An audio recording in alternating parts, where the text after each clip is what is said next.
Powerful bolts of electricity split the sky. At the epicenter was a man who created this discharge, splitting the earth into pieces and scattering his opponents in different directions. He was King Fist. This title was given to a man who had subjugated the Jianghu, and he had done so solely with his fists. The man who was called by his title more often than by his name was known as King Fist, Dan Wusong. His knuckles were covered in blood and repeatedly injured, but that did not stop the man. He was ambushed by a mysterious group, but the members of this group, of course, were no match for him. Now they were all destroyed except for their leaders. These two strangers stood on top of a hill and watched what was happening. The two looked quite skilled, but King Fist did not know them and did not know who they were or where they came from. Dan Wusong addressed the strangers, saying that he wanted to return their subordinate to them, after which the man threw the enemy's body at the feet of his masters. The stranger standing on the mountain asked the demon of his sword to help him. King Kulakov noted that the stranger had cut down his own ally with his sword without hesitation. It became clear that this warrior fought dirty and would stop at nothing. Wusong managed to see the symbol on the sword, and this symbol spoke of the great cruelty of its owner.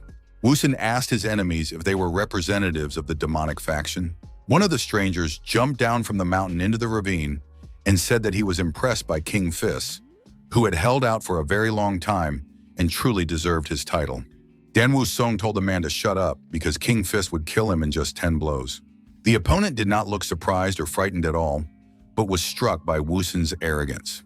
The stranger lit his sword and replied that he would see how well his opponent kept his word. After that, a battle began between the men, and the King of Fists prepared his fist. He landed several blows and his opponent was unable to respond, being genuinely surprised and amazed by his strength and speed. The man's breath faltered and pain pierced his entire body, and this was only the first blow. After that, King Kulakov repeated the action several more times, hitting his target perfectly. However, he soon noticed that all his blows were missing his opponent's weak spots. Dan Wusong thought that someone was holding him back, and he was absolutely right. At that moment, the second villain spread his magic at the top of the mountain. This man used special magical effects to prevent King Fist's hands from working at full strength. Dan Wusong was distracted by his opponent with magical powers, and his immediate opponent took advantage of this moment to stab the man in the chest with a long sword. Satisfied with what had happened, although looking quite tired, he announced that the reign of King Fist had come to an end. Dan Wusong, even though his hands were bound with magical ropes and he had been pierced through with a sword, still gathered his last strength and prepared to strike. His opponent did not expect this at all, and for a moment it even seemed that King Kulakov would win. However, he still did not have enough strength, but his opponents could not help but admit that he was really good in battle. When King Kulakov was killed, a second man jumped down from above, who had been activating his magical abilities all this time. He said that it could have been very dangerous, but it was good that everything ended well. The swordsman poked his opponent with his finger to make sure that King Kulakov was really dead. However, at that moment, he received a powerful blow to the jaw because King Fist had not yet finished his battle. Dan Wusong wanted to deliver a few more blows, but he felt his strength leaving his body. He was able to knock out his opponent, but there could be no question of victory and a successful conclusion to the fight. Despite his efforts, King Fist Dan Wusong died at the hands of the demonic faction, and how he wanted to deliver a few more blows. Two birds were flying high in the sky when a powerful flash illuminated everything around them. The events took place in a private estate on Mount Jua. The birds perched near the window and watched what was happening inside. The man in bed was experiencing some kind of shock and strange sensations, and finally saw his assistant, who asked if he was all right. The girl looked worried, not understanding what was wrong with the man, who in turn also did not understand where he was. His head was splitting and spinning, and he couldn't remember anything, but he guessed that someone had probably cured him. The man looked at his hands and realized that he had absolutely no injuries. The servant asked if the first young master would like some water, which greatly surprised the young man. He did not understand why the servant called him the first young master, and when he looked at himself in the mirror, he was stunned. The water literally flowed backward, and the young gentleman was very frightened. The man touched his face, pulled his cheek skin and hair, thinking that someone had put a mask on his head. After that, the man checked his neck and made sure there was no mask on him, but this did not alleviate his condition at all. Sitting in front of the mirror, he continued to pull at his cheeks, and things went so far that the servants ran to get a doctor. The frightened girl realized that her master looked particularly strange today and was behaving unnaturally. The man sat on the bed in front of the mirror and thought, those two people from the demonic faction couldn't have done this to him. Otherwise, they would have already taken control of the Jongwoo estate. But then another question remained unanswered. He had absolutely no idea who the person staring back at him from the mirror was. The man began to pace around the room, trying to remember things and hoping that his memories would return. However, he couldn't go far. His body was weak, and he felt like a newborn fawn. The man sat down at the table, realizing that his body belonged to some weakling. On the table, he saw a folder with documents titled Yongha Trading Group. The name seemed familiar. He had heard it somewhere before. The Yongha Trading Group was a large retail chain located near Mount Zuhua. They must be quite large since the man had heard of them, even though he had never had anything to do with trading groups. The name of the trading group's owner was written on the sheet of paper. It was Lee Jin-yong, who was apparently the owner of this body. There were also many letters on the table addressed to Jin-yong, concerning money, gambling, and women.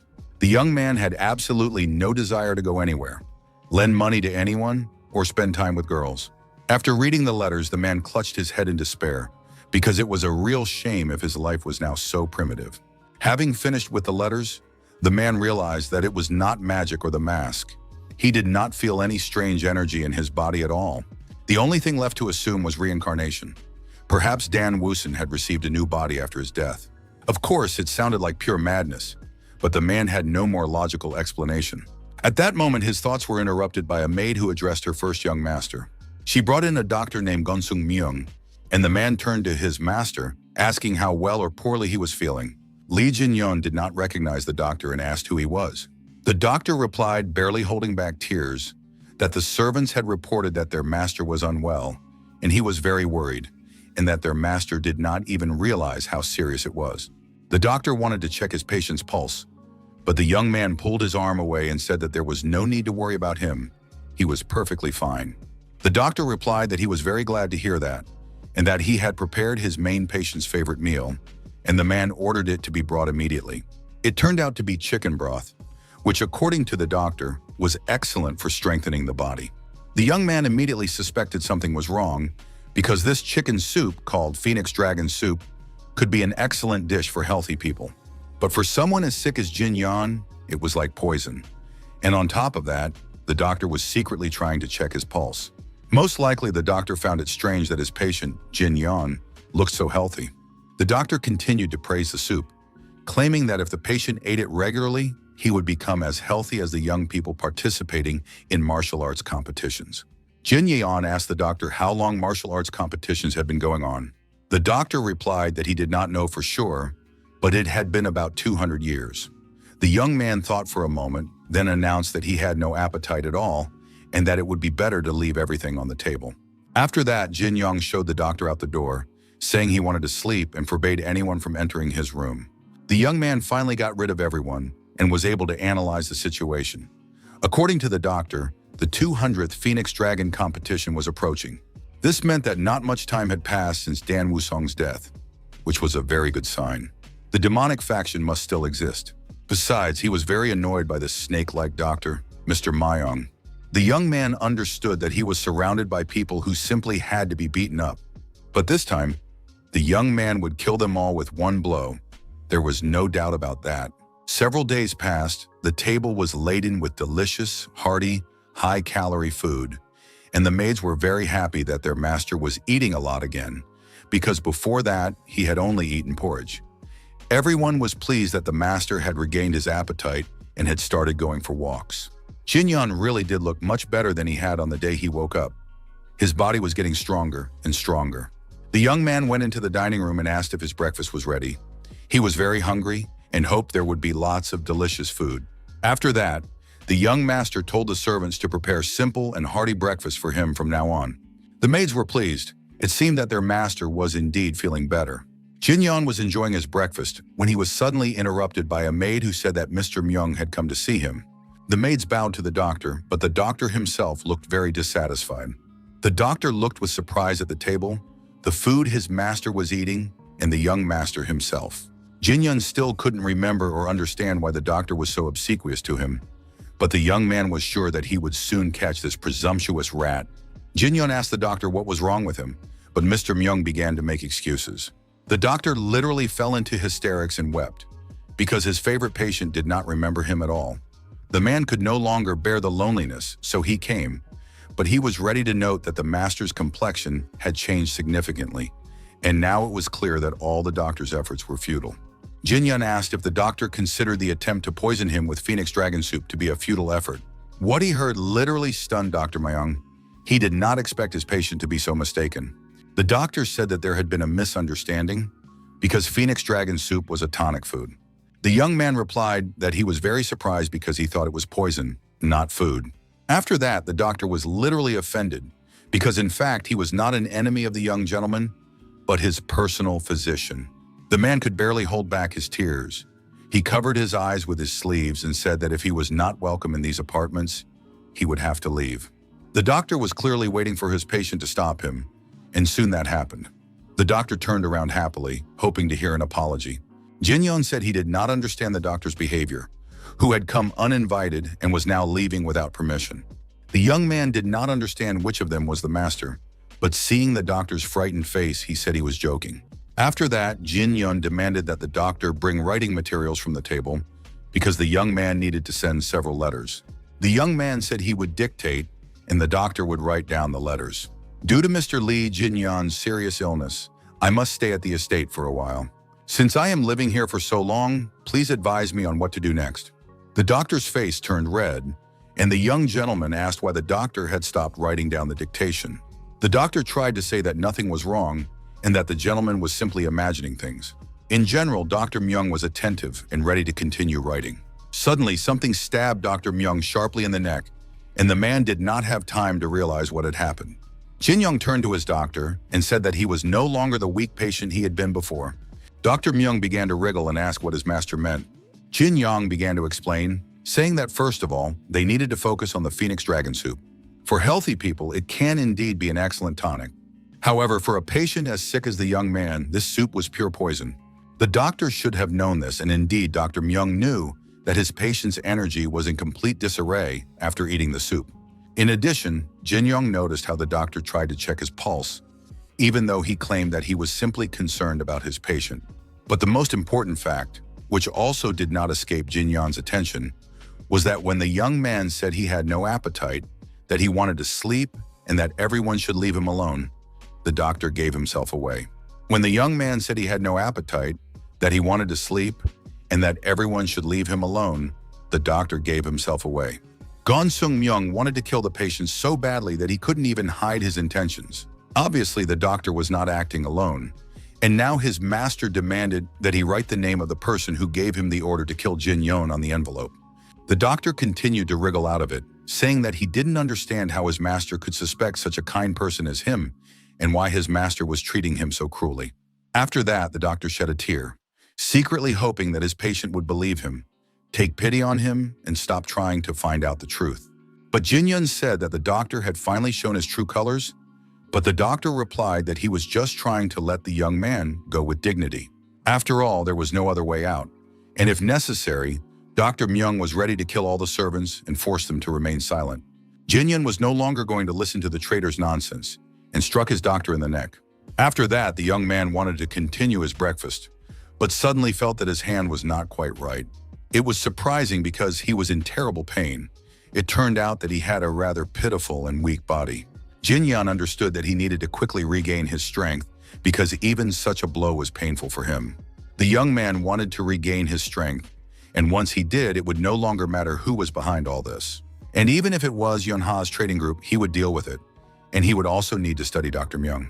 But Dr. Myung, lying in a pool of his own blood, could not help him, of course. However, he was suddenly struck by a severe headache. His vision blurred, and the young man could not move. He saw his doctor alive and unharmed again, and the young man guessed that these were Lee Jin Young's memories. And now, after reviewing these memories, the young man could finally learn a little about his past. More precisely, he could learn about the past of the body he found himself in. Tears streamed from the young man's eyes as the memories came flooding back. Lee Jin Young was the eldest son of the owner of the wealthy Yonha Trading Group. He was not as smart as his second brother, nor as strong as his third brother. Jin Young was simply not a good enough eldest son. The young man tried to compensate for his shortcomings with money, but as a result, he drowned in a life of debauchery and pleasure. When the young man realized his mistakes and decided to change, it was already too late. The young man's health deteriorated, and his family decided to send him to the estate. If these memories are correct, then the main clan was not interested in this exile.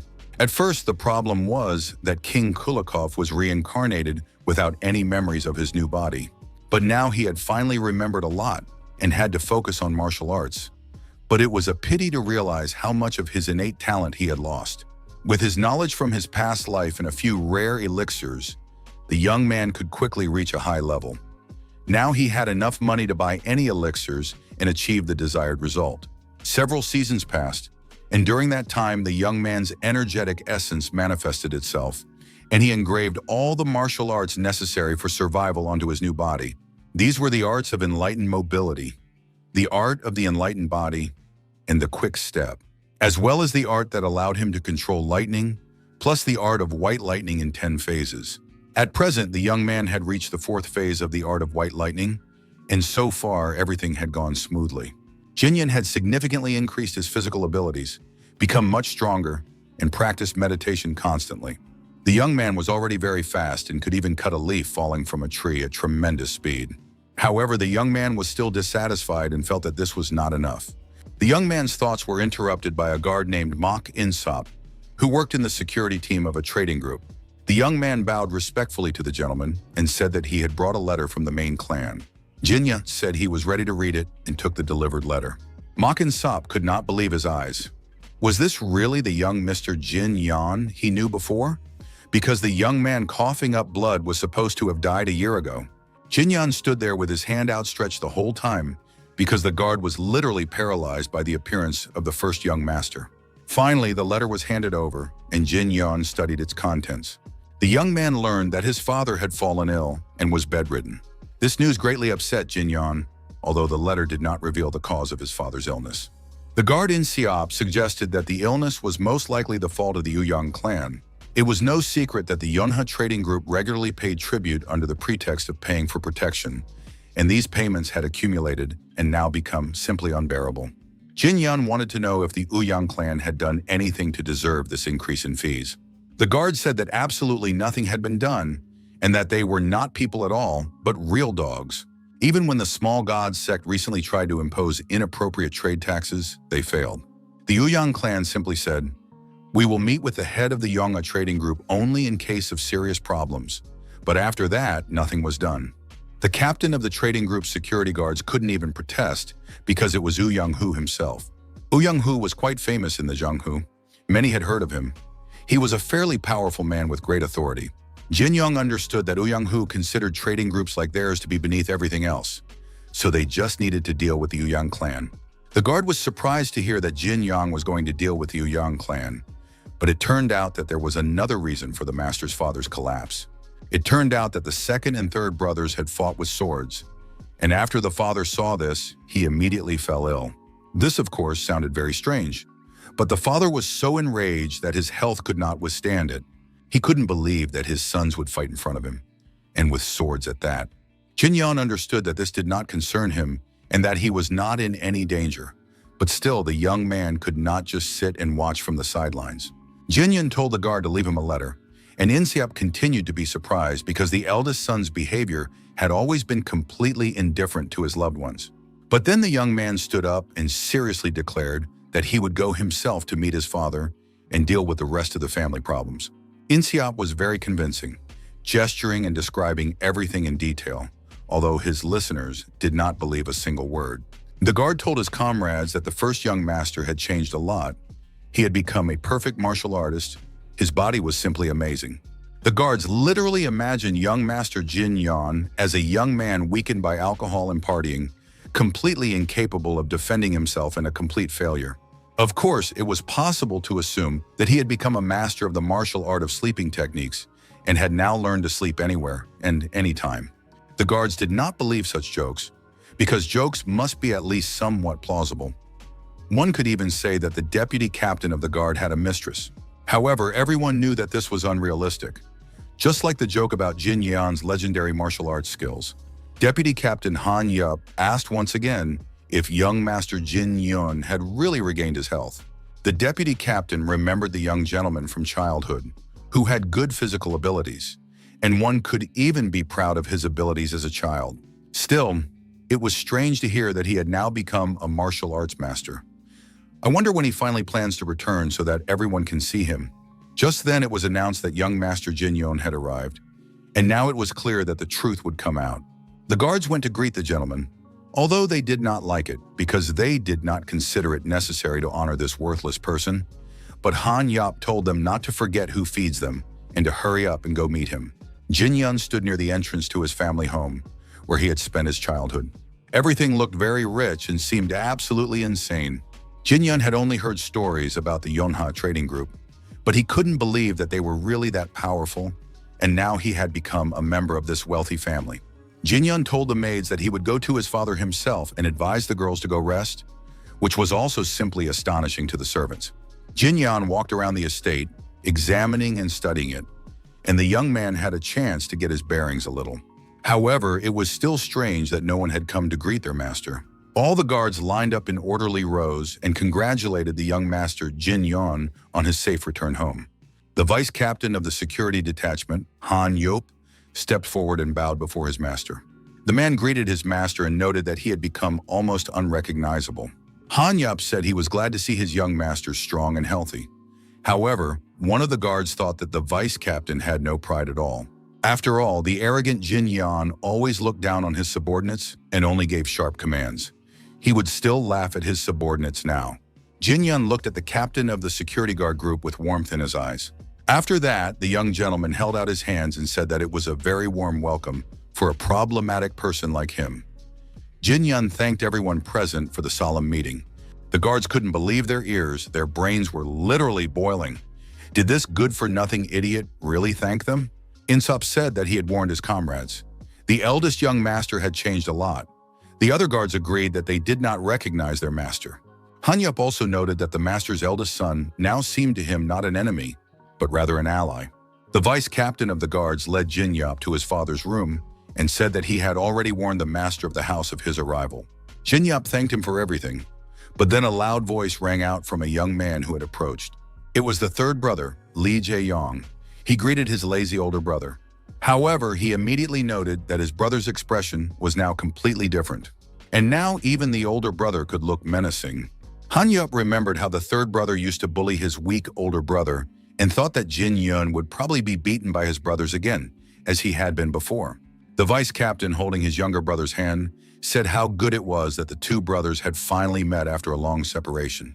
They must have really wanted to see each other again. However, this action greatly angered Jaeyon, who punched the guard in the face, saying that he had no right to touch his body and that the guard was taking too many liberties.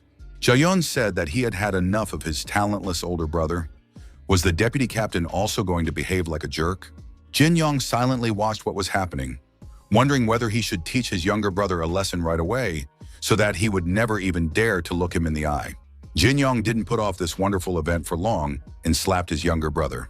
The blow was so strong that Jaeyon fell to the floor in the middle of the hallway. He looked at his older brother, not understanding what was happening. Jin Yong put his hand on Jaeyoung's shoulder and said that he had been very agitated on the way there. The young man began to gradually squeeze his brother's shoulder, who could no longer restrain himself, and called him a damn psycho. Jin Yong, without letting go of his brother, said that he should not call him a damn psycho, but his older brother, and that the lesson had been well learned.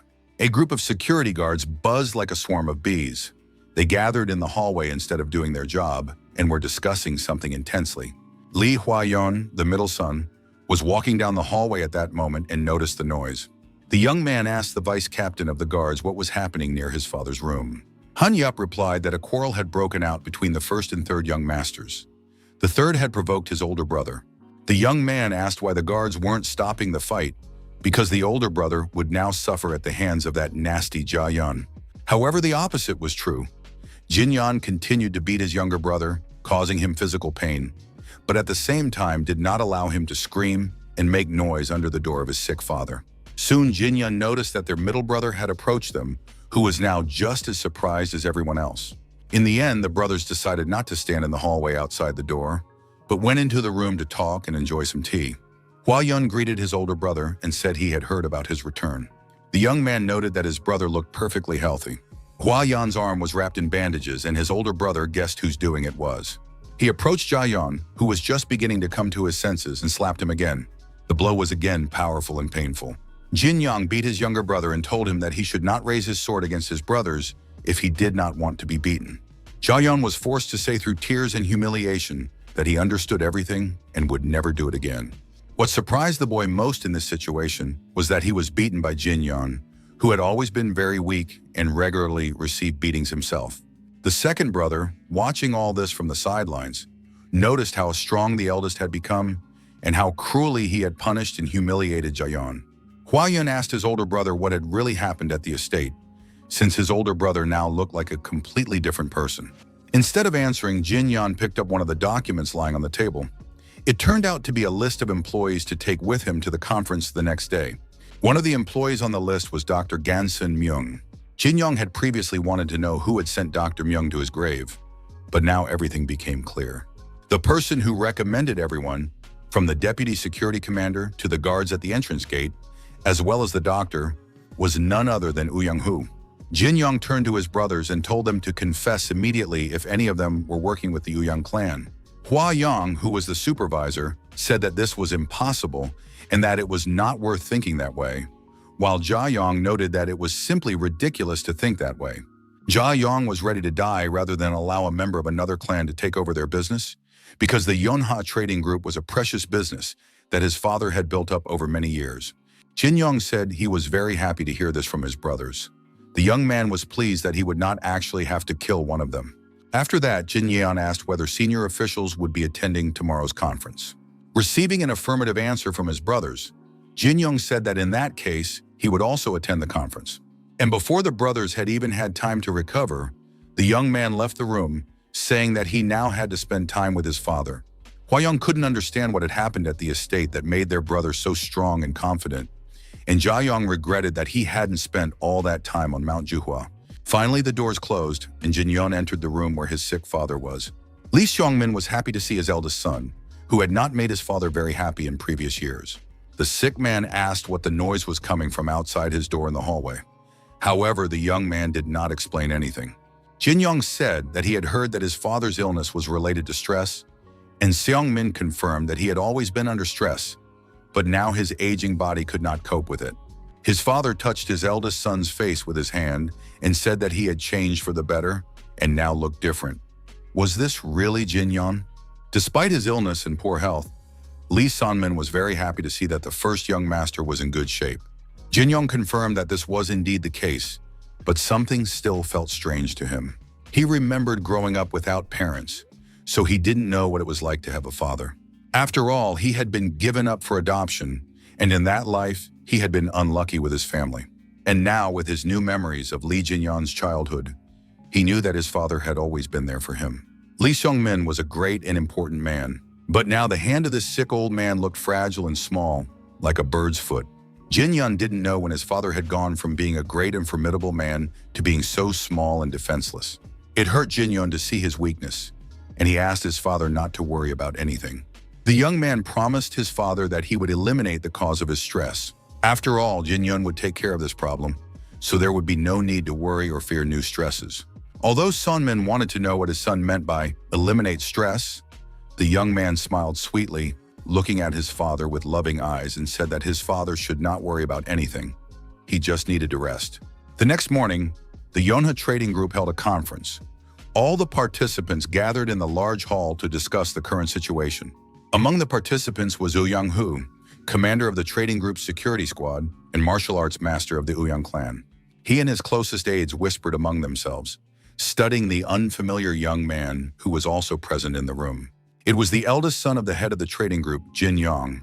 He looked like a very serious, respectable young man, radiating strength and health. No one present understood what the young man was doing there, as he had never shown any interest in the trading group's affairs before. Ouyang Hu suggested that the first young gentleman was probably concerned about his position in the group. Hua Yan, who was the supervisor of the trade group, took the floor and said that if those present had no comments, they would move on to discussing current issues. However, at that moment, a hand went up and someone said they wanted to express their opinion. It was Ouyang Hu.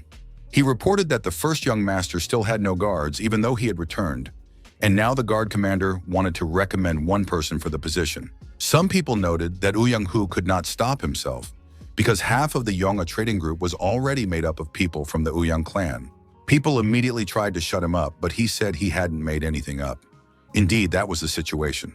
Despite the fact remaining a fact, something knocked the cup of tea out of the speaker's hands, and this had a great effect on everyone present. Young-hoo said it was his fault and apologized to everyone. However, it immediately became clear what would happen to anyone who opposed his words. After that, the man addressed those present once again, asking if anyone had any particular opinions about his proposal. Of course, no one dared to speak up, and Young-hoo was about to name the person he recommended for the position of bodyguard to the first young master. But then his speech was interrupted by Jin Yong himself, who raised his hand and asked to speak. The young man announced that he had a complaint and that he also wanted to make a proposal. In the next moment, Jin Yong quickly approached the commander of the security detachment and said loudly that the essence of his proposal was to dismiss Mr. Young-hoo. Everyone present could not believe their ears. Either they thought it was some kind of joke, but most likely the problem was that the first young gentleman simply did not know how much the commander of the security detachment cared about the safety of the entire trade group. Young-hoo, despite his composure, was genuinely surprised and asked again if Jin Yong really wanted to dismiss him. Most likely the young man had simply forgotten, because he had been in bed for so long, that it was simply not his business. Upon hearing this, Jin Yong did not go into any further details, but swung his powerful fist to strike.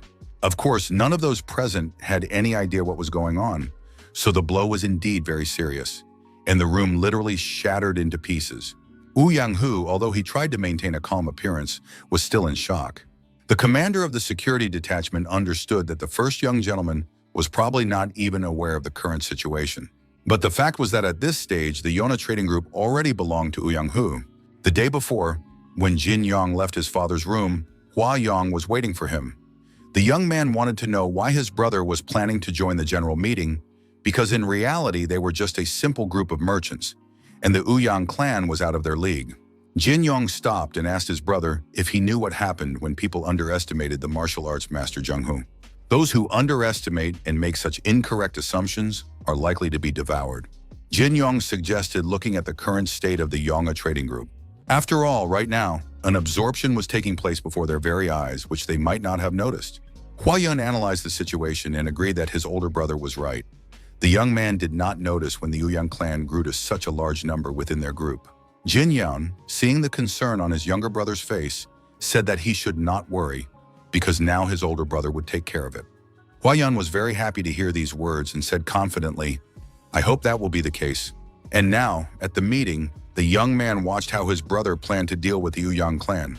The clan representatives jumped up from their seats and armed themselves with swords. They were frightened by Jin Yun's behavior. Young-hoo himself understood that the eternal troublemaker had probably finally gone completely mad and was therefore behaving this way. But then Han Yeop intervened in the quarrel. He drew his sword and told the clan representatives to move back to a safe distance, because they did not dare to draw their weapons against the young master. In addition to him, several other guards surrounded Jin Yun, making it clear to everyone present that this young man was under their protection. Jin Yun agreed with the deputy captain, because it was indeed insolent to draw swords against him in his own house. How dare these people point their swords at their employer? Or have they simply forgotten their place? Jin Yong addressed the representatives of the Young clan directly and asked if they really wanted to die right now. Jin Yong announced that he felt a little guilty towards Young-hoo, so he could accept their unworthy behavior as compensation. Young-hoo wanted to know what the first young master felt guilty about. The young man replied that he felt guilty for ruining the clan's retirement plans. Jin Yong said that Dr. Myung was supposed to kill him when the young man came for treatment, on Young-hoo's orders. In addition, Young-hoo pitted the brothers against each other, because when there was enmity between them, everything became much easier. As a result of all this, the head of the family, Mr. Lee Seong-min, became seriously ill and took to his bed. It would have been enough to influence just one of the sons. Young-hoo could have taken control of the Yonga trading group without lifting a finger and controlled them like puppets. Young-hoo interrupted the young man's speech with loud laughter, saying that the young master had a very vivid imagination. Jin Yong continued. He said that, unfortunately, Dr. Myung, who was originally supposed to kill him, had died at the hands of Jin Yong. It was from that moment that the fate of the entire Ouyang clan began to change. The clan leader's gaze became more wary as he realized that the young man was not just fantasizing. Ouyang-hu couldn't believe that Dr. Myung had died at the hands of this young man. However, Jin Yong said that there was no need to mourn him. He had killed the doctor with a single blow. Jin Yong continued, saying that if Ouyang-hu wanted to take over a large trading group, he should have tried harder. Now the young man would file a lawsuit for compensation for the damage that had already been done. Ouyang-hu suddenly realized that this was not just nonsense, but he could no longer restrain himself because he had heard enough, and his hatred spilled out. In one leap, the man jumped up, prepared to attack, and activated his energy, getting ready to strike. Jin Yong was completely calm. He had enough time to block, and the two opponents met with their fists. The blow was so powerful that those present were forced to cover their faces and hide from the consequences of the blow. Ouyang-hu noted with surprise that his opponent had used lightning energy. Could this weakling have studied martial arts? Both men landed on their feet, ready to continue fighting each other. The representatives of the Ouyang clan were surprised by the fact that the young master knew martial arts. He was able to block the blow of the security captain himself. Jin Yong told Ouyang-hu that he shouldn't have hit him because the young man had just finished his treatment. However, the young man was willing to turn a blind eye to this because the fight had already turned into an official duel. Ouyang-hu was very angry. He considered his opponent arrogant and overconfident, like a fledgling who had just learned to fly. Ouyang-hu announced loudly that his guards and witnesses from the Ouyang clan would confirm what he was about to say. With the consent of the young master Jin Yong, an official duel would be held. Ouyang-hu believed that this was sufficient, but Jin Yong wanted them to say and confirm that this duel would be to the death. Ouyang-hu noted that his opponent seemed to have studied in some impressive sect, because in a relatively short time, Jin Yong's skill level had become quite decent. But Ouyang-hu was sure that the guy lacked experience, and now he would show him the difference. Ouyang-hu began to strike, but the young man calmly dodged them, and it was clear that this was not difficult for him at all. At the same time, Jin Yong said that it was foolish to talk about experience, because his opponent needed to live another couple of 100 years, and Jin Yong delivered a powerful counterattack. Ouyang-hu's body flew helplessly and far away. He looked like a rag doll. The man understood that he was dealing with some kind of unreal power, but there was nothing he could do about it. Jin Yong said that with his opponent's permission, he would show everyone what a real difference in experience looked like. Jin Yong used his enlightened art of movement, and in the blink of an eye, moved from one point to another. Jin Yong flew towards his opponent and struck him, but Ouyang-hu, who had already realized that he had to fight with all his might, managed to raise his sword. And although Ouyang-hu did not miss any of the blows that rained down on him, he had a very difficult time, and the man began to realize that he was facing a serious opponent. But the situation was rather strange. The young man's tactics were not like those of someone who had just begun to study martial arts. It all looked like the work of an experienced martial arts master. Ouyang-hu had to use his entire arsenal because his usual strength was no longer enough. The representatives of the Ouyang clan watched the battle with excitement, believing that Ouyang-hu would now finish off the young master. Ouyang-hu himself also declared that he would definitely not lose and activated the three-form sword art. Ouyang-hu did not want to lose to a mediocre opponent like Jin Yong, but the young man responded with a quick shield, and his opponent's attack proved completely useless. Ouyang-hu couldn't understand when the boy had learned all these techniques. At that moment, Jin Yong gathered all his strength in his fist and prepared to strike back at his opponent. The blow was indeed very strong and powerful, and it landed squarely on Ouyang-hu's jaw. The man did not have time to block it at all and was thrown back. The duel was over. Everyone present confirmed that the duel had been conducted fairly. However, now the representatives of the Ouyang clan could ask for a rematch. Jin Yong dismissed them all and announced that the Yongha trading group belonged to his father, brothers, and the guards and hired men who worked honestly for it. Jin Yong's first day at work was busy. There was a lot to do, and the young man wanted to understand the situation and analyze the circumstances himself. Jin Yong spent the whole day with the vice captain. They visited all the departments, checked the work, and now the young man thought that his assistant had not left for a minute all day. Han Yap couldn't even understand what was going on with his master. He had been working since early morning and hadn't even had lunch yet. Jin Yan immediately noticed that there was a huge difference between some of the workers. Even just walking through the courtyard, it was clear that the representatives of the Ouyang clan felt completely relaxed at their workplaces. While some people didn't have a minute to eat because of the large amount of work, others were relaxing and enjoying their working hours. They probably had an easy life because these people were resting at someone else's expense, and therefore the corporation really needed to get rid of such employees. Jin-yun was very angry when he saw such injustice, and he didn't even notice that he was holding a breadstick in one hand. Jin-young understood that this could be a problem. In order for the sales team to continue working well, instead of idlers, it was necessary to hire people who could replace them. In order to find new employees, the young man went to the nearest entertainment establishments.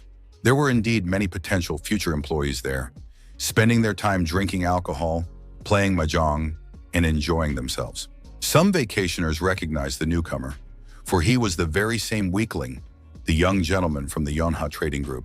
Indeed, Jin-yan was walking down the corridor, and surprisingly, he did not order any alcoholic beverages and did not seem to be planning to actively entertain himself. The men recognized him but thought he was dead because he hadn't been seen anywhere for a long time. Everyone was curious to see how much money this rich guy would spend on entertainment this time. Part of the premises was blocked off and a prohibition sign hung on it. Jin-yan approached the man standing guard and asked what was going on. The guard recognized him from his past life and greeted the young gentleman, saying that he hadn't been seen in a long time, but now he was glad that the young man had come and would make another generous donation. Jin-young immediately said not to touch him, otherwise he would squeeze all the fat out of the fat man and use it to lubricate the wheels. After that, Jin-young demanded that the door be opened. The fat guard, who really did look like a pig, tried to prevent Jin-young from entering, but as you can imagine, he was unsuccessful. Jin-young went inside. A poisonous fox named Chul Myung-ho immediately recognized the guest and said that he looked great and that the treatment had apparently done the guy good. With him were two brothers, Yuk Jinbo and Yuk Myungbo. They also recognized the guy and greeted him. The three men began to talk about how happy they were to see their friend, who had once been ill, but was now finally recovered. However, they did not even ask how he was doing and greeted him very indifferently. Poisonous Fox demanded that the brothers show more care and respect for such an important guest who had visited them. After all, Jin-young and Chul-myung had been friends since childhood. Although this friendship included one-sided use of physical force and financial exploitation on the part of one of them, Jin-young understood that the modern definition of the word friend among young people had changed somewhat. Myung-ho understood that his friend would want to have fun after a long absence, because there should be some great action after he had been sick for so long. Of course, in reality, it was Poisonous Fox who wanted to party because he had no one to give him money. So now the guy said he wanted to celebrate Jin-yan's return and had prepared something great for the occasion. Jin-yan remained silent the whole time, and Poison Fox said that it made him angry. Jin-yan continued to remain silent and said what he was thinking. This was clearly not typical for a young man and greatly surprised his former friend. Jin-yan was actually thinking about whether to kill Myung-ho or let him live. In fact, he had absolutely no need for Poisonous Fox. But the young man needed these twins, who carried out all their master's orders. These guys live as bouncers under Myung-ho's command and do whatever they are told.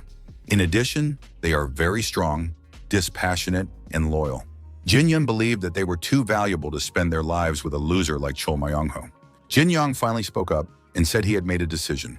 First, the young man held out his hand and demanded that his former friend give him the key to the safe.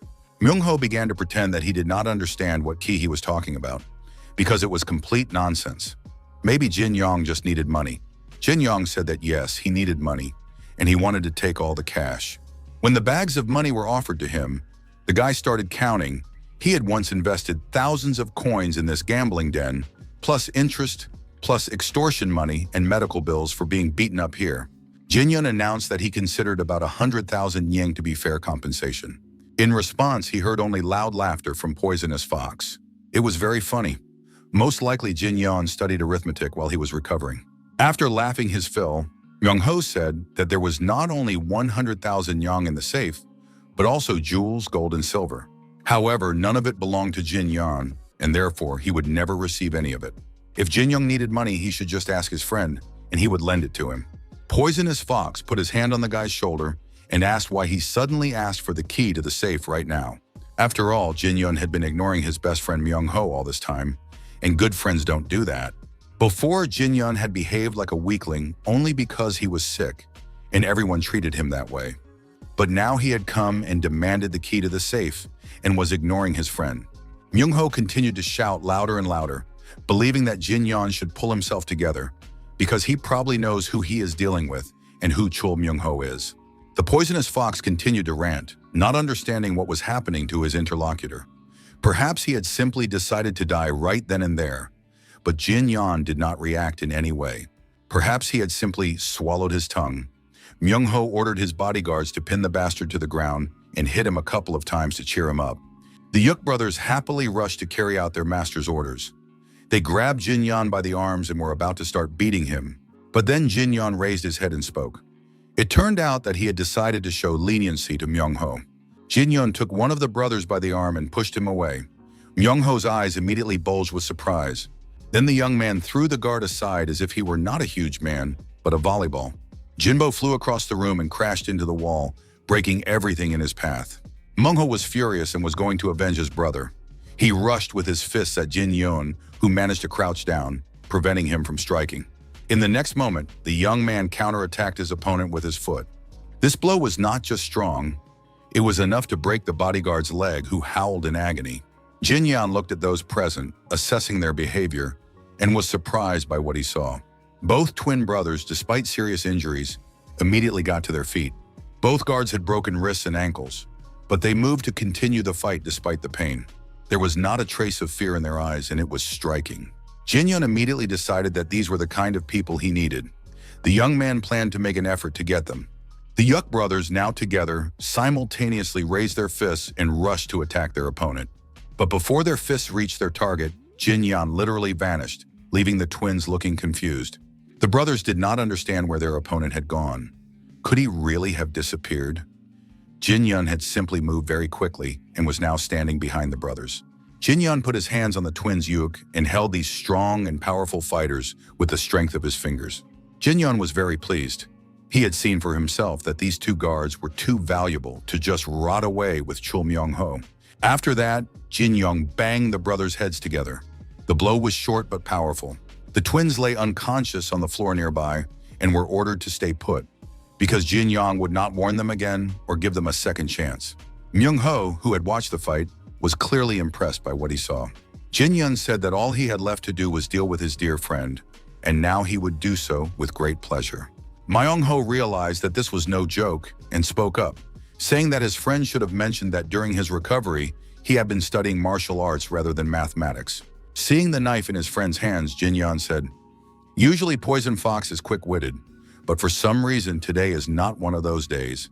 Jin-yeon, with his hands behind his back, approached his former friend, who was quite frightened, and asked him not to come closer, but just to talk. Myung-ho calmed down at some point, deciding that there was no need to be afraid. But the man rushed at him with the knife, thinking that one blow would be enough to win. Myung-ho expected a counter move under the table, so as not to be hurt by Jin-yeon's first blow. However, the table shattered into small pieces, and the fist still reached Poisonous Fox's head.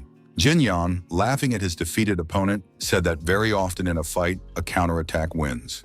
The blows were so powerful that the fat security guard standing in the corridor crouched down in fear and covered his ears, thinking that if this continued, someone would surely die today. Chul Myung-ho no longer tried to tell his friend how to count money correctly. He didn't try to do anything at all. Jin-yeon threw the third man and now stood near their bodies, realizing that now his words would finally be heard. Jin-yeon waited for his former friend to come to his senses and be able to hear and respond to the information he had heard. Myung-ho soon woke up, but for a while he didn't understand where he was or what had happened to him. Chul began to realize that his former comrade had been doing something very serious while recovering from his illness. Most likely he had not been receiving treatment at all, but had been training intensively. Most likely this was done for revenge. Myung-ho calculated to his relief that they hadn't gotten along so badly in previous years. But then Poison Fox remembered how he had repeatedly humiliated Jin-yeon and realized that everything that was happening now was revenge on the part of his former friend. Chul Myung-ho was already able to speak normally, came to his senses, and offered Jin-yeon something else instead of the key to the safe. He was ready to fulfill almost any wish of his friend. Myung-ho suggested not dwelling on the past because although he had indeed hit Jin-yeon several times, it had been a long time ago. And besides, they had always been friends as children. After all, they had been close. Jin Yon confirmed that they were indeed friends after all, and the poisonous fox was able to relax a little. He immediately began to talk enthusiastically about true male friendship, which lasts for years and anything can happen.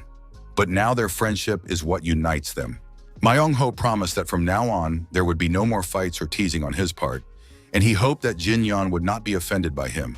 After all, they are true friends, and one could even say that they are closer than friends, like brothers.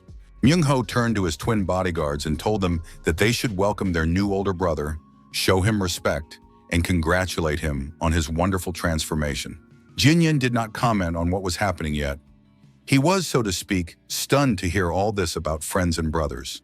Myung-ho hadn't forgotten how Jin Yon had humiliated himself for years, kissing his boots and wagging his tail at his every word. The poisonous fox was going to grab his twins and get out of there, because with these guys around, he would easily find a new hideout. Jin Yon then turned to his twin brothers. He said that when he called someone his brother, he swore for life, and now he wanted to know if the Yuk brothers were ready for such an oath. Jinbo and Myungbo did not answer, but only looked at their master Myung-ho, hoping that he would tell them the right answer. After that, they said aloud that they swore to be brothers and would keep their oath for the rest of their lives. Jin Yon announced that everything was fine now, and he could move on to the next stage. If they were all brothers now, they had to decide which one of them was the older brother. Jin Yon ordered the twins to leave the room. Now, a conversation would take place between Myung-ho and Jin Yon, and it would become clear who was the eldest. The poisonous fox was unhappy with this turn of events. However, the twin bodyguards left the room, and now only the two former friends remained. Jin Yon said that they needed to decide quickly, and Myung-ho didn't understand what his opponent was up to, remaining very wary. Jin Yon smiled pleasantly, saying that now they would immediately clarify all the issues, and everything would become clear. Jin Yon stated that Poison Fox had been quite effective with these trusting individuals, but that such behavior would not be tolerated going forward. Jin Yon said that from now on, he would take care of their education and clenched his fist, showing how he would do it. Myung-ho already understood that he couldn't handle his friend, so he told Jin Yon to just take all the money. Myung-ho was really upset. He had already been beaten up, and now Jin wanted to take his twins away. The situation led to only one conclusion. Myung-ho simply had to die. It would be better if Jin Yon killed him. Jin Yon didn't wait for another request and immediately kicked Poisonous Fox in the jaw. Jin Yon understood that his friend had worked very hard, making money off him and using the help of his twin bodyguards. And now it was really time for Myung-ho to lie down and rest. A series of blows landed on the young man's torso and head. At some point, Myung-ho realized that this was not just talk. Jin Yon was really going to kill him, and it turned out that he was going to die now. With his last ounce of strength, Myung-ho whispered that he would give his former friend everything he wanted. Jin Yon wanted to hear the answer louder, and Myung-ho shouted that he would give him the key to the safe, but now he was asking for mercy. Jin Yong said that usually those who beg don't speak like that or with that tone of voice if they want to live, but the poisonous fox said not to forget their friendship. After that, his body was thrown with a light movement and flew across the room, landing at the far wall. Chul Myung-ho finally realized that if he did not accept Jin Yon's terms, he would not survive. The twin brothers Yuk leaned over their former master, not understanding if he had really lost, and not knowing what to do now. Myung-ho told the twins that he had lost. From now on, Jin Yon would be their older brother, and they were obliged to serve him well. Poisonous Fox lay beaten and exhausted on the floor, tears streaming down his face. He felt terribly humiliated. Seeing their former master so weak, the twins decided that it would be better for them to live somewhere decent, such as the Yonha Trading Guild, rather than in this crappy gaming spot. However, despite their stubbornness, the twins were not bad people. They had spent a lot of time with their master, Myung-ho, and now there was still a friendly bond between them. They thanked their former master for everything. It took some time before Poison Fox came to his senses. He climbed the steps of the gambling establishment, thinking that the old men were right when they said that one should never mess with black-haired people. Chul Mun-ho walked through the main hall of the gambling establishment. Everyone present whispered. They could hardly recognize this beaten man, did not understand where the twins had gone, and now without the twins, everyone had a chance to take revenge on Mun-ho for all the nastiness he had done over the years. Now that his twin brothers were not around, something solid blocked Myung-ho's path. A shoulder. Chul Myung-ho stopped, looked around, and said that all sorts of scum had crawled out of the cracks to take advantage of the situation. However, they were not facing some weakling, but the poisonous fox himself. And if the men wanted to attack, let them do it right now. Those present were surprised by this reaction. Myung-ho looked like a walking corpse, but he still behaved arrogantly. Several men actually took out their knives and swords and prepared to take revenge on the poisonous fox. Myung-ho understood that these guys were now capable of actually killing him. He deeply regretted that Jin-yun had beaten him badly, and now he was very weak. Chul Myung-ho didn't have time to do anything when suddenly someone's powerful fist flashed in front of him instead of a blow. The punch was so strong that the attackers flew in different directions along with their weapons. Someone's voice announced that these people in the game room used to be afraid to look poisonous fox in the eye, but now they were attacking him in a crowd because he was weak. Jin-yun thought this was wrong. If the men wanted to kill Myung-ho, they should fight him when he was not half dead, but make official announcements of a duel and wait for him to recover. Jin-young ordered the twins to take everything of value from their former master's private rooms. Myung-ho felt relieved by the situation, but Myung-ho still felt humiliated because now Jin-yun and the twins were acting like heroes. The poisonous fox left without saying goodbye. After a while, Jin-yun left the gambling house, and the twin brothers Yuk carried boxes of valuables on their strong shoulders. One of the brothers turned to Jin-yun and thanked him for helping Myung-ho. Jin-young was surprised, but the young man realized that these burly twins were not such mindless and insensitive killers after all. And now he looked at these brothers, and like everyone who had ever been to a gambling den, did not understand why the twins were following Myung-ho. Some people said that the Yuk brothers had been sold as slaves, while others claimed that the brothers were loyal to their master out of fear. Jin-young had also thought so before, looking at these strange men, Jinbo and Munbo. But now Jin-yun understood that these twins had not been sold, and they were not bound to their master by fear.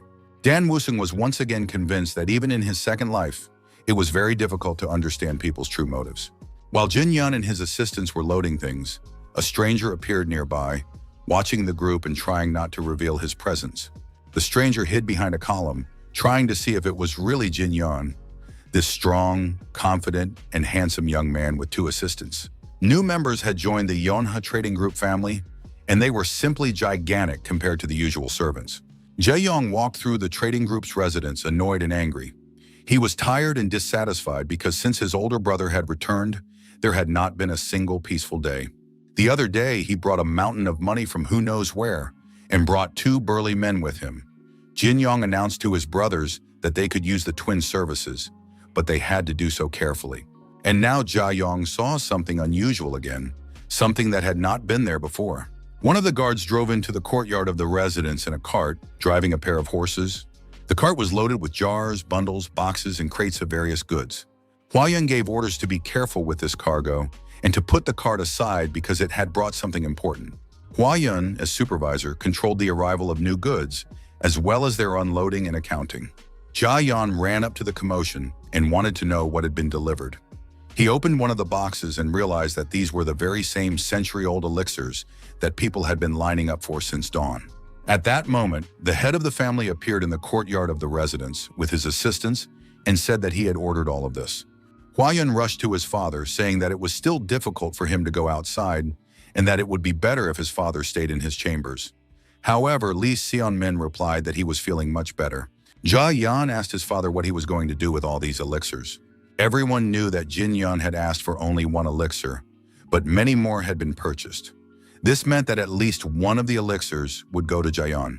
But the young man was mistaken. It turned out that absolutely all the elixirs had been bought for his older brother. Jae-yong did not hold back his irritation. He lashed out at his father, asking how it was possible that absolutely everything was intended for Jin-yong. His father said that this was indeed the case because, in his opinion, one elixir was not enough to change the fate of the entire trading group. Considering how much money had already been spent on the Uyang clan and some minor deity, it was not that much. His father informed his sons that he had already sent letters to the heads of their branches, his old friends, and respected major merchants, informing them that the Lee family was purchasing high-quality elixirs to overcome the crisis threatening the trading group. If the Yonha trading group collapsed, the others would also suffer losses. Therefore, everyone took Mr. Lee's request very seriously. In addition, the man felt that he should take responsibility because it was his idea to appoint Woo Young-hoo as captain of the security squad. The security guard, who was unloading goods at the time, said that it was a very wise decision and that he was sure that the first young gentleman would surely become a great martial arts master. Lee Sung-min thanked the deputy security captain for his valuable support. The man replied that he could always be counted on and that he believed the trading group would succeed. Lee Sun-min was pleased that his eldest son was in incredible shape, and now there was a perfect opportunity to change the situation in the trading group. The man looked over the goods that had been delivered and was satisfied. In addition, he believed that the time had finally come to spend what he had earned and to do so wisely and correctly. Jae-yun still couldn't come to terms with it and calm down. He blocked his father's path and asked what would happen to him and where his elixir was. His father looked at his younger son and said that, in his opinion, the young man did not need the elixir at all. Jae-yun was furious. He could no longer control himself, took out his sword, and began cutting everything in sight, because wherever he went lately, he heard the name Jin Yong, but he got nothing. Jae-yun threw a real tantrum and was ready to just cry and tear his hair out, because everyone, absolutely everyone around him, was oppressing him. The guy didn't understand what miracle his older brother, a weakling who had suddenly become a completely different person, had stumbled upon. But then there was a sound that caught Jae-young's attention, and his older brother was approaching him at great speed. Jin-young pushed everyone aside, saying that he was going for a walk and that the others needed to move out of the way. Jin-young rushed on, knocking down those around him. A huge stone was tied to the man's belt, which he carried with him as he ran. Of course, it was difficult to call it a walk. Jin-young ran at tremendous speed with a huge stone tied to his belt, drenched in sweat, but without losing speed or slowing down.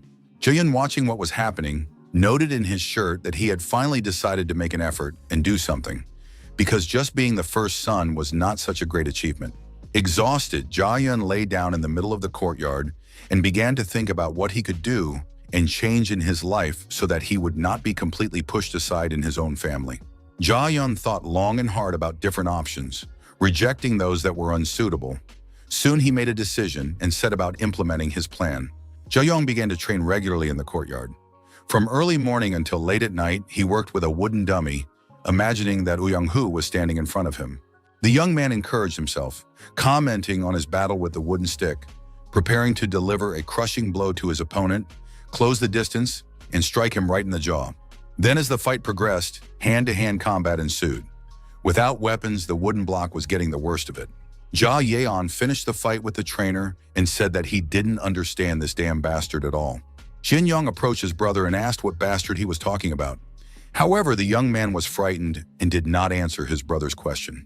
Jae-young didn't understand how his older brother had returned from his walk so quickly, but Jin Young said that he had already finished training.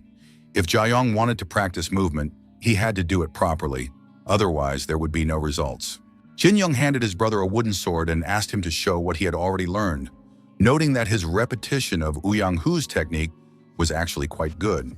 Jae-young realized that his older brother had been watching him for some time. The young man felt embarrassed. However, it became clear that he could not disgrace himself any more than he already had. So Jae-young began striking the training dummy with the wooden sword again. Jin Young tried to cheer up his younger brother, saying that he had an excellent reception, but his thrusting strike was rather sloppy. Jae-young didn't like the latter comments very much. Of course, he only wanted to hear praise. Jae-young was about to say something rude to his older brother when suddenly a fist flashed in front of his face. Jae-young didn't lose his composure and put his wooden sword between his brother's fist and his face. Jin Young said that after Woo Young-hoo's diversionary tactic failed, all he could do was defend himself. Jae-young ran away from his brother and said he wanted to talk to him and avoid fighting. Jin Young understood that his younger brother wasn't listening to him at all. Jae-young picked up his wooden sword again. Without thinking about the consequences, Jae-young rushed at his older brother at tremendous speed. But when the young man rushed to the place where his brother had just been, it was completely empty. He had disappeared. Jin Young was again much faster and more agile.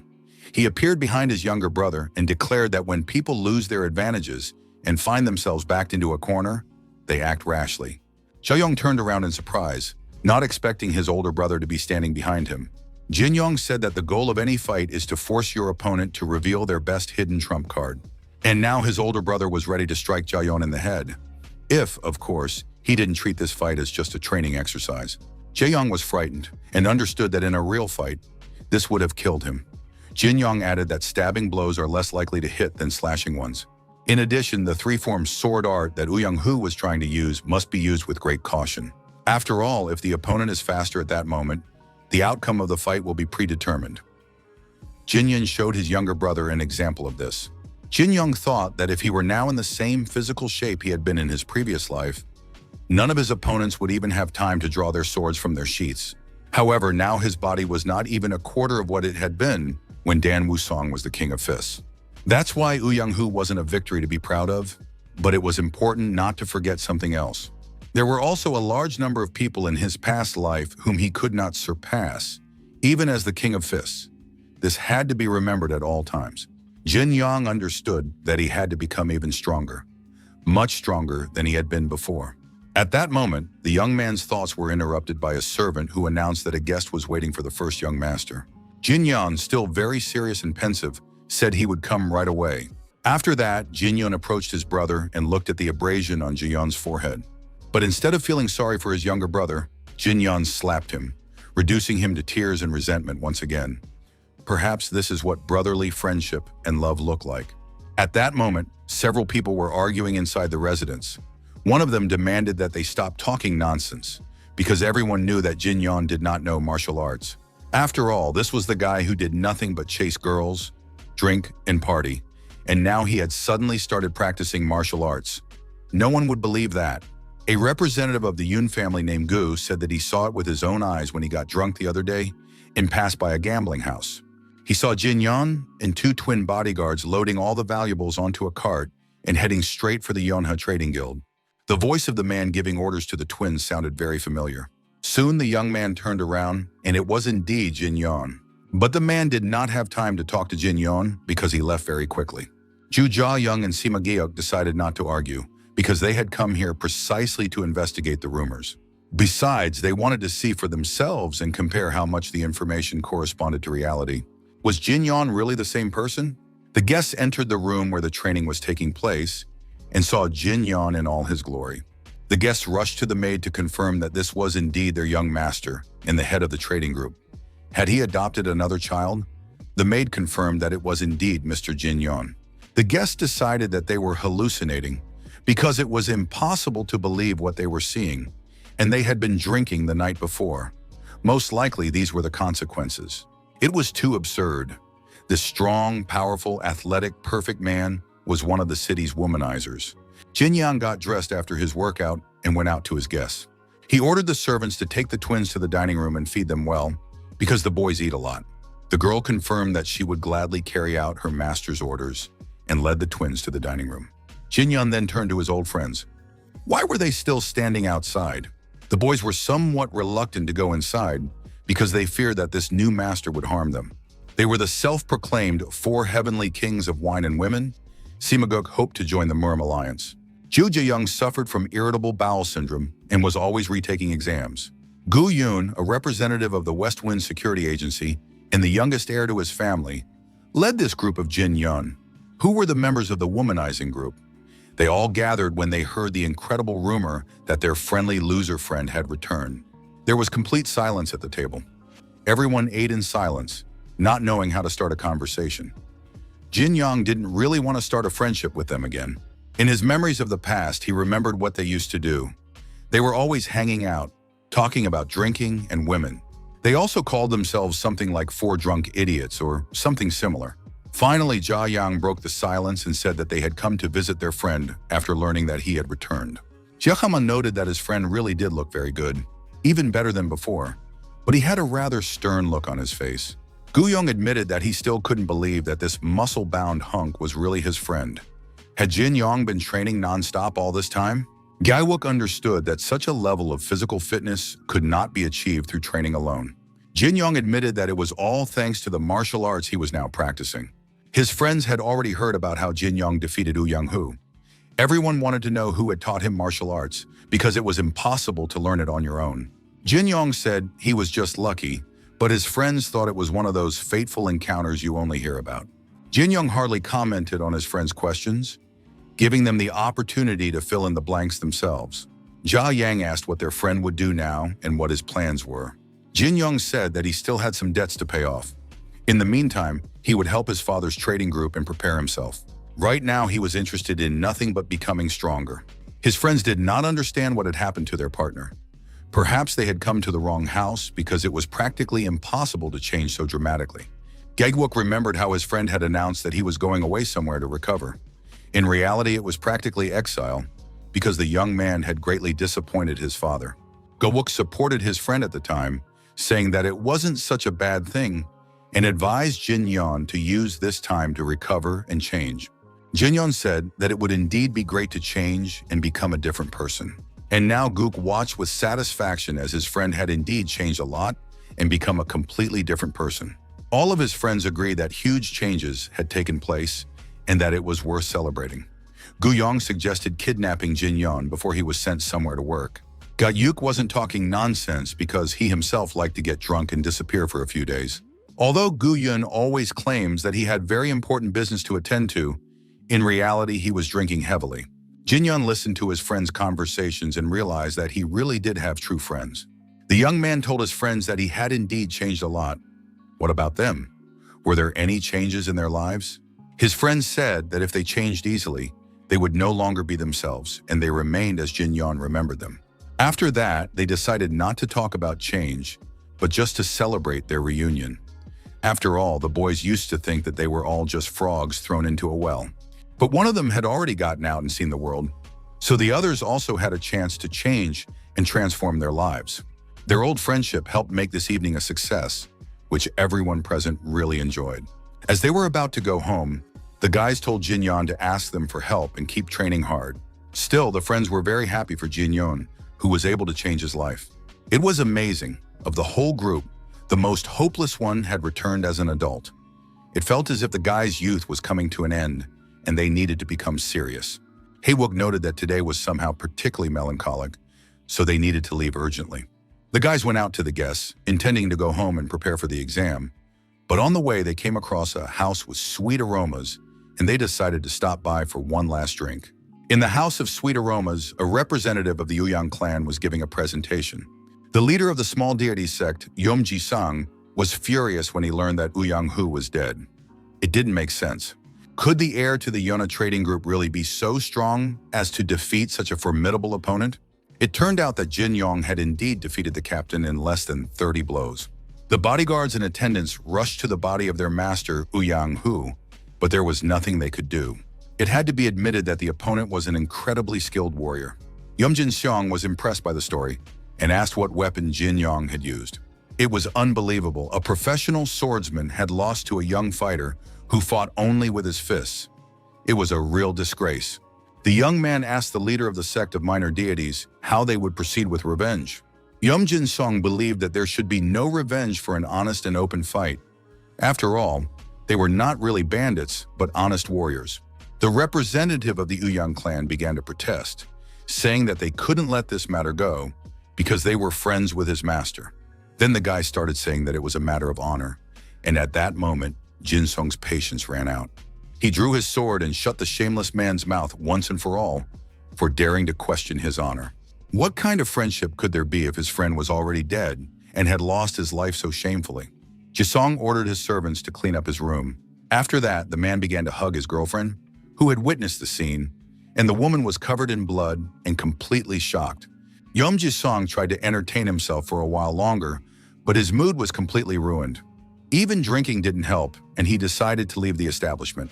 The servants reported that the Yonha trading group was refusing to pay taxes, and now they also had the death of Uyang Hu on their hands. He had to decide how to respond to these events because the situation was becoming delicate. The refusal to pay taxes also made it clear that the Yonha trading group did not recognize the sect of minor deities. Something had to be done about this. The subordinate thought, is Ji-song going to kill the entire Li family? However, the leader of the sect of minor deities said that they could not just go around killing people. After all, they were not really bandits. The subordinate thought that his boss would simply let the Li family off the hook. Just then, Jin Yon's friends entered the room. The guys agreed that they were hopeless, because even after their friend had changed, they continued to tread water, although now they would only drink one glass each. Of course, this was progress, and the guys wanted to change their lives, just like their friend had done. And then at some point, Sim Ga-wook caught up with Yeom Ji-sung as they passed each other in the hallway. At that very moment, Ji-sung said, "To be honest, I want to get my hands on the money from the Yona trading group." Ga-wook heard these words very clearly. He turned around, looked after the stranger, and listened to the conversation. Ji-sung said that this old man, Lee Seong-min, was actually a master negotiator and much richer than he appeared. It would be interesting to know how much the heir to such a trading group might be worth. Late at night, someone disturbed Sun Jin-yeon. He opened the door and was surprised to see that his friend had come running to him again. Sima Gyeok was standing on the doorstep. He couldn't catch his breath for a long time because he was in a hurry and had been running the whole way. Jin-yeon said that this information literally brought him to tears because his friend had come to him so late, despite his fatigue. Sima claimed that the men in the establishment looked as if they were about to attack their comrade. But now the situation had indeed become dire. After Woo Young-hoo's death, the family residence was practically without proper security. Help was urgently needed. The small deities sect was among those who wanted to drive the Yongha trading group out of business. Jin-yeon thought for a while, figuring out what to do in the best interests of the family. The young man asked his friend where Yeom Ji-sung was now. The boys assumed that he was probably already at home. Jin-young invited his friend to come inside, saying he had some thoughts and a plan for the two of them. Jin-young took his friend to the security warehouse and gave him a raincoat to put on immediately. Jin-young was sure that Ga-wook knew where the sect of minor deities was located. They had to get ready quickly so they could be back in time for breakfast. Ga-wook tried to say something like, "There are only two of us, and there's a whole sect there. Are we really going to go there now, just the two of us?" Jin-young didn't even want to know what these guys were up to. It didn't matter. They had to act first. Jin-young put on his cloak, hid his face under a mask, and demanded that his friend take him to the right place immediately. Jin Yeon was very confident and wasn't going to listen to any arguments, the voice of reason, or fears. The base of the sect of minor deities looked charming. Wonderful cherry blossoms bloomed on the territory, and pink petals flew around. The courtyard was full of guards. It was immediately clear that this was exactly the place they needed. Gaechuk really didn't want to and couldn't take part in all this, because he said right away that he wouldn't be able to help his friend in battle. Jin-yeon confirmed that Gaechuk's work was done. He only wanted his friend to bring him to this place. Ga-wook couldn't let his friend die. The place was full of guards and it was unclear how they were going to get in. Perhaps there was some ingenious plan. Jin-young thought for a moment, trying hard to come up with the right plan. Suddenly, Jin-yeon suggested that his friend remember the past and kick down the gate to the residence. Dan Woo-sung had never backed down or avoided a fight since childhood. It had been that way ever since he lived as an orphan in a children's home. Later, as a teenager, he wandered throughout the region. Even when his strength helped him take the throne of King Kula, he did not avoid battles. And now, having knocked down the entrance gate, Jin-young entered the residence and immediately attracted the attention of the guards. Wherever he was, Dan Woo-sung was a man who enjoyed fighting. Jin-young walked deep into the courtyard and asked one of the guards where their leader was. The guard was very angry. Some crazy person had just broken into the residence and was now talking nonsense. But the man didn't have time to do anything before his neck was snapped with a single movement of the stranger's hand. The stranger said there was no need to make him repeat himself. The guards were initially taken aback by the stranger's audacity, but then they all rushed to attack the man, who did not understand where he had come and was even less likely to start a fight. A commotion arose in the courtyard, which attracted the attention of the owner of the residence. The man came out onto the balcony and asked what was happening in his courtyard. Seeing the stranger, Ji-sung asked who he was, while hugging his girlfriend. Jin Yeon replied that his name was Killer and asked the man on the balcony if he was the head of the sect of minor deities. The owner confirmed that it was indeed him, but Ji-sung himself was unpleasantly surprised. He had never seen the killer enter through the front door before. Ji-sung noticed the stranger's hands in the mask and saw that his fingers were broken. He immediately remembered a conversation that had taken place a few hours earlier, when he was told that the killer Woo Young-hoo fought with his bare fists. Ji-sung addressed the stranger, saying that he was probably none other than the young master of the Yona Trade Guild. Yeom Ji-sung did not say it out loud, but he thought that in this situation, he would not hold back and would take full advantage of the opportunity. Suddenly, the man ordered the guards to seize the stranger. However, the young man was quick and flew high into the air at that very moment. It had been quite some time since he had fought several opponents at once. The last time was on the day he died. Jin-yeon grabbed one of the guards by the hair, spun him around, and knocked down a large group of opponents who scattered in different directions. The young man felt great, got into the swing of things, and realized that he hadn't had this much fun in a long time. Although his body was not yet as strong as in his previous life, he was already capable of something. The guards were in shock, terribly frightened. They saw how the stranger, even without weapons, tore their comrades to pieces. Everything around was covered in blood and truly frightening. The men did not understand what kind of monster had gotten past them and destroyed so many of their comrades. Suddenly, someone's sword appeared very close to Jin Yan's face. The young man dodged at the last moment. A shallow scratch remained on his cheek. Jin Yan decided that his opponent had simply decided to show off his weapon. It was Yeom Jasong, who said he was against the use of weapons because they were very expensive. But since such a distinguished guest had come to him, the man was willing to make an exception. He now held a powerful and dangerous crossbow in his hands. Jin Yan was very tense. The guards grabbed him by the legs from all sides and pinned him down. They hoped to hold the enemy in place so that their master could hit him with an arrow.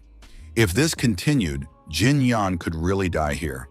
Yeom Jasong understood that he was facing a very strong opponent, and now he was curious to see how the battle would end.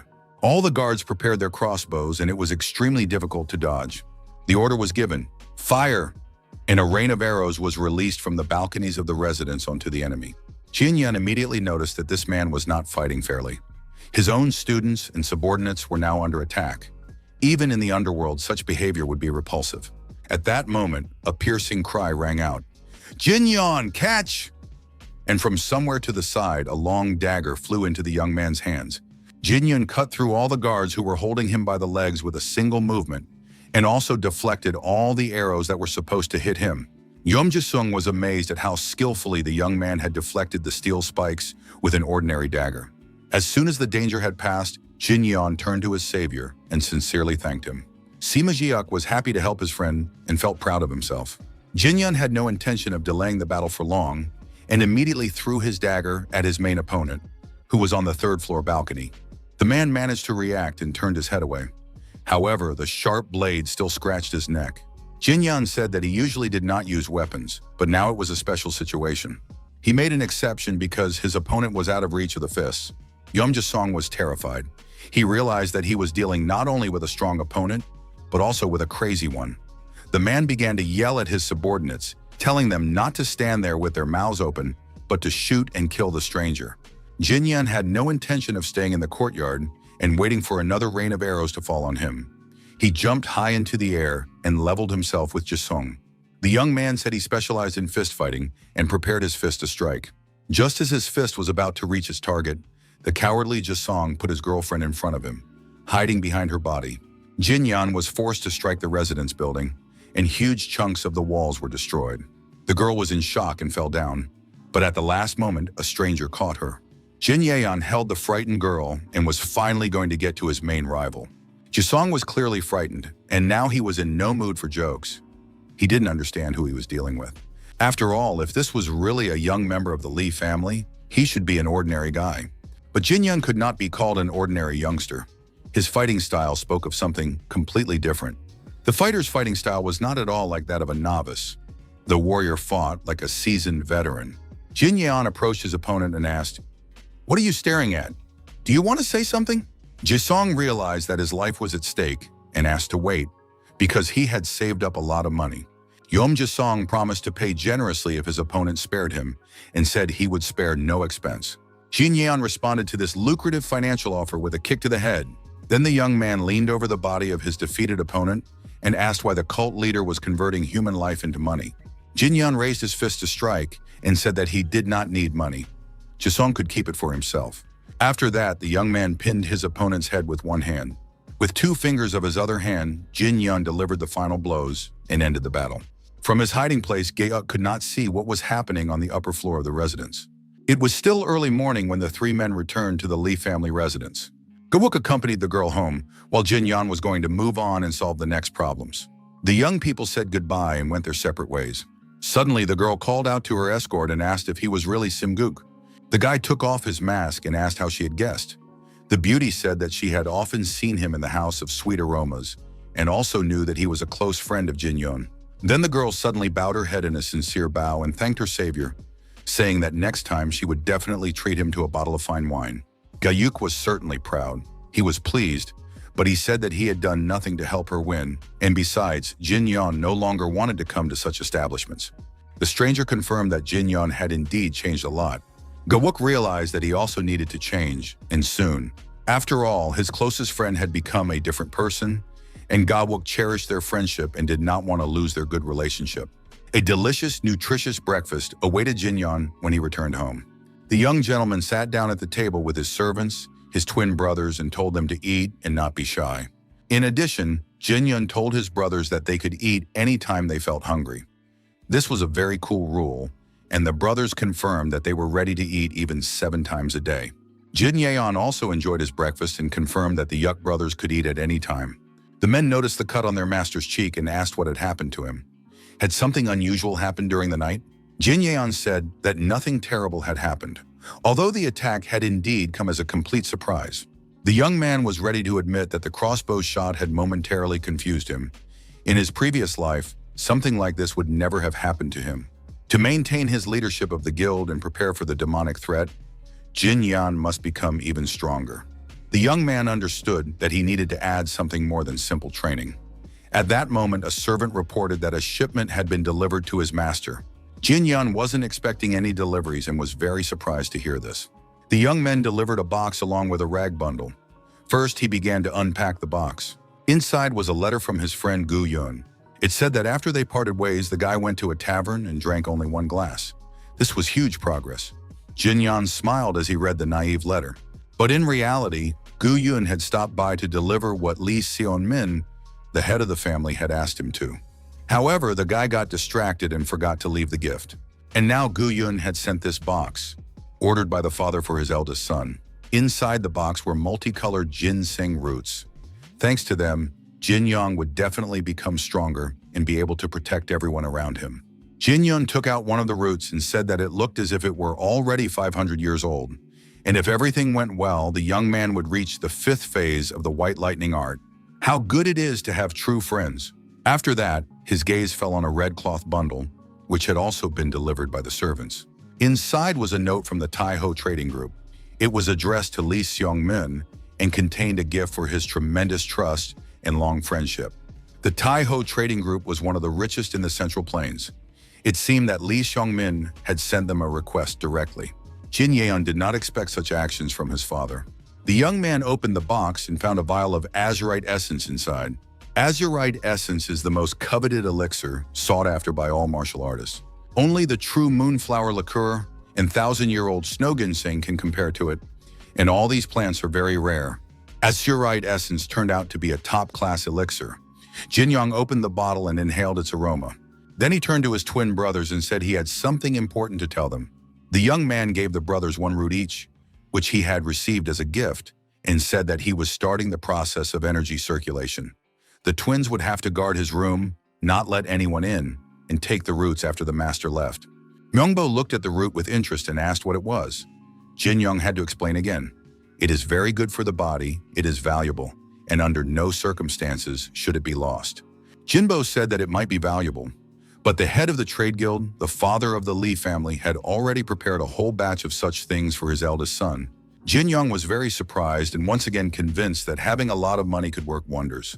2 hours had passed since Jin Young began the process of circulating energy. The young man sat in his room in the lotus position and was very focused. He felt that the preparations tasted bitter but had no aroma. It was like martial arts, a painful and tasteless process. Gradually, his body became hotter and hotter. If he had started this process a few months ago, his exhausted body would not have been able to withstand the strain. The heat gradually turned into a burning pain that consumed his entire body. As soon as a person tried to suppress this pain, it only intensified. When the pain reached its peak, it became clear that it had been overcome. Finally, the process of energy circulation came to an end. The pain receded, his mind cleared, and the young man felt that he had reached the 5th phase of the art of white lightning. Jin Yan was still dissatisfied with his body because the alcohol he had drunk earlier was still coming out of him. But soon there would be nothing left of it, and the old Jin Yan would be no more. Jin Yan realized that it was time to use the essence. The guy began to absorb the azurite essence and felt his body changing. It was as if someone had placed a clay cup he had just made with his own hands and immediately placed it in a kiln heated to the limit. Under the intense heat, the clay cup could break at any moment. But if it had enough strength to withstand the heat, the effect would be extremely powerful. Jinyon could literally feel the energy of the azurite essence testing him. Of course, he should have been less greedy, but he endured it anyway in order to feel the new power stored in his body. Jinyon thought that if he overcame all these unpleasant sensations, he would become even stronger, and it was worth enduring for that. 7 days had passed since the young man began consuming the elixir and roots prepared by his father. Huayan stood behind the closed door of his brother's room. Many hours had passed, and at the beginning of the energy circulation process, there was no news about his brother. The twin brothers came out to meet and greet the chief administrator, Huayan. The man said that the master had given orders not to let anyone, absolutely anyone, into his room, so unfortunately, they could not even let his brother in. At that moment, there was a powerful explosion inside the room, and a bright white light illuminated everything around. This explosion was accompanied by a powerful surge of energy. The twin brothers shielded the chief administrator with their bodies. The door flew open, or rather, was blown apart by the explosion, and deep inside the room, everyone saw the silhouette of a man. It was Jinyon, but he looked rather sinister. Huayong did not understand why his brother looked that way. The twin bodyguards also looked at their master with surprise. In addition, a terrible smell began to spread from the room. Perhaps it was being cleansed of toxins. All three could no longer hold back and rushed into the room to help Jinyon up close. Jinyon was lying face down on the floor. His younger brother was very alarmed and tried to revive him. Gradually, Jinyon began to get up. The Yuk brothers asked their master if he was all right. Without answering anyone's questions, Jinyon got to his feet and walked away, saying that it was very hot here and he wanted to take a walk to cool off in complete solitude. Jinyon left the residence in 2 leaps, and of course, no one was able to follow him. Huayan did not understand how it could be hot on such a cool day. Because the weather was not conducive to heat at all, Jinyon continued to jump from one building to another. He felt like his body was boiling. Jinyon had already completely left the town and was now moving over fields and forests. The young man understood that his immature body was not able to fully harmonize with his inner strength. His body was literally rumbling, as if something inside was about to boil over. Jinyon couldn't control this power, so he just ran wherever his eyes took him. Jinyon understood that if he stayed in the city, the entire residence and the entire village could be in trouble because of him and burned to the ground. So he kept running. The young man felt that he needed to get as far away as possible. He reached the mountains and stopped at a place where the ground formed a basin. Jinyon realized that he could not run any further because he could no longer contain his inner energy. Moreover, he had reached the place where King Kulak Dan Wusong had been killed. Jinyon understood that if he was unable to accept this energy, he had to release it. From the outside, this phenomenon made a terrible impression. People who were far away from the epicenter thought that a cataclysm had occurred. Not understanding what was happening, they thought that lightning was striking the same place over and over again. When the electrical discharges ended, a completely exhausted young man stood in the middle of the epicenter. He looked at his body and realized that he had already reached the 7th stage of white lightning energy.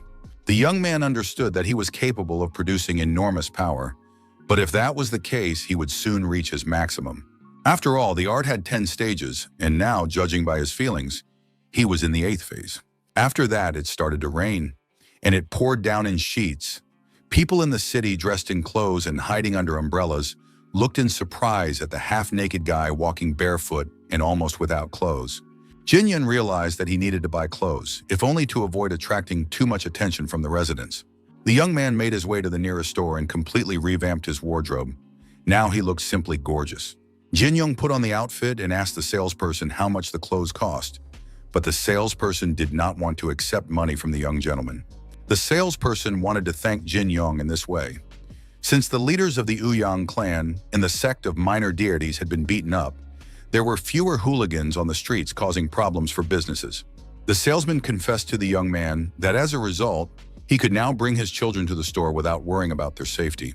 It was a way to thank Jinyon, but it was raining outside, so the shopkeeper's daughters offered the man an umbrella as a gift. Jinyon understood that it was necessary not only to be able to give, but also to accept gifts, and he did so with great gratitude. Hiding under a large red umbrella, Jinyon went on with his business. The young man noticed that the city had indeed become calmer than before, but at the same time, he had never cared what the streets looked like. Now he remembered the words of the shopkeeper and realized that he had done good deeds not only for himself and his family, but also for everyone around him. People were no longer afraid to walk the streets with small children. It was a wonderful step towards universal happiness. And the feeling of gratitude from strangers was very pleasant. Of course, he wanted to experience it again and again. At that moment, in all this idyllic silence, a cry rang out, demanding that everyone disperse along the road. Jin Yeon looked back and saw a group of men running, trying to catch some villain and prevent him from escaping. Jin Yong recognized the fugitive. It was his former friend, Chul Myung-ho. Myung-ho recognized his former friend, so to speak, and stopped next to him, saying that they hadn't seen each other in a long time and that the situation really seemed very funny. Jin Yeon noticed his friend's pursuers and said that he was still living a very active life. At that moment, all was quiet and peaceful on the grounds of the Moyeon clan's residence. An imperial meeting was being held inside the Great Hall.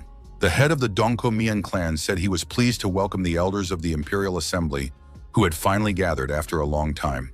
He noted the excellent work of Mo Yeon-bin, who had organized this meeting on the grounds of his residence. Everyone present had heard about the recent unpleasant incident that had happened to the head of the Uyang clan. Yang-hu challenged a member of the trade group to a duel and lost in front of everyone. A representative of the Uyang clan had to confirm these rumors in front of the entire assembly. This information was very surprising, as Yang-hu was one of the most experienced martial arts masters. Moreover, there were rumors that he had caused a disturbance in the guild, created a big commotion, and was then severely punished. All these rumors and speculations made one of the attendees laugh, who couldn't hold back and laughed out loud.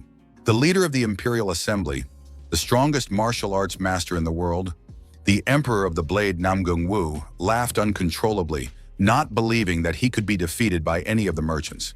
Not everyone present shared his laughter, because one of their acquaintances had actually died, and in any case, it was not funny. Young-sen, a representative of the clan, took the floor. He said that Yang-hu had already been practically expelled from their clan, but now sitting at the meeting and listening to the laughter, Young-sen came up with an idea to propose to everyone present. He believed that the time had come to show this merchant brat the true power of the Uyang clan. At the same time, Jin Young was in the city with Myung-ho. One of the men who had been pursuing Myung-ho demanded that they hand over this villain and not get involved in other people's business, lest they suffer themselves. Jin Young wanted to know who he was talking to and asked his companion about it. He replied that at the moment, they were the most notorious gangsters in the criminal world from the Crimson Reaper Alliance.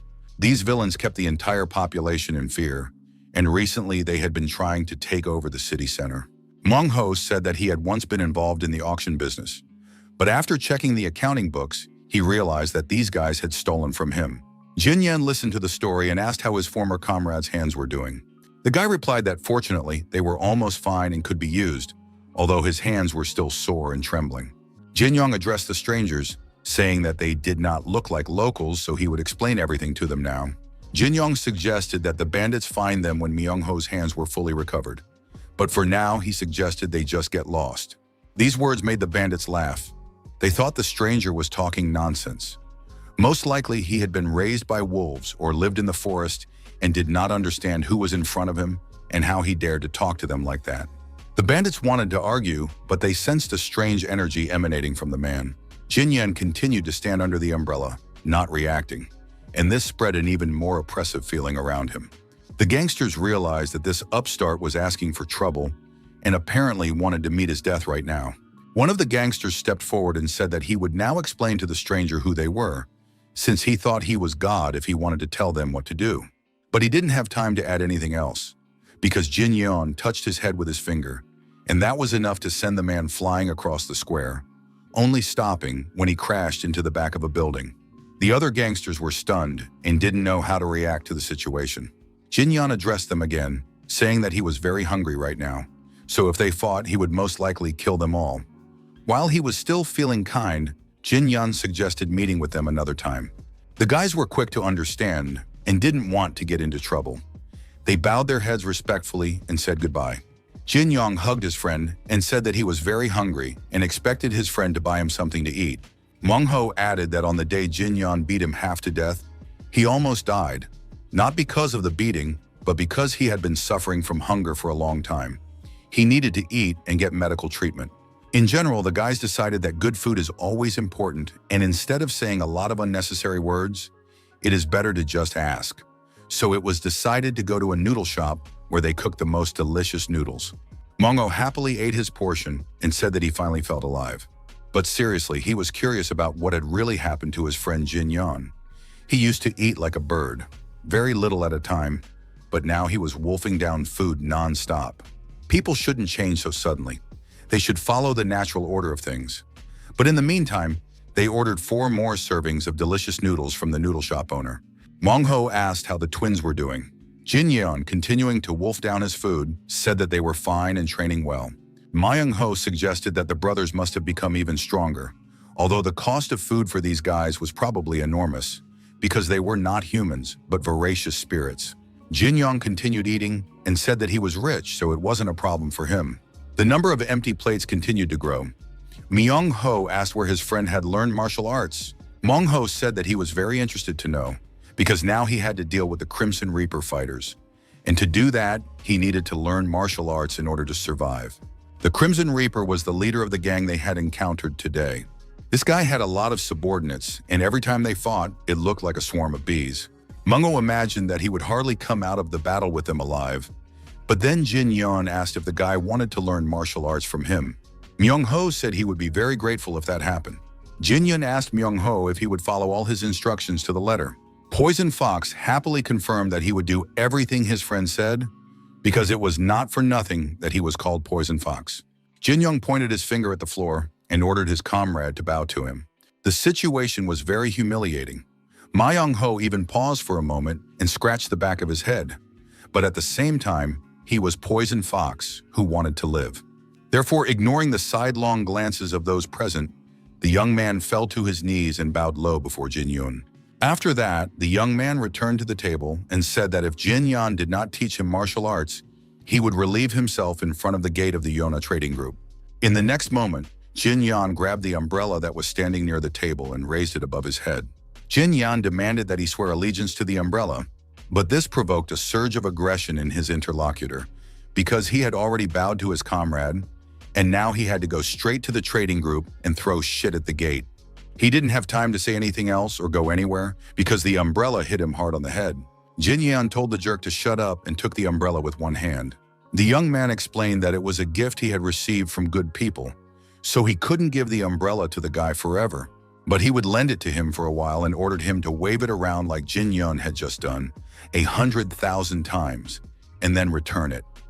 He had to do this as soon as possible if Myung-ho didn't want to give up studying martial arts. Myung-ho asked again how many times the master had ordered him to do this. It was no more and no less than exactly 100,000 times. Jin Yang was already losing his patience and said that Poisonous Fox was talking too much. If he couldn't do it, he should put down the umbrella and get lost right now. Jin Yun reached out to take the umbrella, but Myung-ho did not want to lose the opportunity so easily. Jin Yun grabbed his comrade by the scruff of his neck, pulled him toward him, and looked at him with a demonic gaze. He explained that even if he learned a few childish tricks, he wouldn't be able to kill anyone. But if he swung that umbrella 100,000 times, he could at least take down half of those guys, even with a wooden sword. Instead of destroying these bandits, what path did Myung-ho choose? He chose to run away like a wet, cowardly rat. And if Poisonous Fox is going to live such a miserable life, he'd better die right now. Myung-ho said he didn't want to die. The young man was beginning to understand that his life was changing right now. Jin Yun said that if the guy was a rat, he should know his place, and if he was Poisonous Fox, he shouldn't talk big. After that, the friends sat in silence at the table for a while, watching the rain that continued to pour down on the street. Myung-ho apparently had a change of heart, considered all the options, and asked his friend to lend him an umbrella. Taking it, the Poisonous Fox left the noodle shop. The waitress then approached Jin Yun and asked him to pay the bill for both men. Jin Yun did so without hesitation, but in reality, he wanted to see if the eternal fool Myung-ho would now get his act together. He remembered how the guy dreamed of defeating the Crimson Reaper if he studied martial arts. Of course, it sounded ridiculous coming from such a weak warrior. Jin Yun began to think about the Crimson Reaper alliance because he had said he would go and find them. The promise had to be kept, so the young man had to be ready. The fighters were no longer being led to the Crimson Reaper and reported the incident to him. He tore one of the messengers in half with his bare hands. Jin Yun did not understand why his servants had let Chul Myung-ho go. The servants said that they had caught almost everyone, but one of Poisonous Fox's friends had stopped them. It was the son of a family from the merchant group who was able to resist them all. The frightened servants swore that it was true. The boys admitted that the stranger was very strong and skilled in martial arts. In addition, there were rumors that the strongest man in the entire region was the Crimson Reaper. He listened to this information, boiling with hatred. He ordered his men to be on the lookout and find both Poisonous Fox and Jin Yan, who must both die. Jin Yan was surprised to hear that the Crimson Reaper had torn someone to pieces with his bare hands. But there was information that the Crimson Reaper's character was so terrible that he preferred to tear his opponents apart with his bare hands. All the leaders of rival factions had died at his hands. The Crimson Reaper's faction had already absorbed several sects in the region. Yuquan had made his group quite large, and the entire region paid tribute to the Crimson Reaper. They say that there are no exceptions, and absolutely everyone pays tribute. Escort establishments, trading groups, hotels, and houses of pleasure. There was also information that just the night before, the Crimson Reaper had taken over the entire auction house. He was truly a very cruel and terrible man. Jin Yan admitted that this information was cause for concern. If the Crimson Reaper found out who Jin Yan was, the entire Yanha trading group could be dragged into an unpleasant situation. Jin Yan decided that he should go there himself first and find out what was going on. That same evening, the young man went to the Yuquan trading district. One of the local pleasure houses was quite crowded. There were various soldiers who had come to meet the girls. The owner of the establishment sent one of the girls to check if the guests had left one of the rooms. But then there was a scream, and the girls rushed to one of their friends, who looked beaten and miserable. It turned out that this girl had been in the room of the Crimson Reaper, and then something had happened. Another girl remained inside. The owner saw that a new guest had appeared on the first floor. She ordered her employees to take the beaten girl away and let her rest, as well as not to disturb the Crimson Reaper and to behave very quietly. Mrs. Chanhua went down to the first floor of her establishment and saw an unfamiliar young man. The woman greeted him, introduced herself, and said that she was the owner of the establishment. But the young man did not want to hear details about the local girls. He asked directly if the Crimson Reaper was in one of the rooms. Chanhua was immediately frightened when she heard that name, and the young man confirmed once again that he was looking for the Crimson Reaper. Her initial fear subsided, and the woman asked the stranger if he had arranged a meeting with the leader of the association. The young man replied that he had not, but asked her to report back if the Crimson Reaper was indeed in the building. The woman confirmed that the Reaper was there. Jin Yan went to his room but whispered to the landlady that all the other girls should be evacuated. Janhwa understood that a girl named Soli was in the room with the Crimson Reaper. The owner of the establishment tried to warn the young man, saying that the leader of the association had a rather quick temper. Jin Yong replied that he was fine with everything and that he knew what he was doing. The young man was climbing the stairs when a security guard blocked his way, saying that strangers were not allowed to enter without permission. Jin Yong continued to climb, ignoring the guard's words. Then the man thrust his spear forward, but this turned out to be his fatal mistake, because Jin Yong grabbed the shaft and used it to throw the guard down to the first floor of the establishment. The noise attracted the attention of the other fighters of the association. They rushed out, brandishing their weapons, and said that the stranger did not even understand where he was. Jin Yan was completely calm. He asked the men where their dim-witted leader, the Crimson Reaper, was sitting. This was complete nonsense, the men thought. They were stunned by such an attitude and rushed to attack. Jin Yan said that he would find their leader anyway, as soon as he killed all the guards. Jin Yan took a scarf off one of the guys' heads, saying he would need this little thing for a few seconds. Jin Yan easily dodged all the attacks and counterattacked in turn. He took away another fighter's mace, a large metal and very sharp one. After that, the young man no longer held back and simply threw everyone around, checking room after room. Jin Yan systematically cleared the area of the association's fighters, intending to eventually get to their leader. The young man spun his head around, asking those present, did he really have to destroy every room, or would they finally confess where their leader was?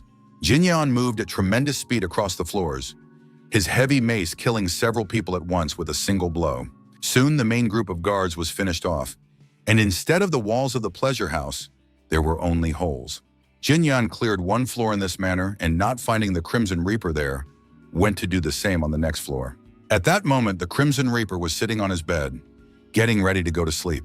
Suddenly, the door to his room flew open, and the body of one of the guards flew in, managing only to say that the son of the merchant group had arrived. The doors opened, and the silhouette of Jin Yon appeared in the doorway. who had finally found the Crimson Reaper. The Crimson Reaper honestly admitted that he was curious to know what all the commotion was about. The man thought that Jin Yun had come to pay his friend's debt, but instead of answering, Jin Yun made sure he was on the 5th floor. Jin Yong thought it was too high.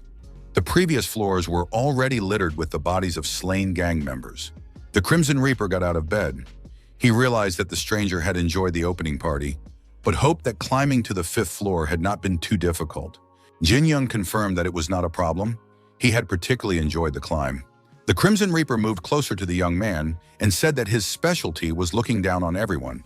He was indeed tall, very powerful, and strong. The man was literally bursting with energy.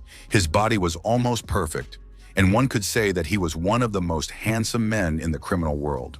Jin Yan enjoyed warming up his fists on his way through all these small-time gangsters. He had just warmed up his strength properly. The Crimson Reaper admitted that he couldn't control his strength, so one of the beauties couldn't take it and died. Jin Yan understood that this man was beyond rehabilitation. He no longer tried to restrain himself and only asked his opponent how he preferred to be killed.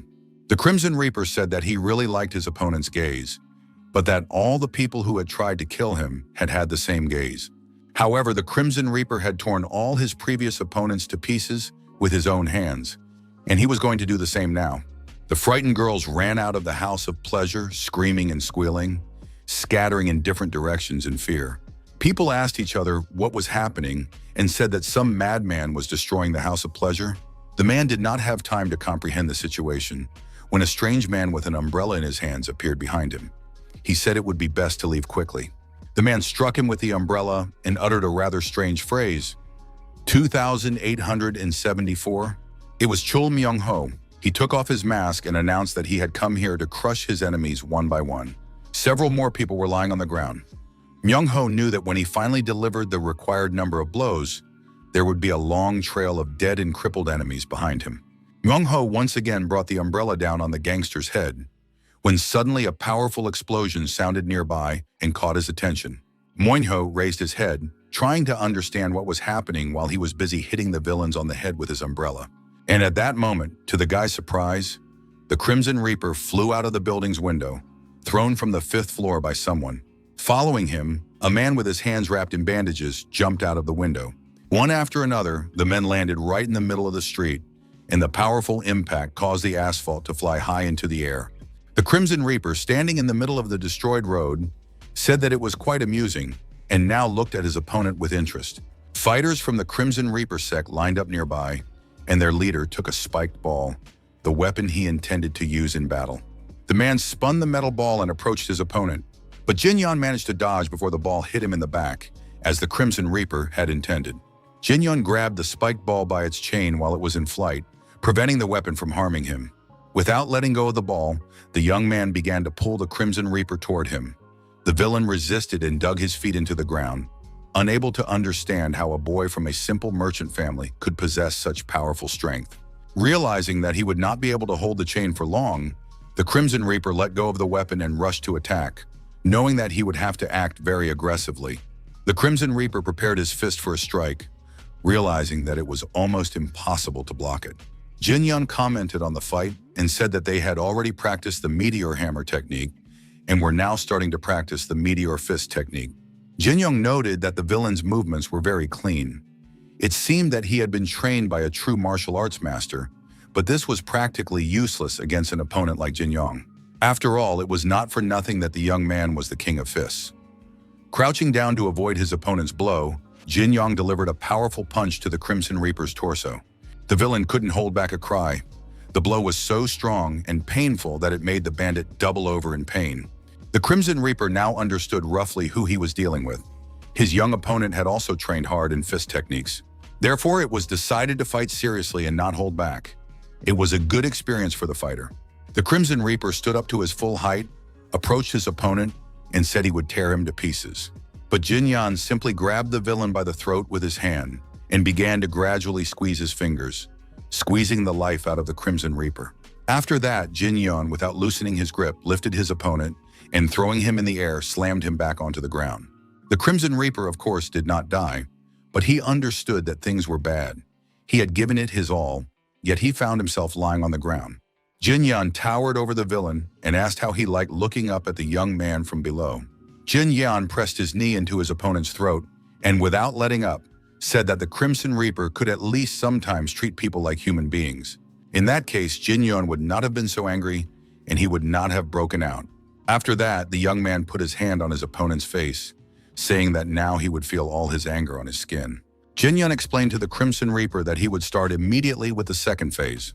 A powerful discharge of white lightning shook the villain's body. He felt as if he had stuck his hand in a socket, and the phases gradually increased.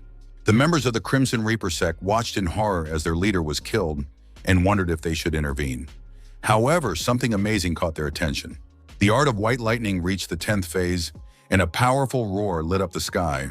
Jin Yan, having reached his peak, prepared to unleash all this lightning energy on his opponent. From the outside, it looked like pure madness, but the people could only acknowledge the fact. Where the Crimson Reaper had been lying just a moment ago, there was now only a scorched spot in the silhouette of his body. Jin Yan stood over the pile of his opponent's ashes and considered it a cleansing of the dark world. Jin Yan couldn't understand what these gangsters thought they were doing, collecting tribute from honest, hard-working people. By what right did this group of idiots treat peaceful citizens this way? Jin Yan wanted to know why they were squeezing the blood out of the weak, and he asked these questions to the members of the Crimson Reaper sect. Of course, the bandits were speechless. They had not yet recovered from the execution of their leader, which they had just witnessed. Jin Yan said that if the guys just wanted to show off their strength, they should start with him, and he would do the same thing to them that he did to their leader. The members of the Crimson Reaper sect turned out to be completely stupid. They decided to attack the guy because he was alone, and they could handle him with their whole crowd. Rumors had already begun to spread throughout the city that the Crimson Reaper was dead. Everyone was interested in the name of their savior and liberator. People began to realize that they no longer had to pay tribute. And if the Crimson Reaper was dead, and these bandits would soon be dealt with, then people would not have to pay anything to anyone at all. But soon they thought that, most likely, this young savior would also want to receive tribute from them. However, Munk was in the crowd. He told the people that the young savior was not like that. The young savior was not one of the villains, and besides, he already had plenty of money, so the people had nothing more to worry about. Ma Young-ho remembered that he had to continue waving his umbrella and immersed himself in the process, while the townspeople thought that this guy was just crazy. At that very moment, Jin Yan was fighting incredibly skillfully, and a sense of justice burned in his heart. Mong-ho remembered how his friend had saved him from the gang's pursuers. And Jin Yan said that you can behave in completely different ways. You can fight or you can run away like a wet rat. However, it is everyone's personal responsibility to ignite this flame of justice. Everyone wants to become stronger, and best of all, to become so strong that it drives them crazy. You have to make a choice and go towards your goal. Mong-ho decided that he would not be a wet rat because it was not for nothing that he was called the poisonous fox. The young man rushed to wave his umbrella, killing several villains in the process. It was quiet and peaceful at the residence of the Yonha trading group. Hua-yun tried to find out from his older brother where he had been the day before. Jin-yun, his clothes covered in blood and his face smeared with blood, said that he had just gone out for a drink and had only recently returned. Hua-yun wanted to ask something, but the sight of his bloodied brother confused him. Jin-yun reassured him, saying that it wasn't his blood. Hua-yun realized that the elixirs were apparently very effective. The young man was going to prepare a gift to thank the people who had sent these elixirs. He thought long and hard about what they could offer in return to the Taiho Trading Guild, because their elixir was very valuable. Giving gifts to people who already had everything turned out to be very difficult, so this simple question made the brothers think. Hua-yan voiced his options, but none of them appealed to Jin-yan. The young man wanted to do something that was not only expensive, but also useful, and then he had a brilliant idea. Jin-young told his brother that it would be a good idea to create a trade alliance. Hua-yan, although he was a supervisor in the company, did not understand what a trade alliance was. Among those who provided the elixirs were large trading groups, but also small ones, such as the Western Wind Security Agency, which did not have its own security. If an alliance were created, it would be possible to provide protection to all those in need, and that would be sufficient gratitude. Hua-yun thought this was too ambitious a plan.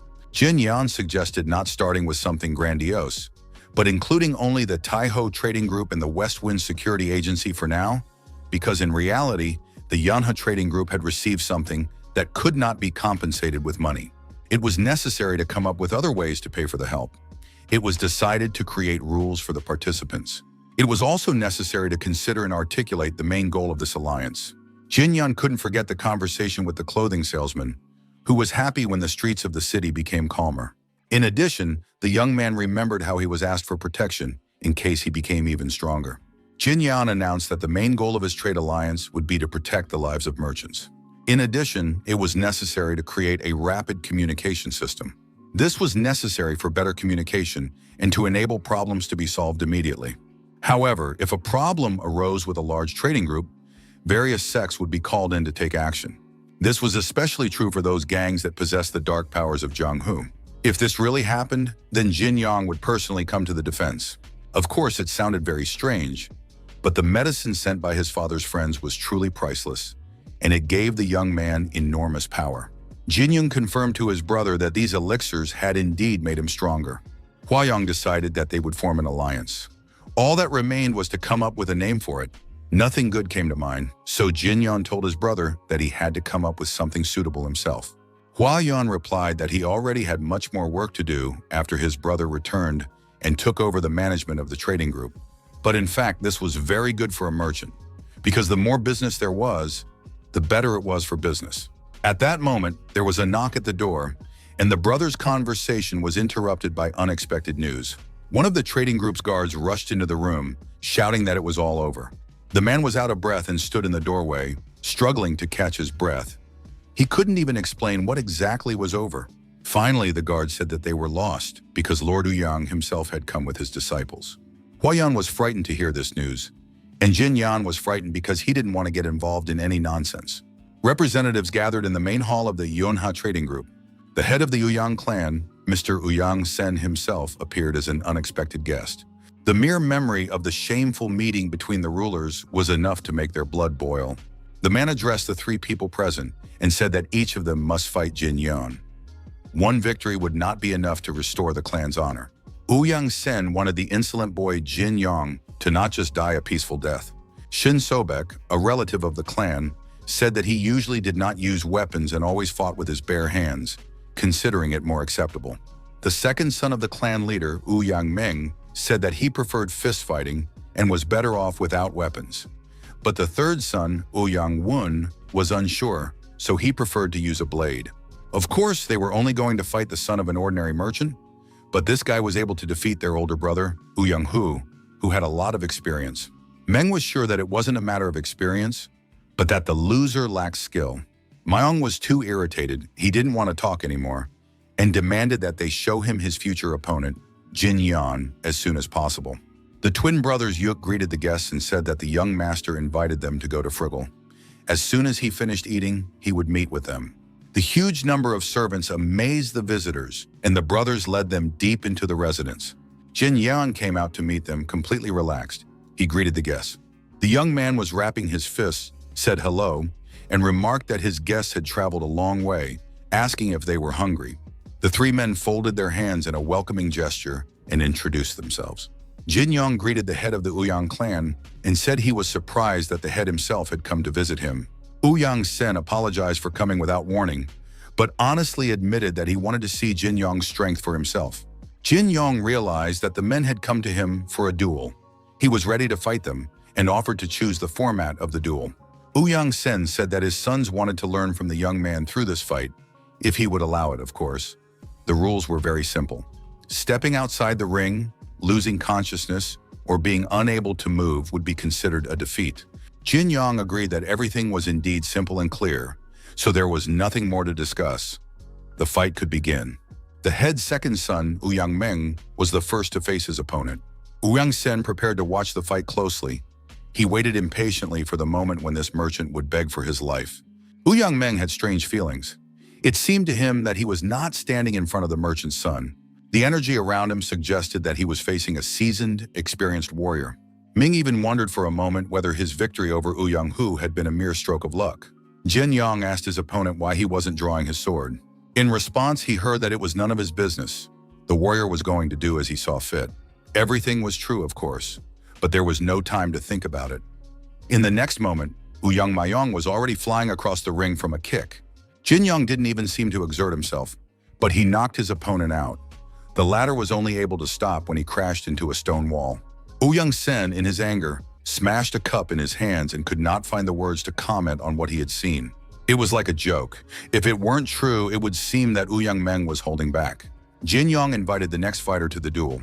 Young Wang volunteered to participate next and asked Mr. Shin to take care of his older brother. Wang entered the ring and announced that, judging by his opponent's skills, there was no need to hold back his techniques. Jin Young did not comment on these words but suggested moving straight on to the fight. Yang Won drew his long sword and rushed into the attack. He did it very quickly, lightning fast, one might say. Jin Young assessed the man's movement, saying that it was a bold move and that he was facing a man who was very skilled with a sword. However, he had no intention of messing around, so he began to activate the energy of the white lightning and parry the sword blows with his bare hand. As the white lightning phase rose, he deflected Yang Won's attacks faster and faster. He had only reached the third phase when his opponent realized that the fight would indeed be difficult. Jin Young used the art of white lightning and created a roar of lightning that proved to be very powerful. As a result of just one strike, the opponent lay motionless and showed no signs of life. It was clear that he was unlikely to get up to continue the fight. Shin Sobek understood that even the third young master had been easily thrown back by the opponent. Jin Young was truly an extraordinary merchant's son. Young Meng, still exhausted and sitting on the ground, asked if perhaps it was time to stop and end the sparring. If all three lost, it would cause a huge stir in society. But Shin Sobek did not respond and immediately rushed into the ring without warning. He took his place opposite his opponent, intending to spar differently than his comrades. Shin said that the older young gentleman was an outstanding master, but as a practitioner of palm-striking techniques, he could not miss such an opportunity. Sobek took his stance and hoped that Jin Yan would fight him once. Jin Yan assessed his opponent and thought that at least one of the guys looked like a more or less skilled warrior. The guys rushed at each other and started fighting. They were quite skilled. Both tried to strike while having to dodge counterattacks and plan their next moves. Shin Sobek soon noticed that his opponent was not attacking at all. Was he just going to block the blows? Even if that was the case, Shin Sobek decided to deliver a blow that he believed would be impossible to block. It was a spinning, crushing palm strike, like a wheel. Jin Yan was clearly enjoying this fight. He dodged again, noting that his opponent's movement was not bad, but too sweeping. To prove his point, without moving from his spot, he simply grabbed his opponent's ankle with one hand. Jin Yan squeezed his opponent's leg until a loud cry and scream rang out over the ring. The young man noted that it was indeed a good fight and thanked Mr. Shin. After that, Jin Young threw his opponent to the ground with all his strength, thus ending the fight. Young Meng was very upset. Now 3 guys had lost, and there was clearly nothing good about that. Jin Young turned to the head of the Young clan, Young Sen, and said that the fight was over. However, Mr. Young looked extremely dissatisfied, if not boiling with hatred and anger. Young Sen still couldn't believe that the young master from the Merchant Guild had defeated them several times in a row. This was clearly no ordinary person. Even if the Young clan brought in someone else, it would still not be enough. At this rate, not only would the pride of the Rulers Association be trampled on, but everyone around would begin to endlessly mock the Young clan. Such a terrible outcome had to be prevented. Young Sen suggested that Mr. Jin Yon take a walk with him around the city. He said that it was a peaceful city and that the Yonha Merchant Guild probably had many suppliers here. Young Sen decided not to beat around the bush and directly asked the young gentleman to join the Rulers Association. The offer did not apply to the entire Yonha trading group, but only to Jin Yan himself. If he joined, the Rulers Association would protect the Yonha trading group. The Rulers Association was an organization headed by 4 great clans: Dongko, Myeong, Shimen, and Namgun. In fact, it was a group of organizations that competed with the Murim Alliance. Young Sen honestly said that the people who had previously been under Young Hu's command were spreading rumors everywhere, and because of this, the reputation of the entire clan was ruined. The Young clan had only recently joined the association, and it was obsessed with saving face. Of course, Jin Young could not be blamed for spreading rumors, but in order to stop them, Jin Young must join and help restore the honor of the Young clan. After all, it's not such a huge request. The cunning Young Sen hoped to bring Senior Master Li into the association and make it appear that the young man was personally subordinate to him. Jin Young asked what the man would do if he refused to join. Young Sen did not understand why he should refuse. After all, the young man had nothing to lose. On the contrary, the son of a great trading guild should be able to calculate profits and losses. Jin Yong didn't understand what he would do in the association. The young man already had enough money, and now he was being offered the position of an ordinary warrior. Jin Yong didn't want to listen to anything else. If Ouyang Sen wasn't going to fight him, the conversation was over. He said that the walk had not been a pleasant one, turned around, and went about his business. He heard Ouyang Sen shout after him, saying that he was giving the young man one last chance. In fact, Sen wanted to say, "Does Mr. Lee really want to see with his own eyes how the entire Yongha Trading Guild is wiped out?" With the power of the Ouyang clan, only one guy could be spared by declaring him an enemy of the entire martial world. Ouyang Sen asked him not to doubt that he had the power to do so. He also asked if the guy was strong enough to stop Sen, and even if he was he sure he was ready to make the Rulers Association his enemy? Ouyang Sen didn't have time to say anything else. No threats, no tricks, because Jin Yong rushed at him to attack. The young man grabbed the man by the throat, squeezed his hand, and asked what Ouyang Sen thought about the possibility of being killed right there in the middle of the street, followed by the entire Ouyang clan being wiped off the face of the earth. Jin Yong said that he could pin all the blame for what had happened on Ouyang Sen's eldest son. Ouyang Sen replied that of all the vile words he had ever heard, these were the most unforgettable words of a man without manners, restraint, or shame. Ouyang Sen suggested keeping these words until the young man proved his strength. Suddenly, a green mist enveloped the men. It was a poisonous toad strike that Sen had practiced to defeat the leaders of the four great clans.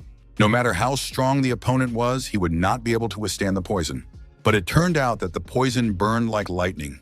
It consumed, and now everything was not as clear-cut as it seemed at first. Jin Yong threw his opponent away and thus blocked his poisonous attack. Despite his immense arrogance, his opponent was weaker than he appeared, most likely because the art of white lightning had already reached its 8th phase. Ouyang Sen said that if the guy was going to kill him, he should do it right now.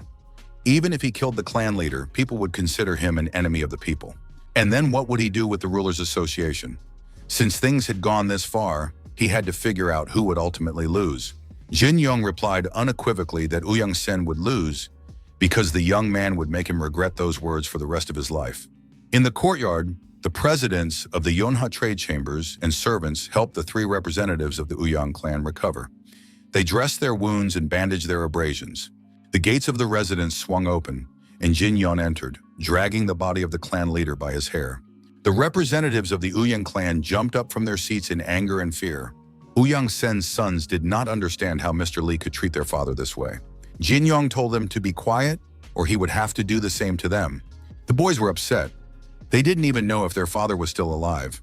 Jin Yong replied that the man was still alive for now, then left the residence. Ouyang Wun turned to the host and asked if there was a good reason for such an action. The young man wanted to know the reason. Jin Yong replied that the clan leader had threatened that if the young man did not help him, the entire Yongha trading group would be destroyed, and Jin Yong would be blamed for everything. He said he would go straight to the Association of Rulers and report the situation. The young man ordered the guards to follow him and witness the incident. Shin Sobek stepped forward and asked if Mr. Lee knew where the association was located, since they did not have an official residence. It turned out that the house of the rulers of the 4 great clans served as their meeting place, and the nearest estate was the house of the Moyan clan. Jin Yong instructed his guards, as well as his twin brothers, to keep an eye on the members of the Ouyang clan so that they would not do anything foolish. Hua Yun was tasked with handling the current case and submitting a report to the Murim Alliance. After giving all the orders, Jin Yan set off in the direction of the Moyan clan. Jin Yan looked out the window with interest at the nature and land they were passing through. He had spent too much time in taverns before. Ouyang Sen was riding with him in the carriage and wanted to know where they were going. The man said he was dying of thirst and asked for water.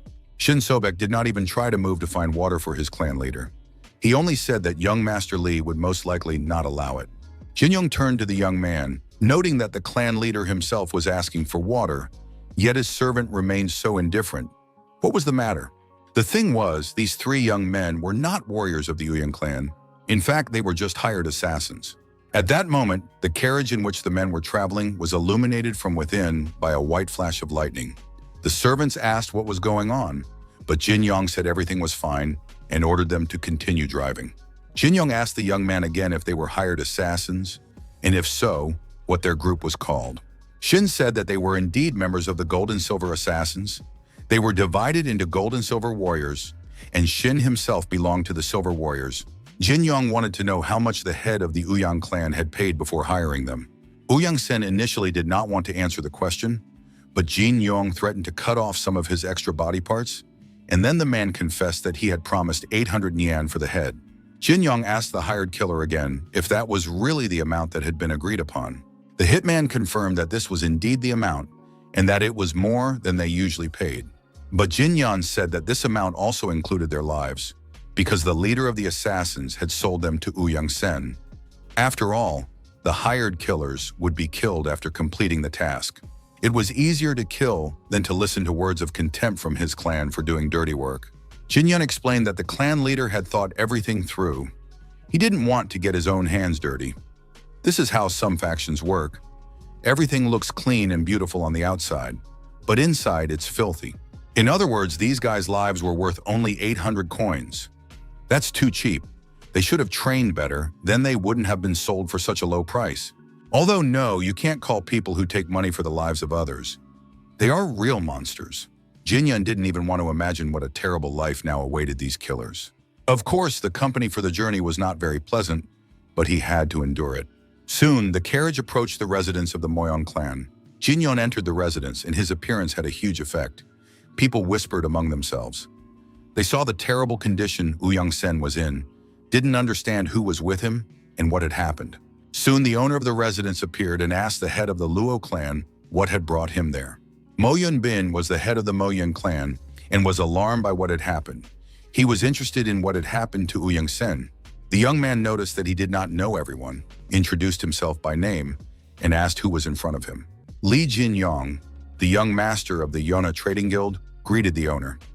He was surprised that the head of the Moyon clan was not Moyon Chu. Mo Yun Bin asked why the head of the Merchant Guild had brought Uyang Sen with him as a criminal. Jin Yong took the floor and explained the whole situation, hiding nothing and telling all the details. There were 3 hired assassins near Uyang Sen, and now Mo Yun Bin knew the whole situation in detail. Of course, threatening a merchant group was a serious crime.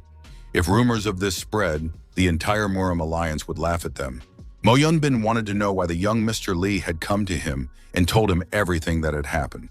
The man assumed that Mr. Lee was afraid of retaliation and had come himself to tell the whole truth. However, Jin Yong said that he did it so that rumors would not spread and everyone would go about their business. Mo Yun Bin understood that if someone threatened to exterminate his family and make him a criminal, the man would definitely kill him.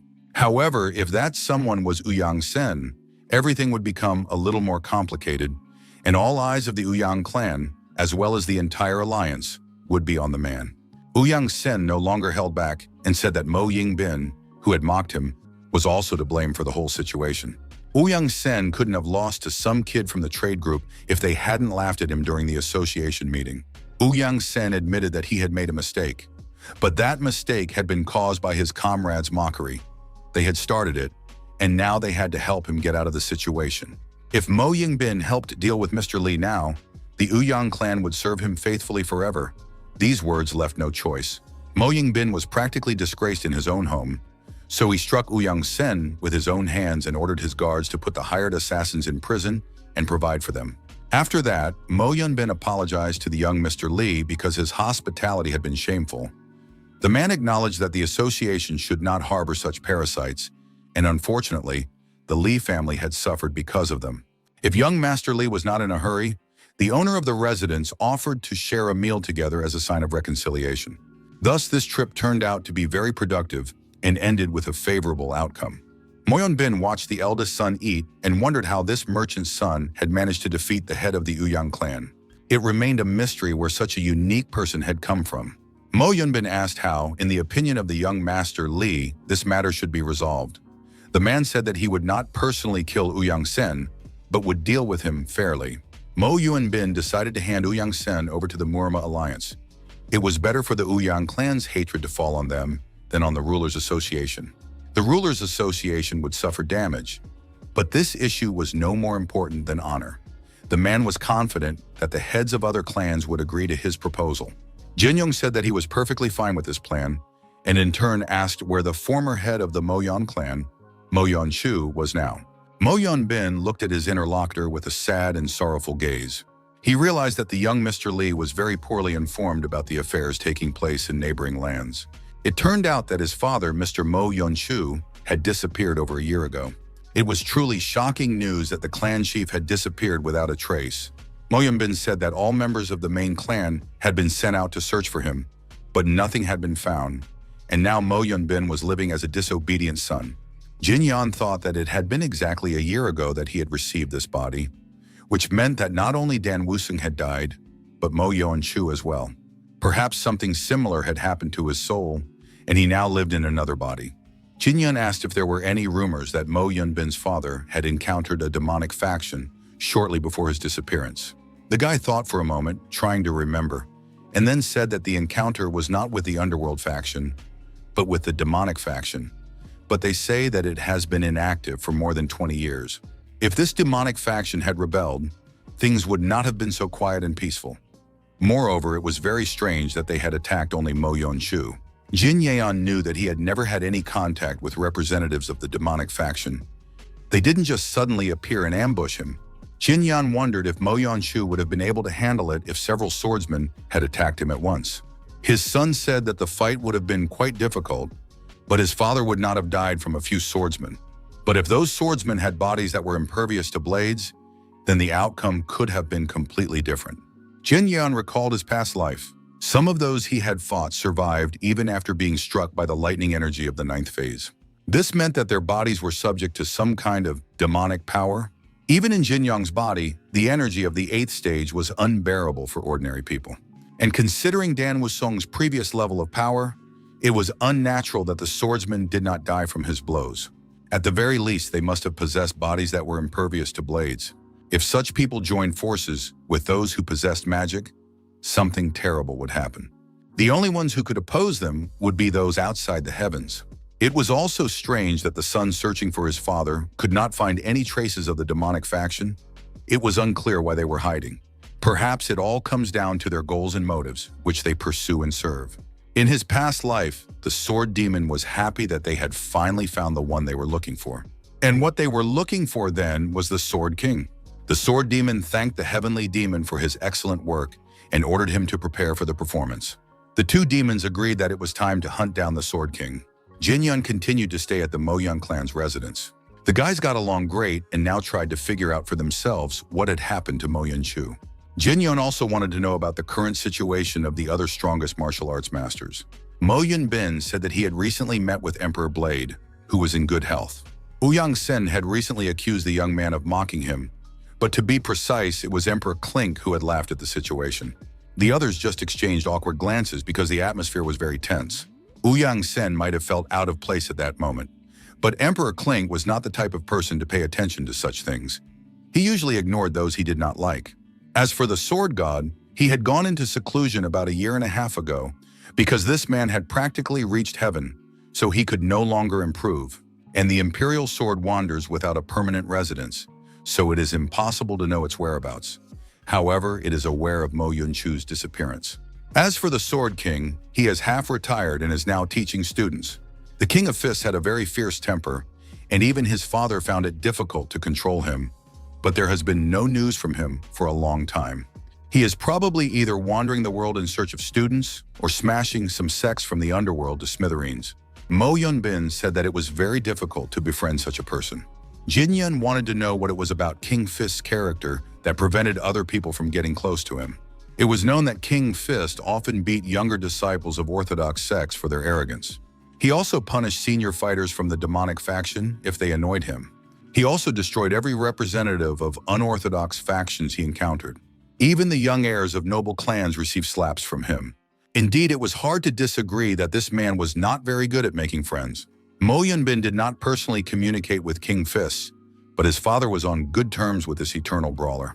Judging by his father's stories, it seemed that King Fist lived a rather lonely life. Jin Yun suggested that perhaps King Fist wasn't as lonely as he appeared to be. Jin Yun then tried to change the subject, saying that the food was very delicious. Jin Yun began to say goodbye to the host, saying that he needed to return to the Yonha trading group, which was now unprotected. Mo Yun-bin suggested that the young man visit the Murim alliance with him, and it really seemed like a good idea. The next day, the Mo Yan clan's estate was preparing for departure. Mo Yunbin suggested that the young Master Li testify directly to the alliance, and then the case could be steered in the right direction. The Mo Yun clan delegation was just returning from a nearby assignment, so it would be convenient to go to the Murim alliance together. Mo Yunbin introduced an alliance member named Bayek Hangyong. He was a guy with his head bandaged. As for Ouyang Sin, the Moyan clan was going to personally escort him. They would follow behind and arrive a little later. Jin Yan asked the Moyan clan to look after the Yonha Trading Guild in his absence. Mo Yunbin said there was no need to worry about this because his clan's fighters should have already arrived to protect the trade group. Jin Yan thanked the clan leader and said he would never forget his kindness and concern. Jin Yan also thought that the hired assassins who had come to settle scores with him belonged to an organization called the Gold-Silver Assassins. Jin Yan wanted the Rulers Association to investigate the matter, and if they found the headquarters, the young man wanted to join them. In conclusion, Jin Yan said that he had arrived the day before at the Moyan clan, a clan ready for open confrontation. But the head of the Moyan clan, Bin, showed rare wisdom, and now the young man was leaving with a light heart. Mo Yunbin thanked him for his kind words. After that, Jin Yan and Han Gyong left, using special techniques for fast movement. Mo Yunbin, left alone, thought about how the senior young master of the trade association had come alone, ready for battle. Li Jin-yun was truly an interesting person. 4 days passed, and the travelers finally reached their destination. Han Gyong noted that the young Master Li was as silent as he was. After several days of travel, they had exchanged only a few phrases. These were words like, "Let's go," "Let's rest a little," and "Come on." But then Han Gyong's thoughts were interrupted by an unpleasant incident. A passerby bumped into him with his elbow. The stranger apologized. His face had a long scar across his cheek. Judging by the scar, the stranger was Wulin. He was one of the most wanted criminals by the Murim Alliance. He had to be either killed or captured. Wulin belonged to one of the unorthodox clans and was very dangerous. Han Gyong rushed to attack. However, the criminal noticed that he was being pursued. Wulin pushed people aside in the square and ran away. Han Gyong noticed that the criminal was running away with a lot of noise, not afraid of attracting unwanted attention to himself. Recently, many exiles had been dissatisfied with the actions of the Murim Alliance, so they began to hunt down and kill its members. But it was incredibly brazen for one of the bandits to walk down the street without a mask. Of course, it was strange. However, it turned out to be a banal trap set for Han Gyong. Judging by the missing hands, these were bandits who had lost to the leader. Then several hands flew off and were thrown away. It was surprising that these fighters survived. Han Gyong was surprised that his rivals wasted their lives on such a disgraceful spectacle and used wanted criminals as bait. The gangsters said that cutting off hands was the master's hobby, and their job was to send him the severed heads of alliance members. But then Jin Yan approached the group of bandits and said that they had a fun hobby. The men turned around, not expecting to see anyone behind them. Han Gyong did not understand how the young Master Li had managed to catch up with him. Jin Yan smiled and told the bandits that he was a man whose hobby was beating up people like them. At the residence of the Yonha Trading Group, everyone was on pins and needles when they heard that Li Jin-yun had gone to the Murim Alliance in person. The man did not understand why he had gone, why there, and why now, and he demanded that they let him go and leave him alone. Hwa-young explained that his brother had gone to the Alliance in person to testify in the Ouyang clan case. Security guards had arrived in his place at the request of the Moyong clan. Myung-ho was very upset that his friend had left, even though he had made him a promise. The essence of the promise was, of course, very shameful. Myung-ho did not want to talk about the fact that he had already made 100,000 strokes with an umbrella. But Myung-ho had promised to pile a bunch in front of the gate if Jin Yan didn't tell him about the next stage. Myung-ho sat down under the fence, preparing to do this dirty work. But then he thought that it might be better to catch up with Jin Yan and discuss the next steps with him. The guy jumped up, pulled up his pants, and realized that he would now have to run to the Murim Alliance. Myung-ho didn't forget to grab his umbrella so that his friend wouldn't think he was a fool who could be easily manipulated. After all, he was not just anyone, but a real poisonous leaf, and now he too would invade the Murim Alliance. Myung-ho rushed off, continuing to wave his umbrella and count the next blows. The bandits looked back. They didn't believe that this young guy could cause them any discomfort, and they just wanted to laugh in his face, because he was not a warrior, but an ordinary puppy. Wulin said he wouldn't even waste his time on the stranger, despite being attracted by his appearance. Jin Yeon began to provoke the man, saying that he was probably going to the toilet and couldn't spare any time for a fight. Jin Yan asked Han Gyun if he could kill the wanted criminal. In response, he was told that since Wu Lin was officially on the Alliance's list of enemies, it was permissible to do so on the spot. Han Yong watched as his companion, with whom he had spent the last few days on the road, wrapped bandages around his hands instead of resting. In addition, this young man, who was always serious and taciturn, smiled for the first time as he tightened the bandages on his hands. The bandits did not wait for the young man to finish, because they were dishonorable bandits, and the three of them rushed into the attack. They threw their swords at their opponent, saying that it was still unknown who would kill whom. Jin Yan caught all three blades thrown at him with his bare hands. After that, the young man said that he would simply return all these blades to their owners. Wu Lin guessed that the young man had deliberately missed him. When throwing the blade, Jin Yong did not want to kill the bandit right away. He was curious to know what crimes Wu Lin had committed to end up on the wanted list. Wu Lin did not want to be frank, saying that men do not ask such questions. After that, he said that he had trained one part of his body that his opponent could not use against him. Wu Lin suggested that his opponent fight him with all his might, and activating some demonic power in his palm, rushed into the attack. Jin Yong responded that he would simply tear off his opponent's hand if he intended to use it. Everything happened much faster than even Jin Yong himself had expected. A few seconds later, Wu Lin was sitting in the middle of the street crying. The man said he would surrender and go to the Murim Alliance himself to accept punishment, but asked not to have his arms torn off. Jin Yan wanted to know why the gangster was giving up so quickly.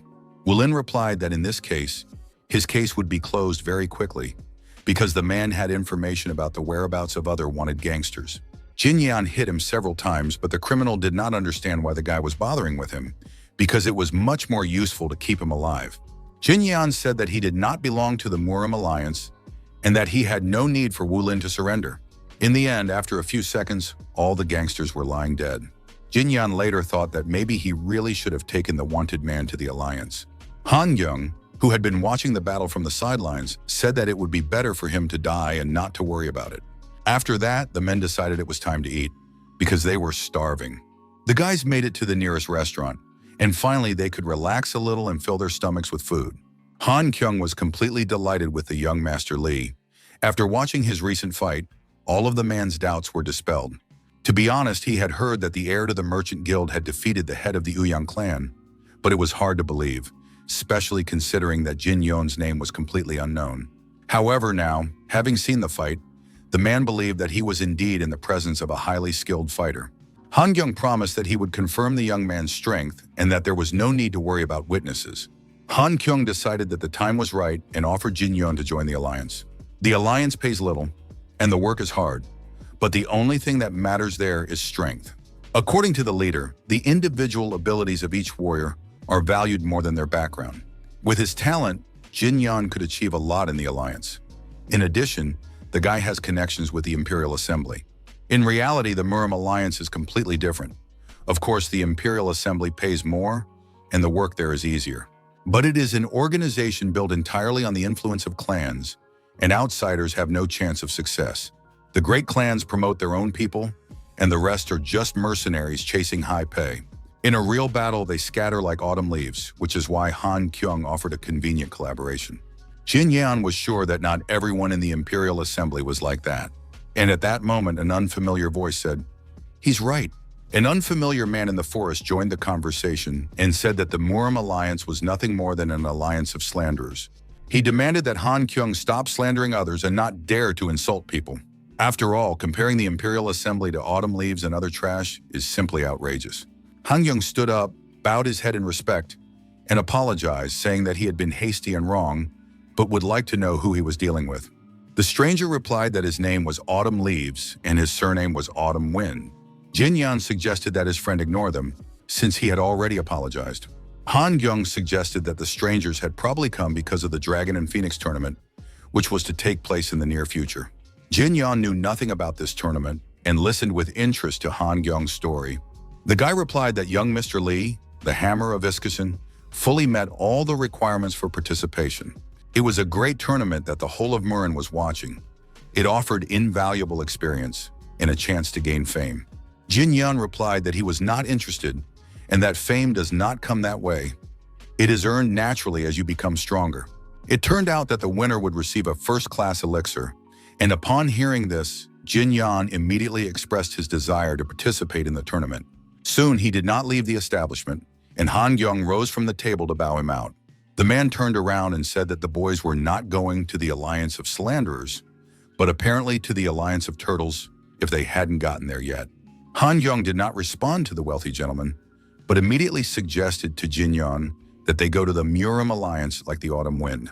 Jin Yan agreed without asking any questions, and the guys, using their skill of rapid movement, left the noble gentleman behind and rushed in the direction of the Murim Alliance. The nobleman's servants said that these hooligans were very insolent. They deliberately raised a dust storm to cover everyone in dust. The noble lord ordered his girlfriend to walk slowly with the escorts, while he would now show these two what real art of movement was. The servants shouted after their master to put the insolent hooligans in their place and continued to cough from the dust. The Murim Alliance was located on a mountain plateau that towered above a wooded area. Jin Yan was the first to reach the Alliance gate, leaving the two men behind. Han Kyung noted that his new companion was indeed moving very quickly, but then a stranger from the restaurant began to overtake him. A real race ensued between the two men. It was now a matter of principle for them to see who would take second place. Han Kyung put a lot of effort into doing so. In the end, all three ended up on the plateau in front of the gates of the Murim Alliance. Han Kyung was sure that he had won after all. It seemed to him that, even if only slightly, he had pulled ahead. Jin Yan had to judge the race and decide who would take second place. Young Master Lee watched this and did not understand the point of this race, because they were just showing off in front of each other. But then the leader himself came out of the Alliance gate. He said that the only winner was undoubtedly the young master who had reached the Alliance first. All the warriors present bowed their heads in respect to the Alliance leader, Murim. The stranger, who by fate had become a participant in the race, introduced himself and said that his name was Hua Inwol from the Hua clan. He greeted the leader of the Alliance. Everyone looked with interest at Jin Yon, the young gentleman from the Yona trading group, whom they had already heard about in connection with various events. Hua Yunwol also studied the young man because he understood that it was this young man who had defeated the Uyang clan. The leader of the Alliance, Murim, greeted the young men and introduced himself, saying his name was Yu Jong-hoon. Mr. Yu asked what the men were doing there. They probably wanted to participate in the Dragon and Phoenix tournament. The Alliance leader told the young Mr. Lee and Han Kyung to go to the main hall, where he was ready to take them now. Hua Yunwol said goodbye to everyone, but said he looked forward to meeting young Master Lee at the Dragon and Phoenix tournament. Jin Yan understood that he didn't even need to decide. The decision had already been made for him, and they wanted to reconcile with him by force. The guy didn't know how necessary it was for him personally. The clan leader noted that this time his subordinate was in last place in terms of movement skills. The young man was very upset. He had hoped to come in second because it would have been a complete disgrace to lose in front of his leader. The Alliance leader replied that Mr. Hua had come here for the tournament and most likely wanted to conserve his strength while testing the abilities of his opponents.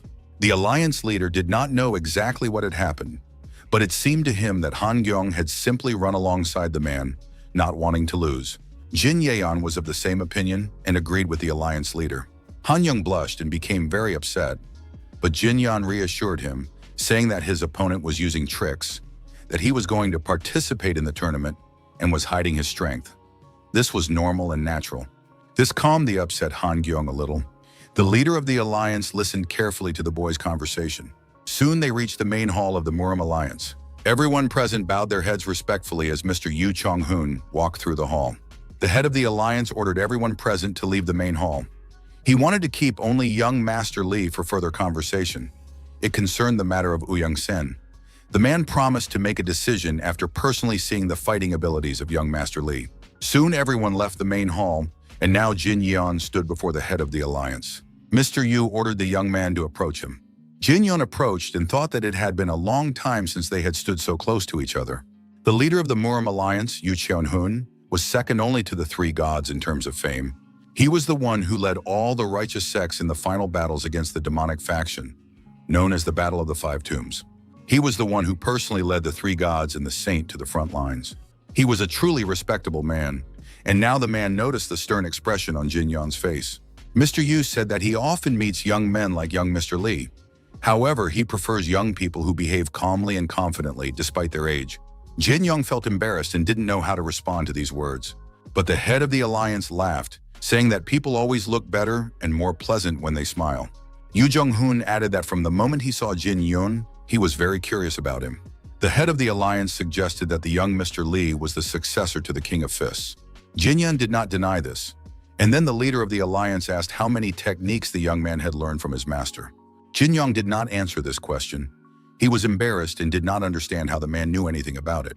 Mr. Yu replied that the young man used fist techniques and also controlled lightning energy. In the history of the Murim Alliance, founded by clans and sects that worked with lightning energy, there were various clans and sects. Some of them led swordsmen, others turned to Taoist arts, and many gave up after a large number of failures. But only one sect of enlightenment remained. It was the sect of the King of Fists. Although it was strange to call it a sect, they adhered to the principle of succession from one disciple to one teacher. This was exactly the approach expected of the leader of the alliance, and Jin Yong was not disappointed in this man's wisdom. Jin Yong confirmed the information that Mr. Yu had told him and said that he was indeed the successor to the King of Fists. The leader of the alliance said that fate had brought them together.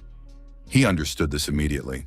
Those who master the martial arts of lightning inevitably acquire an aura of power. Their gaze, energy, voice, and even character begin to resemble lightning itself. That is why the head of the alliance has no particular memories of the King of Fists. He wanted to remain a lone lightning bolt tearing through the heavens. Therefore, it was very difficult to be friends with such a person, and he avoided it with all his might.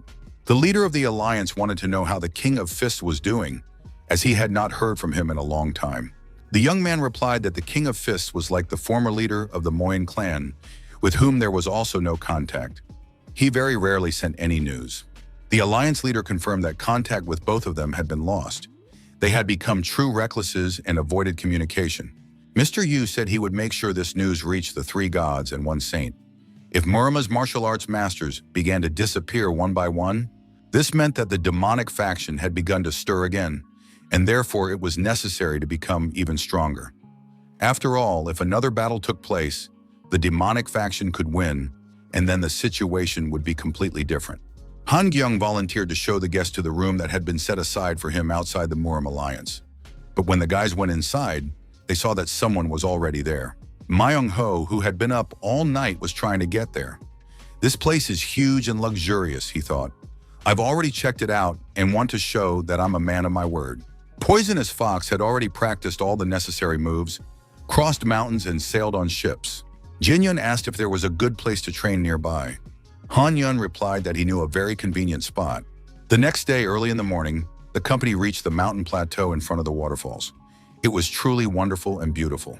This secluded spot was ideal for training. Alliance members often used it, as it was quite spacious.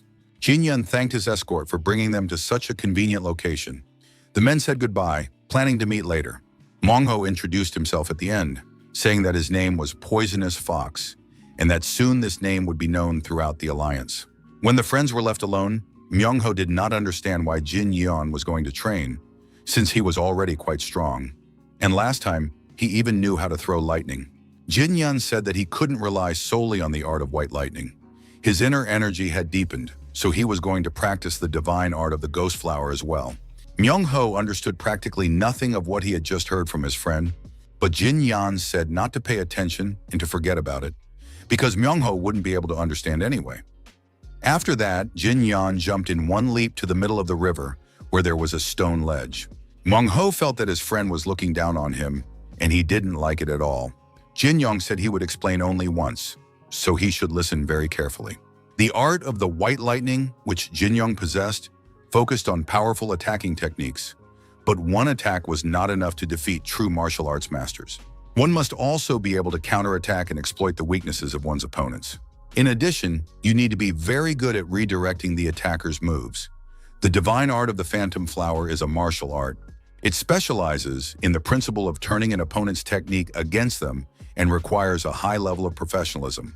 The highest secret of the divine art of the ghost flower lay in its technique. This technique allowed her to move distant objects without touching them with her hands, as well as to deflect the trajectory of an opponent's weapon. With its help, it was possible to snatch weapons right out of an opponent's hands. In short, for any close combat fighter, such as the boys, it was an extremely important art. It was not just important, but absolutely necessary in order to reach a high level and withstand serious battles. Ma Young-ho assumed that it was some kind of thieving trick. Jin Yan was very surprised to hear this, but he realized that it was not even worth trying to explain this technique to his friend. Jin Yan hoped that Poison Fox would at least begin to understand something, and it seemed that the 100,000 blows with the umbrella had not been in vain. But Myung-ho rolled up the sleeve of his kimono, showed his friend his powerful biceps, and said that he felt absolutely nothing. Only his arms had become thicker, but this did not add to his confidence in his strength and fighting abilities. Myung-ho was dissatisfied that his comrade had not warned him from the very beginning that it would not be easy. Jin Yan knew that he had given his former friend a huge opportunity because he saw potential in him. But not every fighter has the strength to take advantage of such an opportunity. Jin Yan decided to make the task more difficult. He handed the umbrella to Poisonous Fox and gave him a new target. Jin Yang said that of all the countless downward strikes the guy had performed, only one had any value. Jin Yan appeared in front of his friend, and now the guys were standing face to face. He explained that if the young man ever wanted to block, parry, or deflect an enemy's attack, he would have to find and use the most effective of all those 100,000 trajectories. If the young man could not find the right option, he would die. And the most effective strike is the only one out of all of them that is truly effective. The young man needs to replay all the movements he has made in his head. It should be just one precise slashing blow, as well as the fastest and sharpest thrust among those he will still deliver. During training, every warrior must extract useful techniques, then refine them, hone them, connect them, and rebuild them, forming a complete sequence. And when Manhwa has mastered all of this, he will have achieved what is commonly referred to as the basic form. After that, the martial arts masters of each sect study, modify and refine these basic sequences through endless repetition until they achieve perfection, which is called the art of the sword. But even then, mastering the art of the sword is not the ultimate goal. Applying this art in real combat is a completely different matter. A warrior must gain real experience to develop combat instincts and watch his tongue. Otherwise, he will die before he has a chance to acquire them. Mwenko said that now he understood everything. He finally understood why martial arts masters during training, after all, they are all completely insane damn psychopaths, and there is no one in the whole neighborhood crazier than Jin Yang. Jin Yan told his friend not to worry, because he wasn't going to teach him complicated sword techniques. Manhwa didn't understand why not. It wouldn't prevent him from becoming stronger. There were many fighters around who had trained harder in the great techniques before, and they had become stronger than Myung-ho could ever be. Jin Yan believed that joining a famous sect, learning its renowned sword techniques, and training under a great master were not the most important things. Myung-ho listened carefully to his friend's lecture and realized that he was completely confused. Jin Yan said that the most important thing in becoming a warrior was something much deeper. It all depended on one thing: when you live your life more seriously than you thought before and really want to live it. At that moment, the head of the alliance appeared on the hill and watched the guys.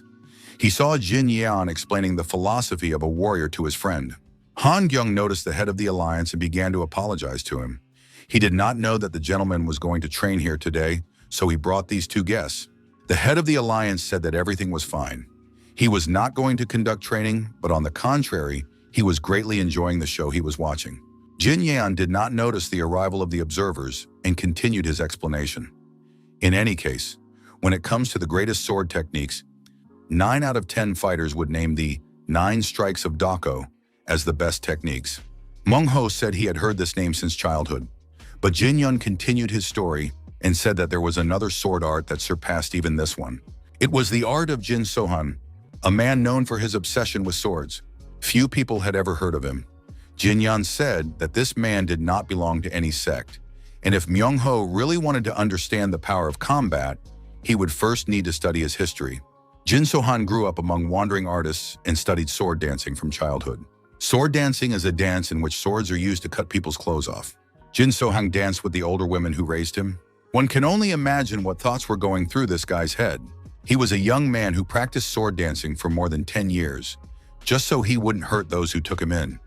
He was a complete orphan in this world. A man who trained with a sword solely so as not to hurt anyone. When this man finally learned to wield a sword meant for killing, his insight flashed in an instant. He surpassed even the master of the 9 strikes of Dako and created the greatest sword art in the entire country. The story was very beautiful, but did the sword dance itself make this guy a great and skilled warrior? Of course not.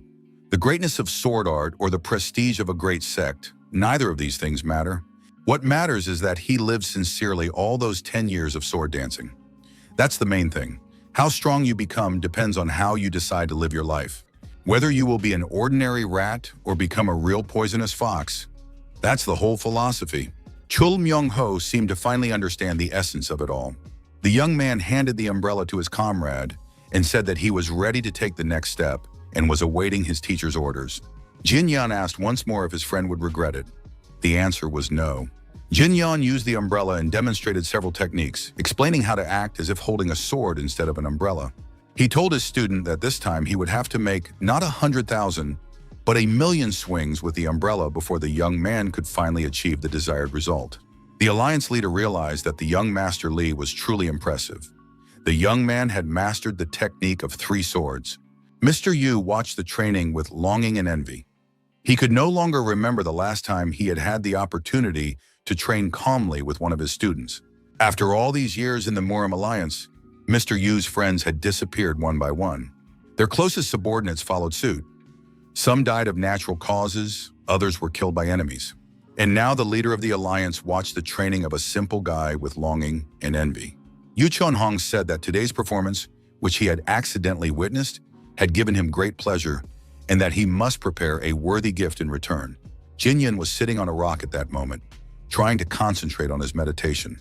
Not far from him, Myung-ho was also panting and trying not to scratch or fidget.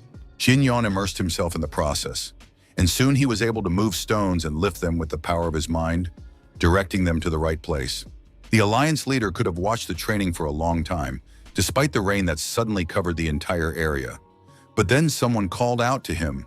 Jin-yan noticed Mr. Yu and rushed over to greet him, saying that he had been busy training. Myung-ho looked suspiciously at the leader of the alliance and was surprised that he was such a frail old man. Moreover, it was unclear how Jin-yan knew Mr. Yu. Myung-ho folded his hands in a welcoming bow, bowed before the head of the alliance, and stated his name. The old man asked where the scar on the young man's face came from. It looked like a sword wound. The young man replied that it was a wound from a dagger. The alliance leader wanted to know the details, but the young man tried to avoid talking about it. The alliance leader continued to insist, offering suggestions. Perhaps it happened during a duel, or maybe it was just an accident during training. Myung-ho decided to tell the truth. He said that he used to run a mountain hideout, and then he got into a fight with a guy who didn't want to pay back a debt, and the guy stabbed him in the cheek with a dagger. This story was very surprising. The alliance leader was shocked that such a negative person was among Jin-yan's friends and students. Myung-ho was very upset because he had to put himself in a bad light in front of the alliance leader and everyone present. But at the same time, the young man did not want to make up some story about a duel, training, or something more respectable. The guy was generally embarrassed, and it was unclear what was running down his face. Raindrops or tears of shame. The alliance leader was a wise man. He understood the young man's condition and said that he also had a scar that would not heal. The man showed everyone his hand and told them that his father used to own a brewery. He delivered drinks to taverns and sometimes transported the goods himself. Once, a group of drunk men began to beat him in front of his family. At that time, the gentleman did not yet know how to wield a sword as he does now. All he could do was grab a stick and start swinging it around at random. Fortunately, the drunks in the tavern were not particularly strong men, and the young man was able to scatter them with his club. No one died, but all the men were lying on the floor. His father approached his son and tried to stop the blood flowing from his hand. The young man was so excited that he didn't even feel that his hand was cut and bleeding. His father put his son on his back and ran with him into the forest to escape pursuit. A lot of time had passed, and the father hadn't carried his son in his arms for a long time. The boy noticed that his father's sleeve was torn. In addition, his father's sleeve was soaked with sweat. As they ran through the forest, the boy's hand kept touching the rough, sweat-soaked fabric, and the wound became more and more irritated. Perhaps that was why the scar never disappeared. It was saturated with his father's blood and sweat. Every warrior who joins Jangwoo brings their own story with them, and it is not always perfect and pleasant. The alliance leader asked if this worn umbrella was Myung-ho's weapon. The young man admitted that he had borrowed the umbrella from his teacher, Jin-yan. Mr. Yu handed the guy his umbrella and said he was asking permission to borrow his personal umbrella.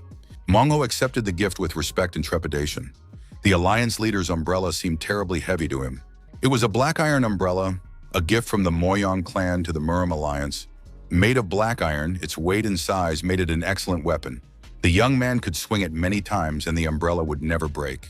Mungho accepted the gift, thanked the Alliance leader, and said that he had never even dreamed of receiving something like this, and that it was a great honor for him. In response, the Alliance leader told the young man to choose a life in which he would not have to be ashamed. Mungho promised that he would definitely do so. The young man stood silently for a while and said that he was confident in his choice and that now he would never have to be ashamed of his actions. Yu Jong-hoon was very pleased. He knew he had done a good deed. The Alliance leader added that if yesterday's mistakes could be corrected, today's life would be much better, and it was always possible to become a good person. There was no need to blame oneself for the past. Mungho was very moved by this situation. He thanked the head of the Alliance and promised to become a worthy person. Mr. Yum then said that he understood that it was very tiring for young people to spend a long time talking to an old man, so he was leaving them. The head of the Alliance turned to Jin Yon and said that he was looking forward to meeting him at the Dragon and Phoenix tournament. Mr. Yum walked away from the young men and said, "It doesn't matter whether they wave their fists or umbrellas, but they will definitely meet me again, and it is desirable to do so on the side of the Orthodox faction." Both young men were very pensive when the Alliance leader left them. After that, Jin Yon suggested that his friend go to lunch, but Myung-ho refused and said that he would train a little longer and then join him. Myung-ho couldn't contain his excitement and emotions because the Alliance leader himself had entrusted him with a weapon. Now the young man had to prove to everyone around him, including himself, that he was worthy of this weapon. From the outside, it was unclear whether he was crying or laughing. Several days passed and the eve of the Dragon and Phoenix tournament arrived. Jin Yon stood on the balcony and watched. The herald stood in the ring and announced that since the beginning of the Dragon and Phoenix tournament, a large number of people had already gathered to participate. Due to the large number of applicants, a festival was held on the eve of the tournament where anyone could challenge anyone they had long dreamed of fighting. But that wasn't even the most important thing. If a warrior realized tonight that he was not yet ready, he would not even dare to show up at the tournament the next day. After all, no one needs random weaklings who will drag the competition out until sunset. Jin Yun heard about the festival on the eve of the main tournament for the first time. It sounded quite amusing. At that moment, Myung-ho was in the crowd among the spectators.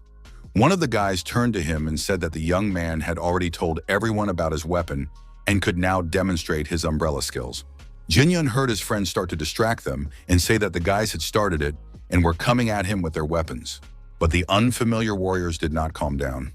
They continued to laugh and whisper about the umbrella weapon, confident that nothing could be achieved with an umbrella. Myung-ho now stood in the center of the circle, confused. Did the Murim Alliance really forbid the use of umbrellas as weapons? Jin Yon understood that his friend's character had not changed. Meanwhile, Myung-ho began to tell everyone that they had no idea where he had gotten this umbrella.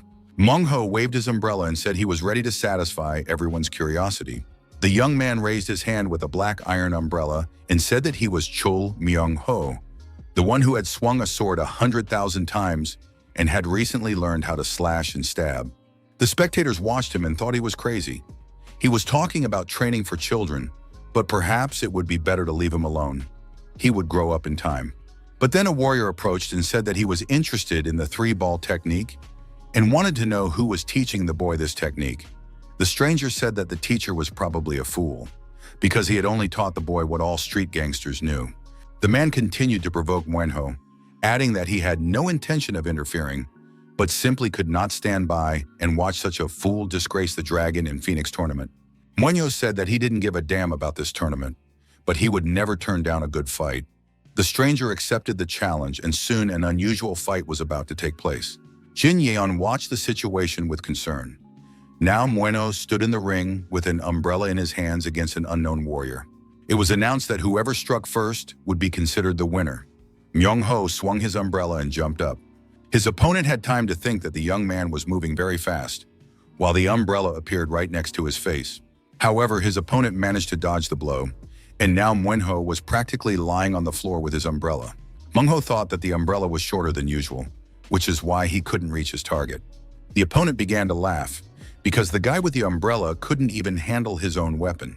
At that moment, a real circus began, and all the spectators watched in amazement, not understanding where they had ended up. Muenyo grabbed his umbrella and ran away. It was a very strange sight of a fight. His opponent noticed his retreating adversary and was completely confused, not knowing what to do next. According to the rules, no one could be declared the winner because no blows had been struck. Therefore, Munk's opponent was forced to chase after him. Soon the duel became simply comical because the guys did nothing but run around in circles after each other. The guys ran in circles until the stranger was able to trip Muenho with his spear, and Muenho fell to the ground. The warrior immediately rushed to attack his small opponent, who was going to run around the tiny stage forever. The man approached, saying that his opponent was running around like a funny little rat, but now he would get up, and finally they could show how real men fight. Muenyo replied that his opponent had first knocked him down with a dirty sweep and now demanded that he get up. This is some kind of twisted joke, thought the young man. How can I even compete with this? Situation was becoming increasingly comical and absurd.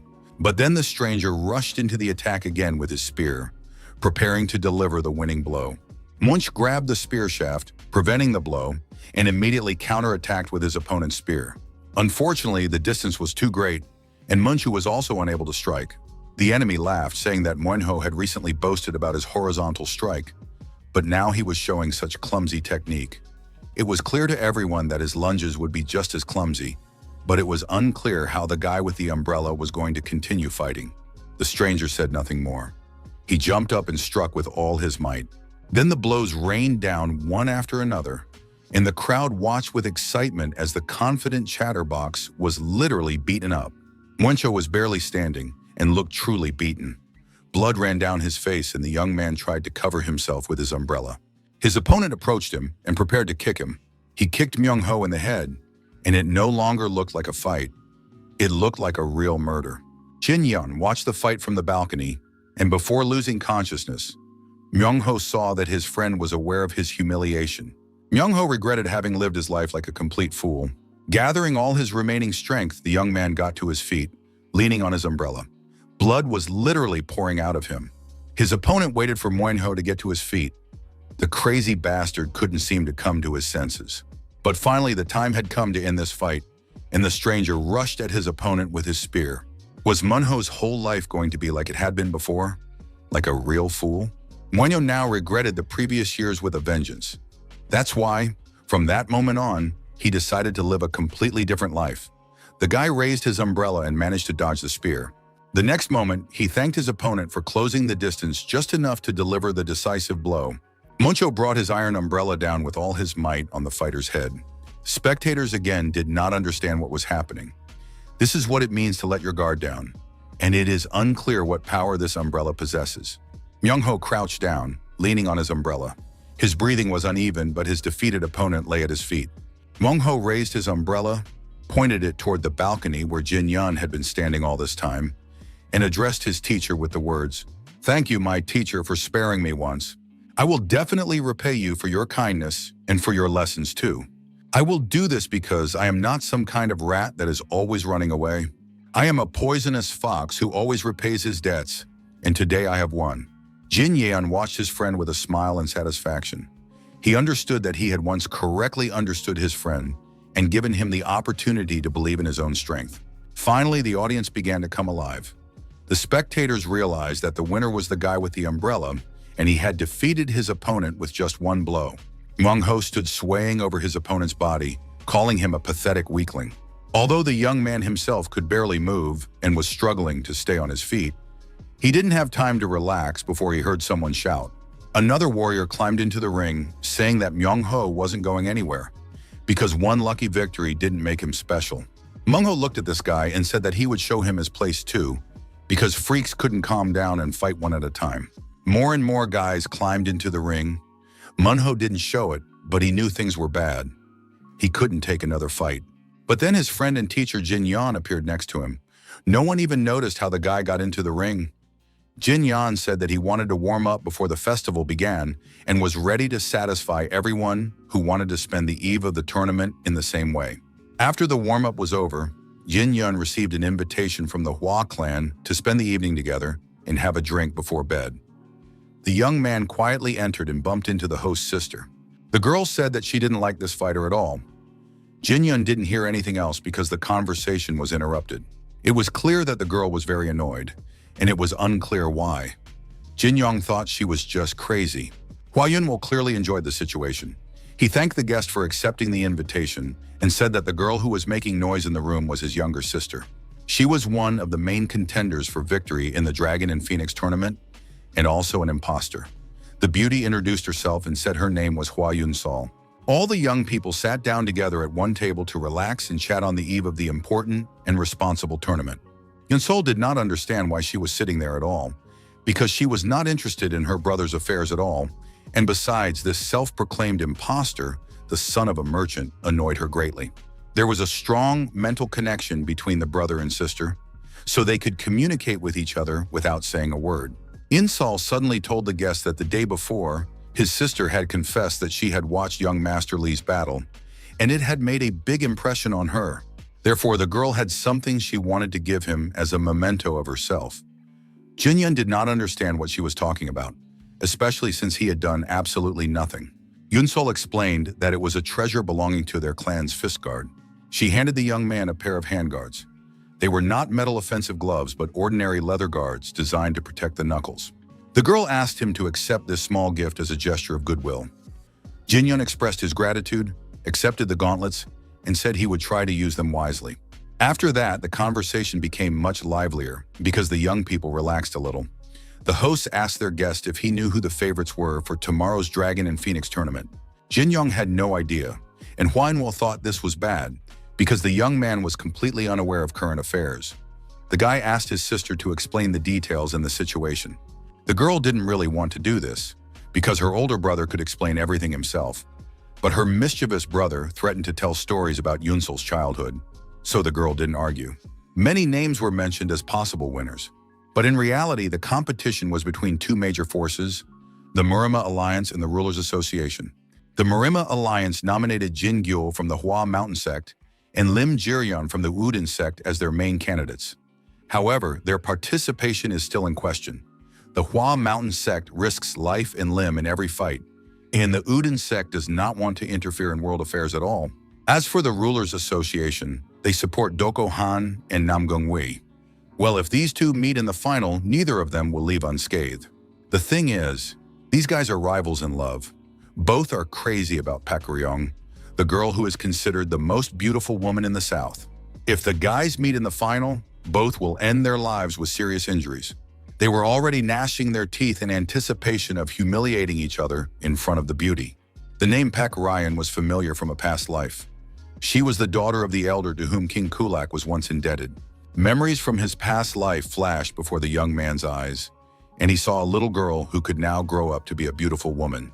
Now she had become a real beauty, admired by all the heirs of the leading clans.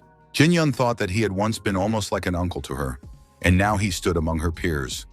These facts evoked strange feelings. In addition to the main declared contenders, Hua Yunwoo was also a member of the Rulers Association. He was a kind of dark horse. His younger sister said that the guy had never actually participated in a public duel. Everything in life seemed tedious to him in advance. Jin Yeon felt that inside this handsome young man, there was no desire to fight at all. Although perhaps he was so strong that he simply did not need to fight at all. The guy gave off a feeling that he was someone to be feared, although there was no reason for such feelings. Yunsol continued her story and added that there were two more unpredictable variables in this year's competition. They are not very well known, but rumor has it that both warriors are quite strong. One of them is from the Hainan sect. The second unknown and unpredictable opponent was, of course, the young Mr. Li Jinyong. The young man was a little embarrassed, but at the same time pleasantly aware that serious fighters considered him a solid and clear contender for victory. Hua Yunwoo asked his guest how ready he felt for the upcoming tournament. Jin Yong put on the arm guards he had received as a gift from the Hua clan and said that among the participants in tomorrow's tournament, whom he had just heard about, none of his opponents were even considered serious contenders. The Hua siblings didn't even know how to respond to their guest's confident statement. When Yunwoo came to his senses, he began to laugh loudly, saying that it seemed Jin Yun had no intention of losing in this tournament. Jin Yun calmly drank his drink, while the host realized that this young man was indeed difficult to deal with. It was impossible to analyze him, understand his main martial art, level, or even personal interests. Hua Yunwol felt that the guest was not even interested in his sister, known as the Snow Phoenix. The young man showed no interest in her at all. Taking advantage of the fact that he was busy singing, Inval continued to make his assumptions, and he came up with an idea. Perhaps Jin Yun was actually focused only on becoming stronger. Jin Yun put on the arm guard and told his host that he really liked the gift and that it was truly a masterfully crafted item. The young people had a wonderful evening. The host came out to see their guest off. They said a warm goodbye and wished each other all the best for the upcoming tournament. The brother and sister were very pensive as they watched the departing guest. This young man had made an impression on them, and although he had spent quite a lot of time with them, he remained a dark horse. Insol asked her brother what he was going to do about tomorrow's Dragon and Phoenix tournament. The young man was very serious. He said that he had finally met someone worthwhile, but instead of truly befriending this person, he was already arguing about winning the tournament. Hua Yunsol told her sister that he would concede to the young Mr. Lee. The girl realized that her brother was very impressed with this young man, and even she suspected that her brother had very tender feelings for him. Hua Unwol did not go into detail about his emotions, but it was clear that his body eloquently expressed everything that did not need words.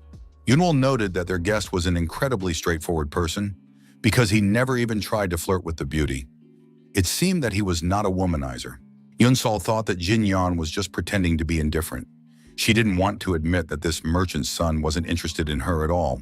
Her brother continued to mock his younger sister, and the beauty declared that she had no need for this young Mr. Lee. The older brother explained to his sister that she needed to look, feel, and live freely. In life, she would see many merchant heirs, strong warriors, and clan heirs who would be the most notorious bandits. Not every member of the Murama Alliance is a hero, and not every person in the underworld is devoid of honor. She needed to look with her eyes, listen to their words, and choose a worthy man. It is a worthy man that Insel should love, and all the talk her brother had just given her was just ordinary jokes. The guy hoped that his sister would not take them to heart. Hua Yinsel promised her brother that she would listen to his advice. Then the brother and sister continued discussing the evening, saying that the self-confident Jin Yan did not even consider the main fighters to be his rivals. If they had heard about this, they would have immediately drawn their swords. Yunwol and Yunsel continued to joke around when suddenly they heard someone scream. A man approached them and asked them to repeat what he had just heard from his close friends. It was Dong Go Han, the future head of the Doko clan. Hearing that some stranger dared to dismiss them as worthy opponents, the young man wanted to know who this insolent person was. Yunwol immediately sent his sister inside, forbidding her to stay near the men. Donko followed Insel as she went into the house with a rather eloquent look. It was clear that he wanted to get his hands on this beauty. Inwol explained to his friend that there was no need to worry, that these were just the words of some passing martial arts master, an ordinary chatterbox. Donko Han was not reassured. How dare a simple martial arts master say that he and Namgun Wu were nobodies? Donko guessed that these words came from the son of a merchant, the young Mr. Lee, who had recently left this area. Donko said he had met the man, and he looked like the heir to the Yonha trading group. It was interesting to know what this guy was doing here at such a time. Probably Hua Yunwol had invited him personally. There were rumors that this guy's skills had improved a lot lately. Dongo wanted to know Youngwol's opinion. Which one of them was stronger? Hua Unwol was very reluctant to voice his thoughts on the matter and make any hasty statements. He could only say that the young Mr. Lee, as everyone knew, had defeated Ouyang Sen. Therefore, he should not be underestimated. Donko Khan pointed his blade at his comrade and said that he found it strange to hear such words. Did Inwol really think he was weaker than that snotty merchant? Yunwol showed absolutely no fear. He said that Khan's character had not changed and wanted to know why the young man had actually come here. Donko Khan sheathed his sword and asked why Inwol himself did not want to participate in this year's Dragon and Phoenix tournament. Donko reasoned that if Inwol defeated the merchant's son, or Namgun Wu, the Rulers Association would have a winner this year. Inwol understood that the man was simply trying to manipulate him and had absolutely no understanding of the situation. Yunwol laughed in the young man's face and advised him to just participate and relax. This year, neither the Rulers Association nor the Muram Alliance would win the championship. Hua Inwol smiled mysteriously, without going into further explanation, and said that this was his prediction as the future chief strategist of the Association of Rulers. Donko didn't know how to respond to that, but he wanted to know how confident Inwol was in his prediction, and whether he could back it up with action. Donko Han decided to bet 10,000 coins that the winner would come from either the Murim Alliance or the Rulers Association. Hua Yinvol assessed the situation and declared that he was willing to bet 30,000 coins that the winner would not belong to either of these groups. These guys were now bound by their agreements, and their financial situation also depended on the outcome of tomorrow's tournament. Donko advised them to prepare the money in advance and say goodbye to it, so that it wouldn't hurt so much the next day. Hua Yinvol wished his opponent luck, confident that his prediction was indeed correct. The next day, the Dragon and Phoenix tournament began with the qualifying round. The contenders gradually gathered in the city center and registered for the preliminary fights. If the warriors collected 3 name tokens, they could advance to the main round of the tournament. Li Jinyang also came to register. He was asked what name he would like to see on his name tag. The young man did not know, but it turned out that he could use a pseudonym. It was not necessary to give his real name in the preliminary fights. Of course, the young man wanted to register as King of Fists, but he couldn't afford such a name because he hadn't yet reached the level he had in his past life in relation to the title of king. Jinyon asked to write Warrior of the Fist on the sign. They wrote it down for him, wished him luck, and handed him the sign. When the registration process was complete, Jinyon moved towards the ring where the preliminary fights were to take place. The atmosphere before the tournament was very tense. The stakes were too high, and all the participants wanted to win. Jinyong paid attention to the fighters. Some of them looked quite strong. The internal energy of the young masters had grown significantly in recent times. However, the presence of internal energy did not guarantee victory for these guys. Jin Yan put on protective gloves and thought about what he would prove. Internal energy alone was not enough. This time he was going to test the body techniques he had perfected. The young man approached the ring and noticed how the referee broke one of the fighters' scorecards. The referee explained that the guy had neither the skill nor the character to advance to the main round. Therefore, he needed to have pride, stop throwing tantrums, and calmly leave the tournament. The young man did not understand why he was disqualified after winning and asked for another chance. However, the judge was adamant. He stated that this was the Murim Alliance. The guy was disqualified and had to leave. The referee accused the young man of attacking his defeated opponent with extreme cruelty, which was not the behavior of a martial arts master. After that, the referee called the medical team to help the beaten warrior stay healthy. Jin Young noticed the guy's violent temper.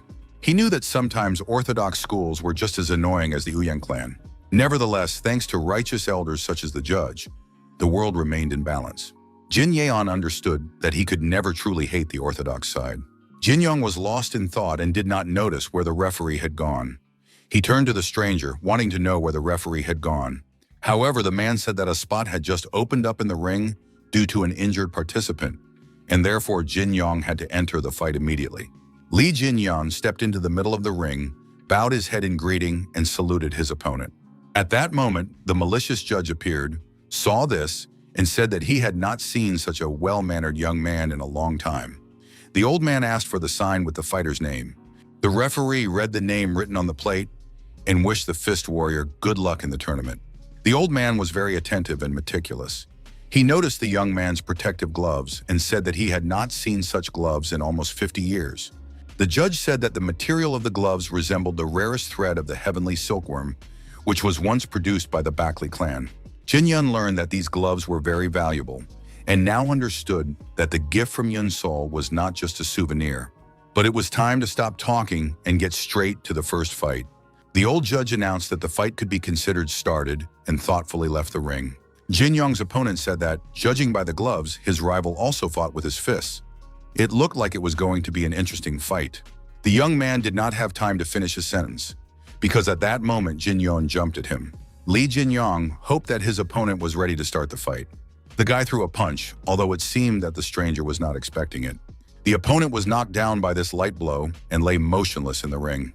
The referee immediately rushed into the ring and announced that the fight was over and that the winner was the fist warrior.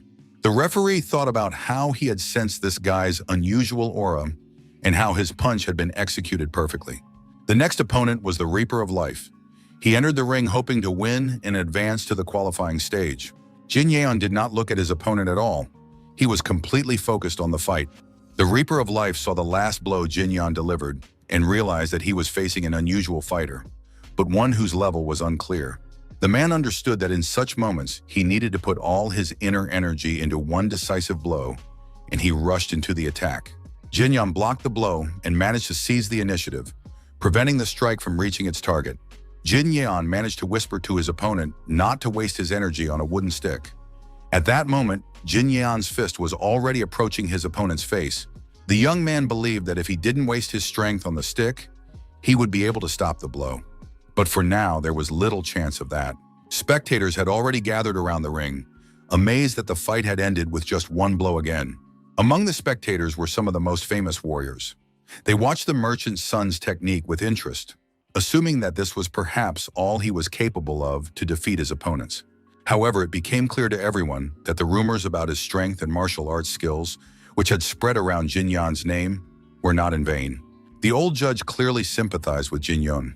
He really liked what was happening in the ring, and the man did not hold back his emotions and announced that it was amazing. After that, the judge invited the next participant.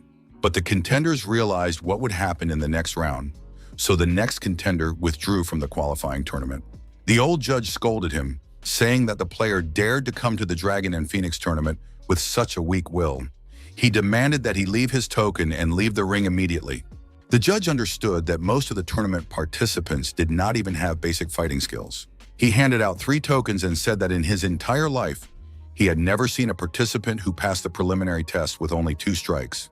But now the old man had seen such a warrior and was happy to welcome Jin Yan to the tournament. He added that he would be happy to see him in the main round. The first day of the tournament was taken up with the qualifying round. It was already evening, and it was possible to draw up a fight schedule for the warriors who had passed the qualifying stage. The judges had to distribute the participants according to their combat power ranks, so that fighters of the same level would not meet each other in the first round. The old judge said that of all the warriors he had evaluated, the only gap was the fist warrior. He was the first warrior to advance to the main bracket. Rumor had it among the participants that the young man had made it through the preliminary round with just 2 punches. Realizing the strength of this warrior, it was necessary to distribute the remaining participants correctly so that the tournament would be as fair as possible. At that moment, the alliance leader entered the judges' room. He thanked all the judges for their excellent work on the first day. The judges reported that they had done a lot of work. Enough participants had been selected, but many had been excluded for lack of character. The alliance leader wanted to know if there had been any interference from unorthodox sects at this stage of the tournament, but the elder judge said that nothing of the sort had been noticed. This was excellent news. The Flying Dragon Squad, the Cloud Dragon Squad, and the White Dragon Squad were supposed to track the positions of those who had passed and cover them so that they would not be ambushed or drawn into senseless fights. The elders were supposed to make sure that no one dared to threaten the participants of the next stage of the tournament, neither from the orthodox sects nor from the forbidden ones. In case of violation of the rules, the culprits were to be captured and locked up in the dungeon. The subordinates accepted the orders from the respected leader of the alliance with joy and respect. As he was leaving the judges' meeting, Yu Chonghong asked Marim, for the sake of the alliance's honor, to ensure that none of the passing warriors were harmed. After that, the alliance leader left the room, leaving the judges to draw up the tournament bracket. Silence reigned in the room for some time. Everyone felt the weight of responsibility and understood the importance of the upcoming tournament for the life of the entire alliance. The next day, the main stage of the Dragon and Phoenix tournament began. The judges worked all night to draw up a fair tournament bracket and distribute the participants fairly. Spectators gathered in the stands, coming with their entire families to enjoy the martial arts festival. Yu Chonghong was alone in his chambers. He did not want to share his thoughts with anyone. He preferred to enjoy the silence. Soon the judge appeared and reported that all preparations were complete and the tournament could begin. The alliance leader turned his head and saw light coming into the room through the unlocked doors. Myung-ho continued to complain. He couldn't see well from his seat. The guy wanted to be seated in the front row because he had already passed the qualifying stage. John-Woong approached his opponent and offered to make a bet on the upcoming championship. John-Hoon was confident of his victory, so he didn't understand why he should take such a risk. The friends teased each other, calling each other braggarts. The alliance leader thought that old age was taking its toll, and memories of his youth flooded back to him. Before his eyes stood the face of a friend who was almost like a brother to him, and then that same face was covered in blood, with a look of pain in his eyes. And then one of his friends, Jong-Won, is mortally wounded by a sword that pierces his back. Dying in his friend's arms, Jong-Won asked Jong-Hong to lead the battle. Yu Jong-hoon had to find the greatest sinner in the entire Oran company. He had to become the leader of the alliance and prevent the villains from the demonic faction from escaping. But Jong-hoon himself was also sinful, as he was the commander at that moment. His fighters obeyed their commander and willingly gave their lives. But how could martial arts masters start this war? The weak could have simply run away and saved their lives. And now the alliance leader understood that in the world of Jong-ho, it would have been enough if the strong had gathered and sorted things out among themselves. There was no need to drag ordinary people into their merciless fights. The alliance leader was struck by the fact that such thoughts still tormented him. The man went to the tournament, hoping that perhaps the outcome of today's competition would be his liberation and his last battle. The spectators were happy to see their idol alive, because the alliance leader was almost a god to ordinary people. People chanted his name, welcomed him, and called him a great hero. Yu Chung-hong simply waved calmly to his subjects in response, knowing that he was not really a hero. The alliance leader began his welcoming speech. He said that 45 years ago, a young man with tousled hair came here, borrowed money to participate in the competition, and now stands before all the people. Jin Yan, like the others, listened attentively to the leader. He respected this serious and fair man. In those days, even winning 1 or 2 fights was considered a feat. Sometimes it happened that someone died in an accident. Something like that happened in the very first fight, when a martial arts master won. He belonged to a respected clan, and in the second duel, a master from the Golden Blood sect won. The man who took second place began to live in the Murim Alliance, and his name was Chong Wong. Over time, this warrior received the Star Sword. At that time, Cheon Hong already possessed the Water Moon Sword. The winners were not awarded prizes, but the alliance leader and elders voluntarily gave the swords to the young men. Many events took place later, but since then, the young Yu Chung-hoon has been unable to leave the alliance. The joy of receiving the Water Moon Sword made the young man strive to become even stronger. And now, alliance leader Murim announced what prize would go to the winner of today's tournament. Yu Chung-hong was going to present the century-old Chonghua Ginseng from the Ime sect. The 100-year-old Chonghua Ginseng inspired awe even in renowned warriors. It was a truly rare item that could not be bought for any amount of money. The alliance leader explained that for Abbess Hyun of the Ime sect, who did not even have the means to support her disciples, giving the 100-year-old ginseng to an unknown winner was a great gesture of trust. In addition, the alliance leader was going to present the Star Sword to the most outstanding swordsman of the tournament. He was sure that his late friend, who was now in heaven, was happily watching this event.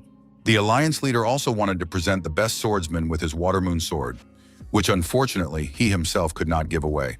But the blacksmiths of the Gu clan had specially forged a new sword for the alliance leader to present at this tournament. Everyone knew that the blacksmiths of the Gu clan created unforgettable swords, which were wielded by the best swordsmen of the Hua Mountain sect. The winner who received this sword would be able to name it himself. The young, still unknown man's hair had long since turned gray, but his sword remained as sharp as ever, for it was the Water Moon Sword.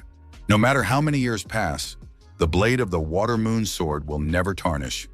We should all follow his example and keep our hearts pure for as long as possible. Every warrior must remember that someday he will go to heaven, and there wars will be judged by personal qualities, taking their rightful place.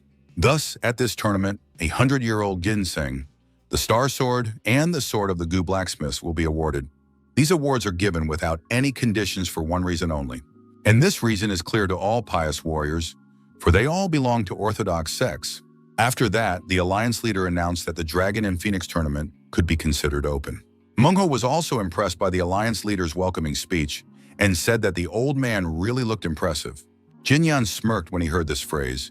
He did not like to value everyone equally and treat them all the same. It was not about the pride, authority, or righteousness of the Orthodox, but about the statement of an old man who had already lost so much. However, this old man chooses to follow the path of the Orthodox to the end. He takes the stage and burns his life away. He is ready to fight and defend his beliefs. He respects crazy and stubborn martial arts masters, but the Orthodox are not always right. They can also be wrong. Jin Yan's thoughts are interrupted by the announcement of the start of the first match of the main tournament bracket. The participants in the first fight were Fist Warrior and Double Spear from Hebei. They were asked to enter the arena immediately. Jin Young stepped into the ring, deciding to immediately determine how strong this orthodox fighter he was about to face was. The guys got ready. Jin Young was unarmed while his opponent was armed with 2 spears. This was Jin Young's first experience against a master who wielded 2 spears at once. A warrior named Double Spear looked at his opponent in surprise. The young man looked at his opponent's hands and was surprised to see that he was going to fight without weapons. The man asked his opponent if he really practiced fist fighting. Jin Yan confirmed that this was the case, as it was not for nothing that he was nicknamed the King of Fists. The spear warrior understood that there was a huge difference between practitioners of fist fighting. He had never seen this young man before, so he assumed that he was probably a novice and that victory would be easy. Finally, the referee shouted for the fight to begin and left the ring. At that moment, the opponents rushed to attack each other. The warrior named Double Spear realized that his opponent was unusually fast, dodging and counterattacking perfectly, like flowing water. He thought that if Jin Yan got close, it would be dangerous, so he decided to attack from a distance and, pushing off from the ring with his spears, rose high into the sky. Jin Yan calmly waited for his opponent to descend to a closer distance. Then the young man grabbed both spears aimed at his chest with his bare hands and held them. His opponent opened his mouth in surprise. He was confused, realizing that his attack had been parried without weapons. He had no time to think of anything else, because at that very moment a powerful kick struck him right in the head. As a result of this blow, the warrior flew across the entire ring and fell directly into the arms of Elder Sun, who was absolutely thrilled and said that it was absolutely thrilling. The warrior was not seriously injured, but lost consciousness from the blow. It was immediately announced that the winner of the first match was the Fist Warrior. Jin Yan could barely contain his smile. The audience was shocked. How could it end so quickly? They had come for a real show. Manhwa applauded his teacher with joy and pride, noting Jin Yan's incredible strength and how much more he could learn from him. Chol Myung-ho waved to his friend as he stepped down from the ring, wanting to personally express his admiration for his skills. Hwa In-wal also came out to greet the winner of the first fight. Chul Myung-ho took the opportunity to introduce himself. "I am Poisonous Fox, not Umbrella." Jin Yan thanked him for congratulating him on his victory. Yun-wal smiled in surprise when he heard such a funny nickname. Myung-ho asked which match the young Master Hwa would be participating in. The young man replied that he himself was not participating in the tournament, but admitted that he had succumbed to Do-go-han's provocation and bet a huge amount of coins on Jin Yan's victory. The amount was so large that it could buy 3 huge mansions. Jin Yan agreed that it was a good bet and promised to make sure that Hwa In-wal did not lose the money. By the way, Jin Yan wanted to say something about the gloves he received as a gift from the Hwa family. The day before, the senior judge had said that they were made of the finest white silk from the heavenly silkworm. Hwa confirmed that Elder Song was absolutely right. They were indeed valuable gloves. The thing is, some time ago, the leader of the Beckley clan had given him a sword, and the man had liked the gift very much. In return, he gave these gloves as a gift, since the Beckley clan, which had been focused on swords for many generations, decided that the gloves would find a better owner elsewhere. Jin Yan listened carefully and analyzed. The patriarch of the Beckley clan was pleased with the sword. Both brother and sister Hwa also possessed swords, and young Master Hwa carried a fan, which meant he possessed several types of weapons. It became clear that the Hwa clan was hiding a power far greater than what the world thought of them. At that moment, the man on whom In-wol had placed his bet entered the ring. He wielded a large, heavy black sword. Do-go-han was considered one of the strongest participants, so the fight would most likely end quickly. Myung-ho did not understand why every participant considered himself the strongest. Could they not realistically assess their own strength? And indeed, after just a few moments, Do-go-han's opponent was defeated in the ring. Do-go-han was declared the winner of the fight. He was descending the steps from the ring when Hwa In-wal waved to his friend in greeting. Do-go-han was in a great mood. Just one punch and the fight was over. He didn't want any unnecessary fuss. The man approached the group and asked if Mr. Hwa, after watching the fight, still wanted to risk his money, because soon he might regret betting on the son of the trading group. Hwa In-wal pretended not to hear, cleaned his ears with his finger, and looked at his opponent in surprise. Do-go-han continued, "It's a shame that the next supreme advisor to the Association of Rulers has such terrible intuition." Chol Myung-ho was the most insolent of those present and had no intention of feeling sad. He called Do-go-han a brainless idiot. His interlocutors tried to shame the young man, but he said that he had not mentioned any names and did not understand what the problem was. Do-go-han heard the insult, drew his sword, and asked if the worm dared to repeat his words. Myung-ho clearly did not expect to be heard, and the mere sight of the sword caused him to panic.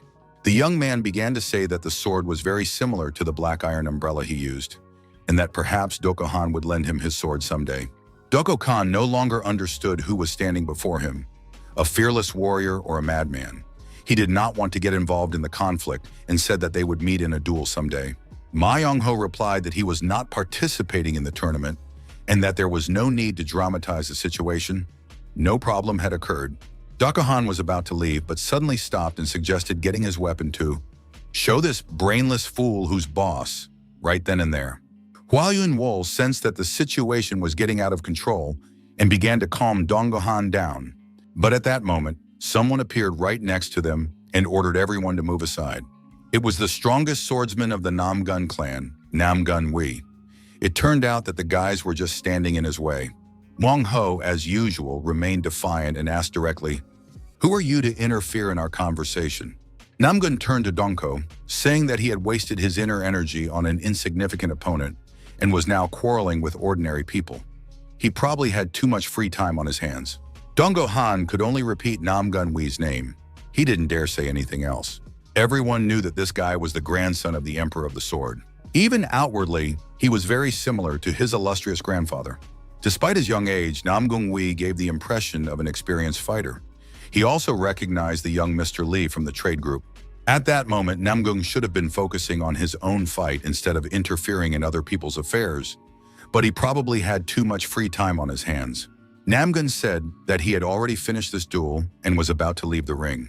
Wang Ho couldn't understand what was going on, because the last fight had just ended, and Dong Go-han had participated in it.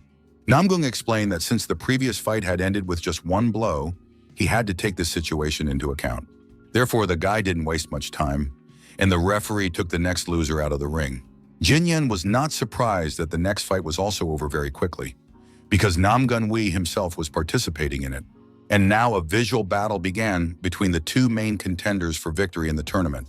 It is unknown how it would have ended if two beautiful women had not approached the guys at that moment. Hua Yun-sol turned to her brother and said that her friend wanted to greet him personally. Hua Yun-sol was delighted to see Lady Beck, whom she had not seen for a long time. The girl thanked him for the sword he had given her earlier and said that she had found a great use for it.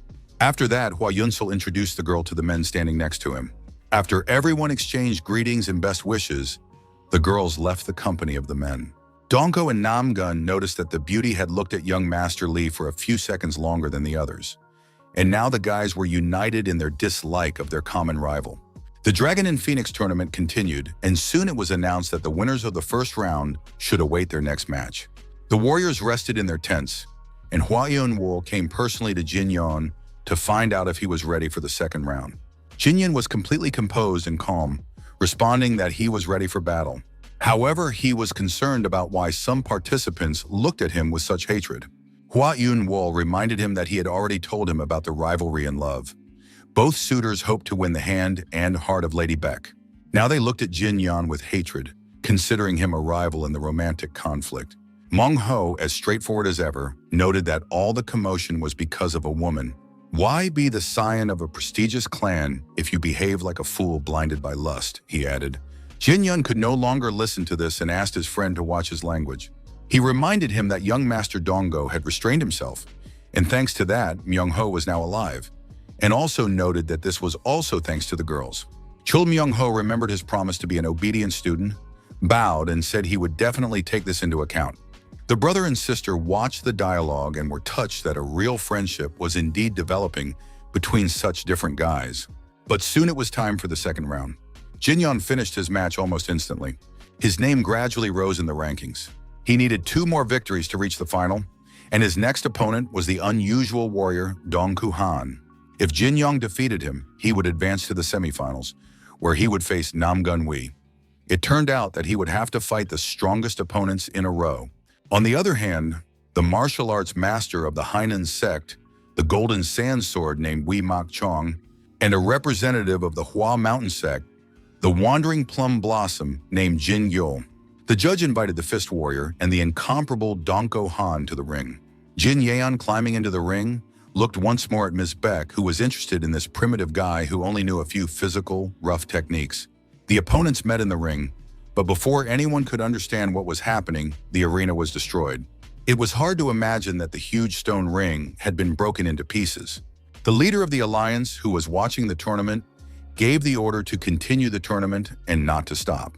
Yu Junhong wanted the battles to proceed as scheduled, but he had to make sure that the spectators were not injured. The participants in the fight were unharmed. Dong Han was in a state of mild shock. He couldn't believe that one step could unleash such power. How much training would it take to reach that level? Dong Han decided that his opponent had already shown all his abilities and rushed into the attack. Jin Yan began to gather energy in his fist, gradually increasing the phase one by one. Dong Han realized that the young man also possessed internal energy. Hua Unwal also realized that he had made the right choice by betting a large sum of money on the young Master Li. Jin Yan had almost completely dispersed his lightning-fast energy. Finally, he felt ready to attack. Jin Yan did not want to just wave his arms around, creating meaningless movements of wind. Dong Han was still trying to analyze the situation and realized that his opponent was not only incredibly strong, but also capable of repeating the movements of a grand master of martial arts, which was surprising for the son of a merchant group. He tried to resist, or at least avoid the blow, but now he understood why Ouyang Sen had lost to this young man. Jin Yong sensed his opponent's fear, who now could not even use the powers he possessed. Dong Han also sensed that he was beginning to lose and did not want to listen to his opponent, even if he was right.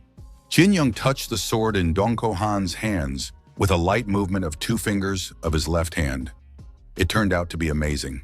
With this movement, he not only knocked the sword out of his opponent's hands, but also sent it flying a long distance, after which the weapon stuck into the stone ring. Now it was clear that his opponent was not just strong, he was unreal and almost invincible. For Dong Khan, it was a real disgrace. He couldn't land a single blow and lost his sword. He was disgraced, and now could not even master the first position of the art of destruction of the heavens. The clan members began to doubt whether he was fit to be their leader. Dong Han was too young and inexperienced to claim leadership. Jin Yan calmly waited for his opponent to recover and continue the fight. Finally, Dong Han got to his feet and picked up his sword again. The young man declared that he had not yet shown who he really was. The young man drew the golden sword and announced that he was none other than Dong Han of the Dong clan. He possessed the art of destruction of the heavens, a clan technique that concentrated all power in one point. It looked impressive, but in this fight, the technique could not save him. Jin Yan believed that for a sword master, the unity of the sword and the body was fundamental. Dongko's sword was heavy, and his mind was distracted by tens of thousands of thoughts. Powerful flashes of white lightning lit up the ring, everyone present, the judges and the spectators. At first, Dong Han did not understand what was happening, but suddenly he felt his strength begin to dissipate. He could not understand how it happened. All the inner demons in his head immediately came to life and began to speak. It seemed that the Dong clan was not as great as it was thought to be. Now it became clear why it had not yet been recognized. It was an empty cart that rattled loudly. Dong Khan tried to collect his thoughts and dispel the darkness that filled his head.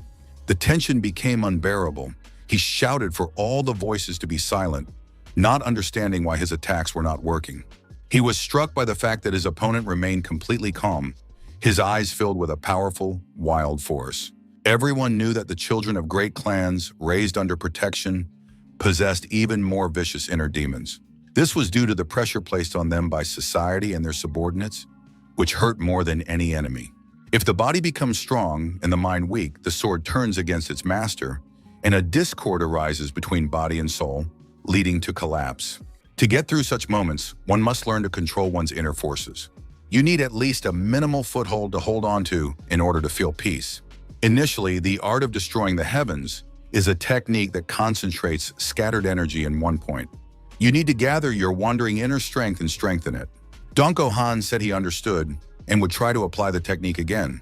The guy gathered all his strength, expelled the demon from his head, and the destruction of the heavens technique worked. Jin Yan dodged and was already standing next to his opponent, whispering in his ear that he should consider the fight a blessing, since he was from the orthodox faction. He didn't have time to add anything else. The blow landed squarely on Dong Han's head, and the young man flew across the ring, landing on his backside. He only had time to look up at the sky and acknowledge his opponent's skill. Jin Yan seemed to tower above the mountain, higher than even the art of destruction of the heavens could reach. Dong Han realized his complete helplessness. Jin Yan demanded that the young man get up again and try to activate the technique. And then he repeated it over and over again. This was where everything had to be done correctly. But suddenly, a voice announced, "The duel is over." Yu Jong-hun turned to the swordsman. "Don't you understand that the Fist Warrior is constantly waiting for you? Continuing this disgrace will humiliate not only you, but the entire Dongko clan." The alliance leader did not understand how the young man would be able to look his father in the eye if he continued to fight in the same spirit. But if this duel was viewed as a lesson, the experience gained could be used for more diligent training in the future. Dongko Khan understood what the alliance leader meant. The young man threw his sword into the ring, bowed his head, and announced to his opponent that he had lost the match. After that, Dongko Han turned around and left the ring without looking at anyone. Jin Yeon was declared the winner of the fight, but in reality, he was not in a joyful mood despite his victory. When the fight ended, the spectators and warriors did not disperse, but whispered among themselves, discussing what they had seen. Nam Gung-wi said he regretted not being able to defeat his main opponent himself, but what happened turned out to be even better than he could have expected. Now Nam Gung-wi had the opportunity to tear apart the smiling face of the young merchant with his own hands. After the fight, Hua Yun-wol approached his opponent, thanked him, and said that he had learned a lot, and also congratulated him on his victory. Nam Gung-wi was amazed that Jin Yan had hidden his inner energy until the previous fight. He turned out to be much more calculating than he seemed at first glance. In fact, Nam Gung-wi felt very excited. He did not understand how to fight against the young Li now. The main thing was not to suffer such a humiliating defeat as Dongko Han. Dongko Han's fighting style consisted of crushing his opponent with overwhelming force. But with this approach, he was no match for Jin Yan. In terms of pure skill, Jin Yan was far superior to everyone else. But Nam Gung-wi believed that he had more information and knew the only way to win. Once Nam Gung-wi suffered a defeat, went to his grandfather, and honestly admitted it. He said he had expected to win, but even at checkers, his grandfather beat his grandson. His grandfather explained that being confident without calculating every move is the lot of amateurs and weaklings. Those with Namgung blood in their veins always rise above the rest. You have to look at the board from above and control the moves, not just play with the pieces. The grandson must remember, the Namgung clan will never be just a pawn on the board. He must read the moves and command the entire game. This is the only way for the Namgung clan. Namgung-wi thought that one must look at the board from above, but first one must draw the opponent into one's game. Finally, the time for the duel had come, and the strongest swordsman of the Namgung clan was invited to the arena. Next, Li Jinyan, the Fist Warrior, entered the arena. The opponents stood facing each other, greeted the audience and guests of honor, and prepared for the start of the fight. The stands were in a frenzy as the spectators cheered on their favorites. Myung-ho was literally bursting with excitement for her teacher, hoping for his victory. Jin-young assessed his opponent and noticed that the warrior looked much more composed and serious than Dongko Han. He decided to make the first move and immediately rushed into the attack. Namgun-wi managed to raise his sword, and the punch landed right on the blade. Jin-young noted that his opponent's center remained completely motionless. The warrior possessed the unsurpassed art of the ruler's sword, and it was necessary to take the fight as seriously as possible. Hua Yunwol watched the fight closely and immediately noticed that Namgung-wi was using the 8 strikes of the ruler technique. Initially, this sword technique uses internal energy with extreme precision to gradually deplete the enemy's strength. Now it was more like a barrier tailored for defense. Upon contact with this energy, the warrior's internal strength begins to deplete. The only way to overcome this is to jump over the empty space above. Jin Yun understood that his opponent wanted to lure him into jumping, so he created a powerful barrier around himself. He wanted to see what his opponent would do if he didn't make the expected jump, so he launched a direct attack. Namgung-wi did not expect his opponent to rush headlong. Only a madman would do such a thing. Despite the protective barriers, Jin Yan made his way to his opponent and delivered a powerful blow to his torso. Namgung-wi flew across the ring, and Jin Yan wanted to see how long his opponent would last if he used mental techniques. Namgung-wi got up, wiping the blood from his face, and thought about how absurd their battle was. His opponent was trying to break sword techniques with his fists, but he decided to calm down to regain control of the fight. Both fighters prepared to continue, and Namgung-wi decided to attack first. This was unsuccessful. The audience immediately saw that all his attacks were being blocked. Jin Yan held his own, showing no sign of weakness. He noted that his opponent had truly mastered the martial arts of the Sword Emperor and was capable of defeating most of the younger generation. But to become the strongest under the heavens, he would have to surpass the Sword Emperor himself, despite all of Namgung-wi's superior techniques. Jin Yan took this duel as a lesson to better prepare for the upcoming battle with the Sword Emperor. Namgung was already feeling tired. His sword strikes were not reaching their target. The young man began to lose heart, but suddenly noticed something interesting that caught his attention. Jin Yan struck with his palm, then his fist, then his foot, and again with his palm, fist, and foot. Namgung figured out the pattern and noticed that the previous strike was a kick, which meant the next one should be a palm strike, and the young man prepared a block to deflect it. But Jin Yan laughed in his opponent's face and said he was wrong. Now there would be a punch. Namgung missed the blow, but managed to think that his opponent was a master of fist fighting who also used sound techniques. It became clear that from the very beginning, there were no rules on the game board. There was a variable that the young man had never encountered before. The Namgung clan had always sought to dominate the board. But Jin Yan turned out to be a man who destroys this board himself, creates rules, and does everything his own way. Namgung sat in the ruined arena, his head bowed, unsure of what else he could do in this situation. The spectators whispered among themselves, wondering how the Namgung clan could suffer defeat so easily. The servants approached their master and asked if he was all right. They were concerned. Namgung was bleeding from his forehead and looked very bad. But Namgung showed no emotion and seemed not to hear anyone. There was only one face before his eyes, Lady Bakri. The servants helped their master to his feet. Namgung looked at his opponent in the middle of the ring and could not understand how he had suffered a complete defeat. The young man believed that the whole world was a game board that he controlled, but now he clearly realized that this huge board was no bigger than the palm of his hand. Namgung folded his arms in a respectful gesture and loudly admitted his defeat, thanking his opponent for the lesson, thanks to which he had learned a lot. Jin Yan replied that the loud voice with which the loser had declared himself was a truly manly trait. They would meet again because Namgung was the strongest swordsman. Namgung left the arena, realizing that next time he would prepare a game board that his opponent would not be able to break. Jin Yan was declared the winner of the semifinal match, and his friends rushed to congratulate him. The Golden Sand Sword named Wei Makchung approached Jin Yan to greet him, extended his hand, and said that he had enjoyed watching the fight. It was a magnificent battle. The young man added that he was looking forward to their match and hoped to meet in the final. At that moment, another player passed by and immediately declared that Makchung was talking complete nonsense. After all, everyone knew that he would be the one to reach the final and face the fist warrior there. Wei Makchung smiled slyly. The young man can try, but he won't succeed. At that moment, the start of the semifinal between Plum Wanderer and Golden Sand Sword was announced, and Jin Yan announced that he was terribly hungry. The semifinalists entered the ring and greeted each other. As soon as the referee gave the signal, one of the warriors rushed into the attack. Using the momentum of the whirlwind, he was going to give it his all and win.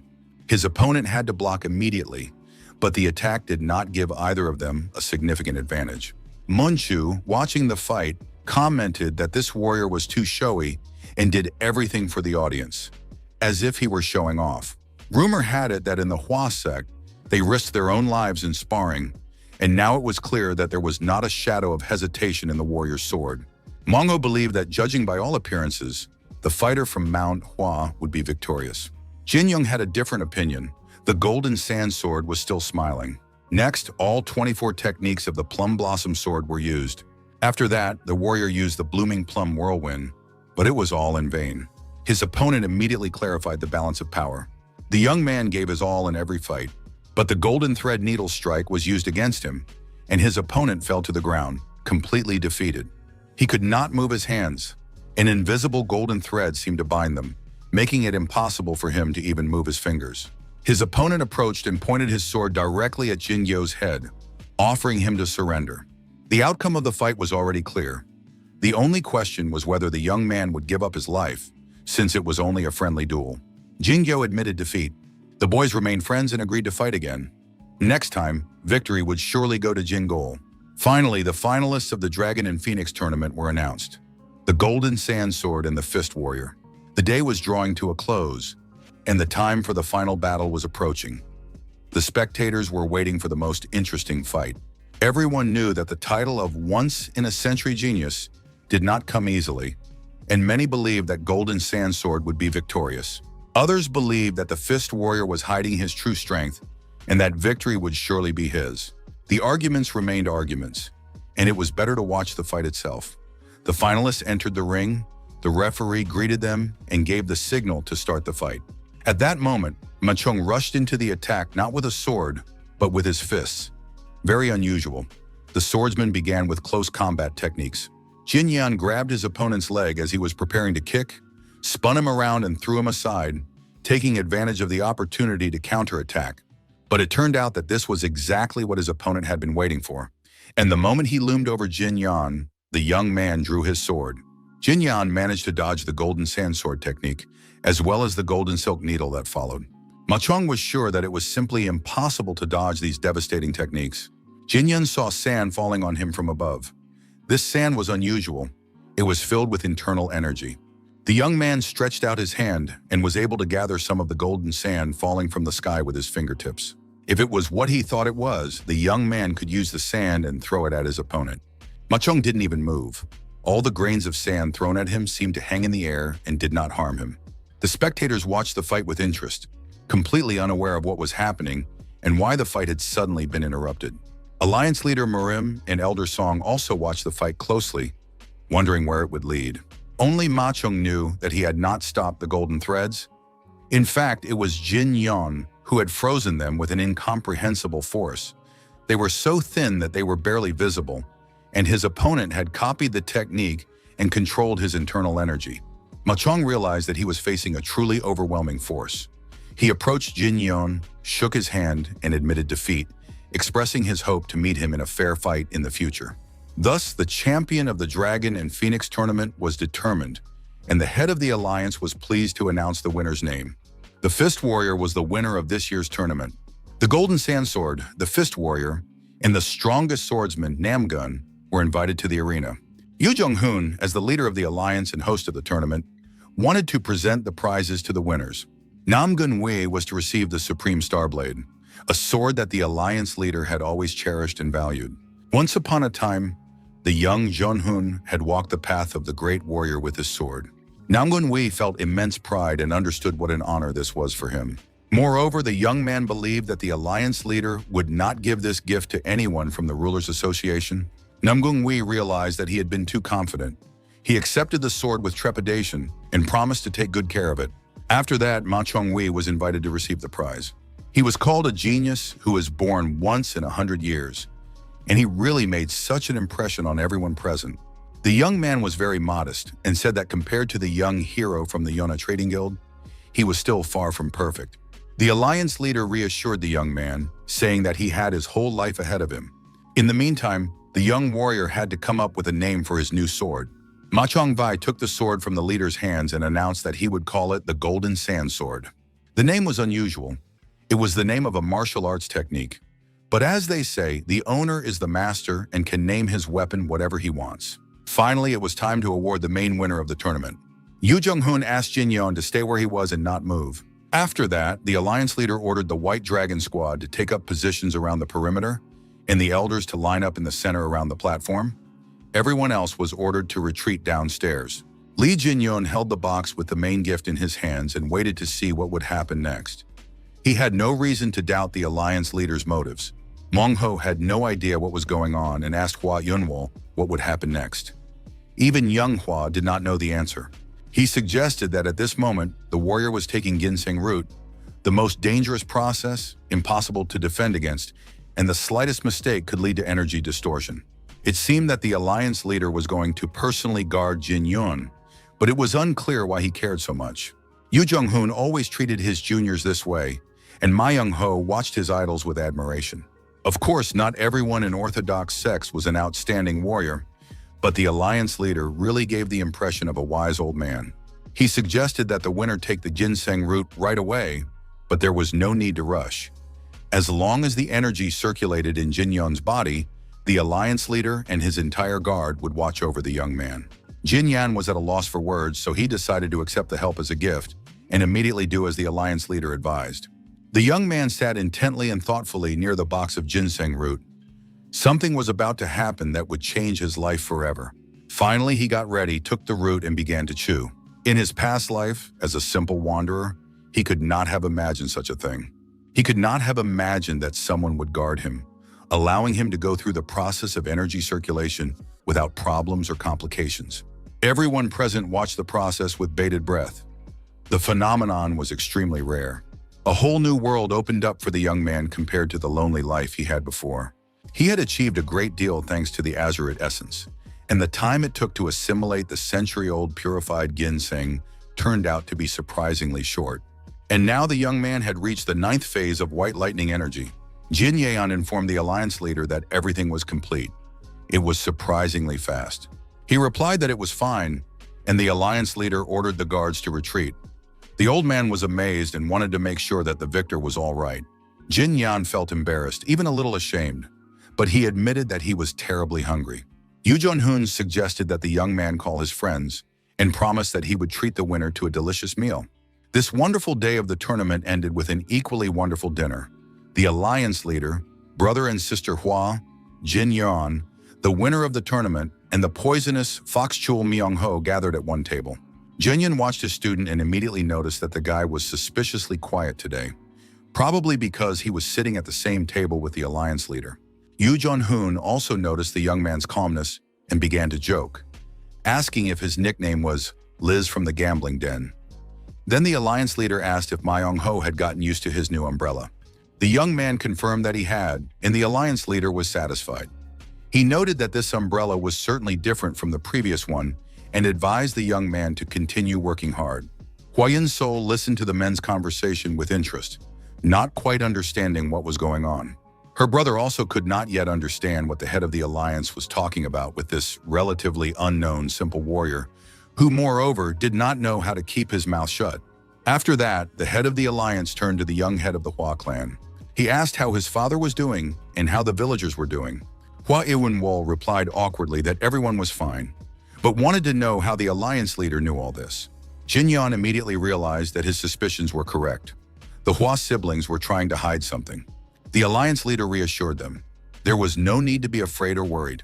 He had received several reports about secret activities during the Great Battle of the Five Tombs. Hwa Yun-wol said, "Now it's clear why they're acting this way."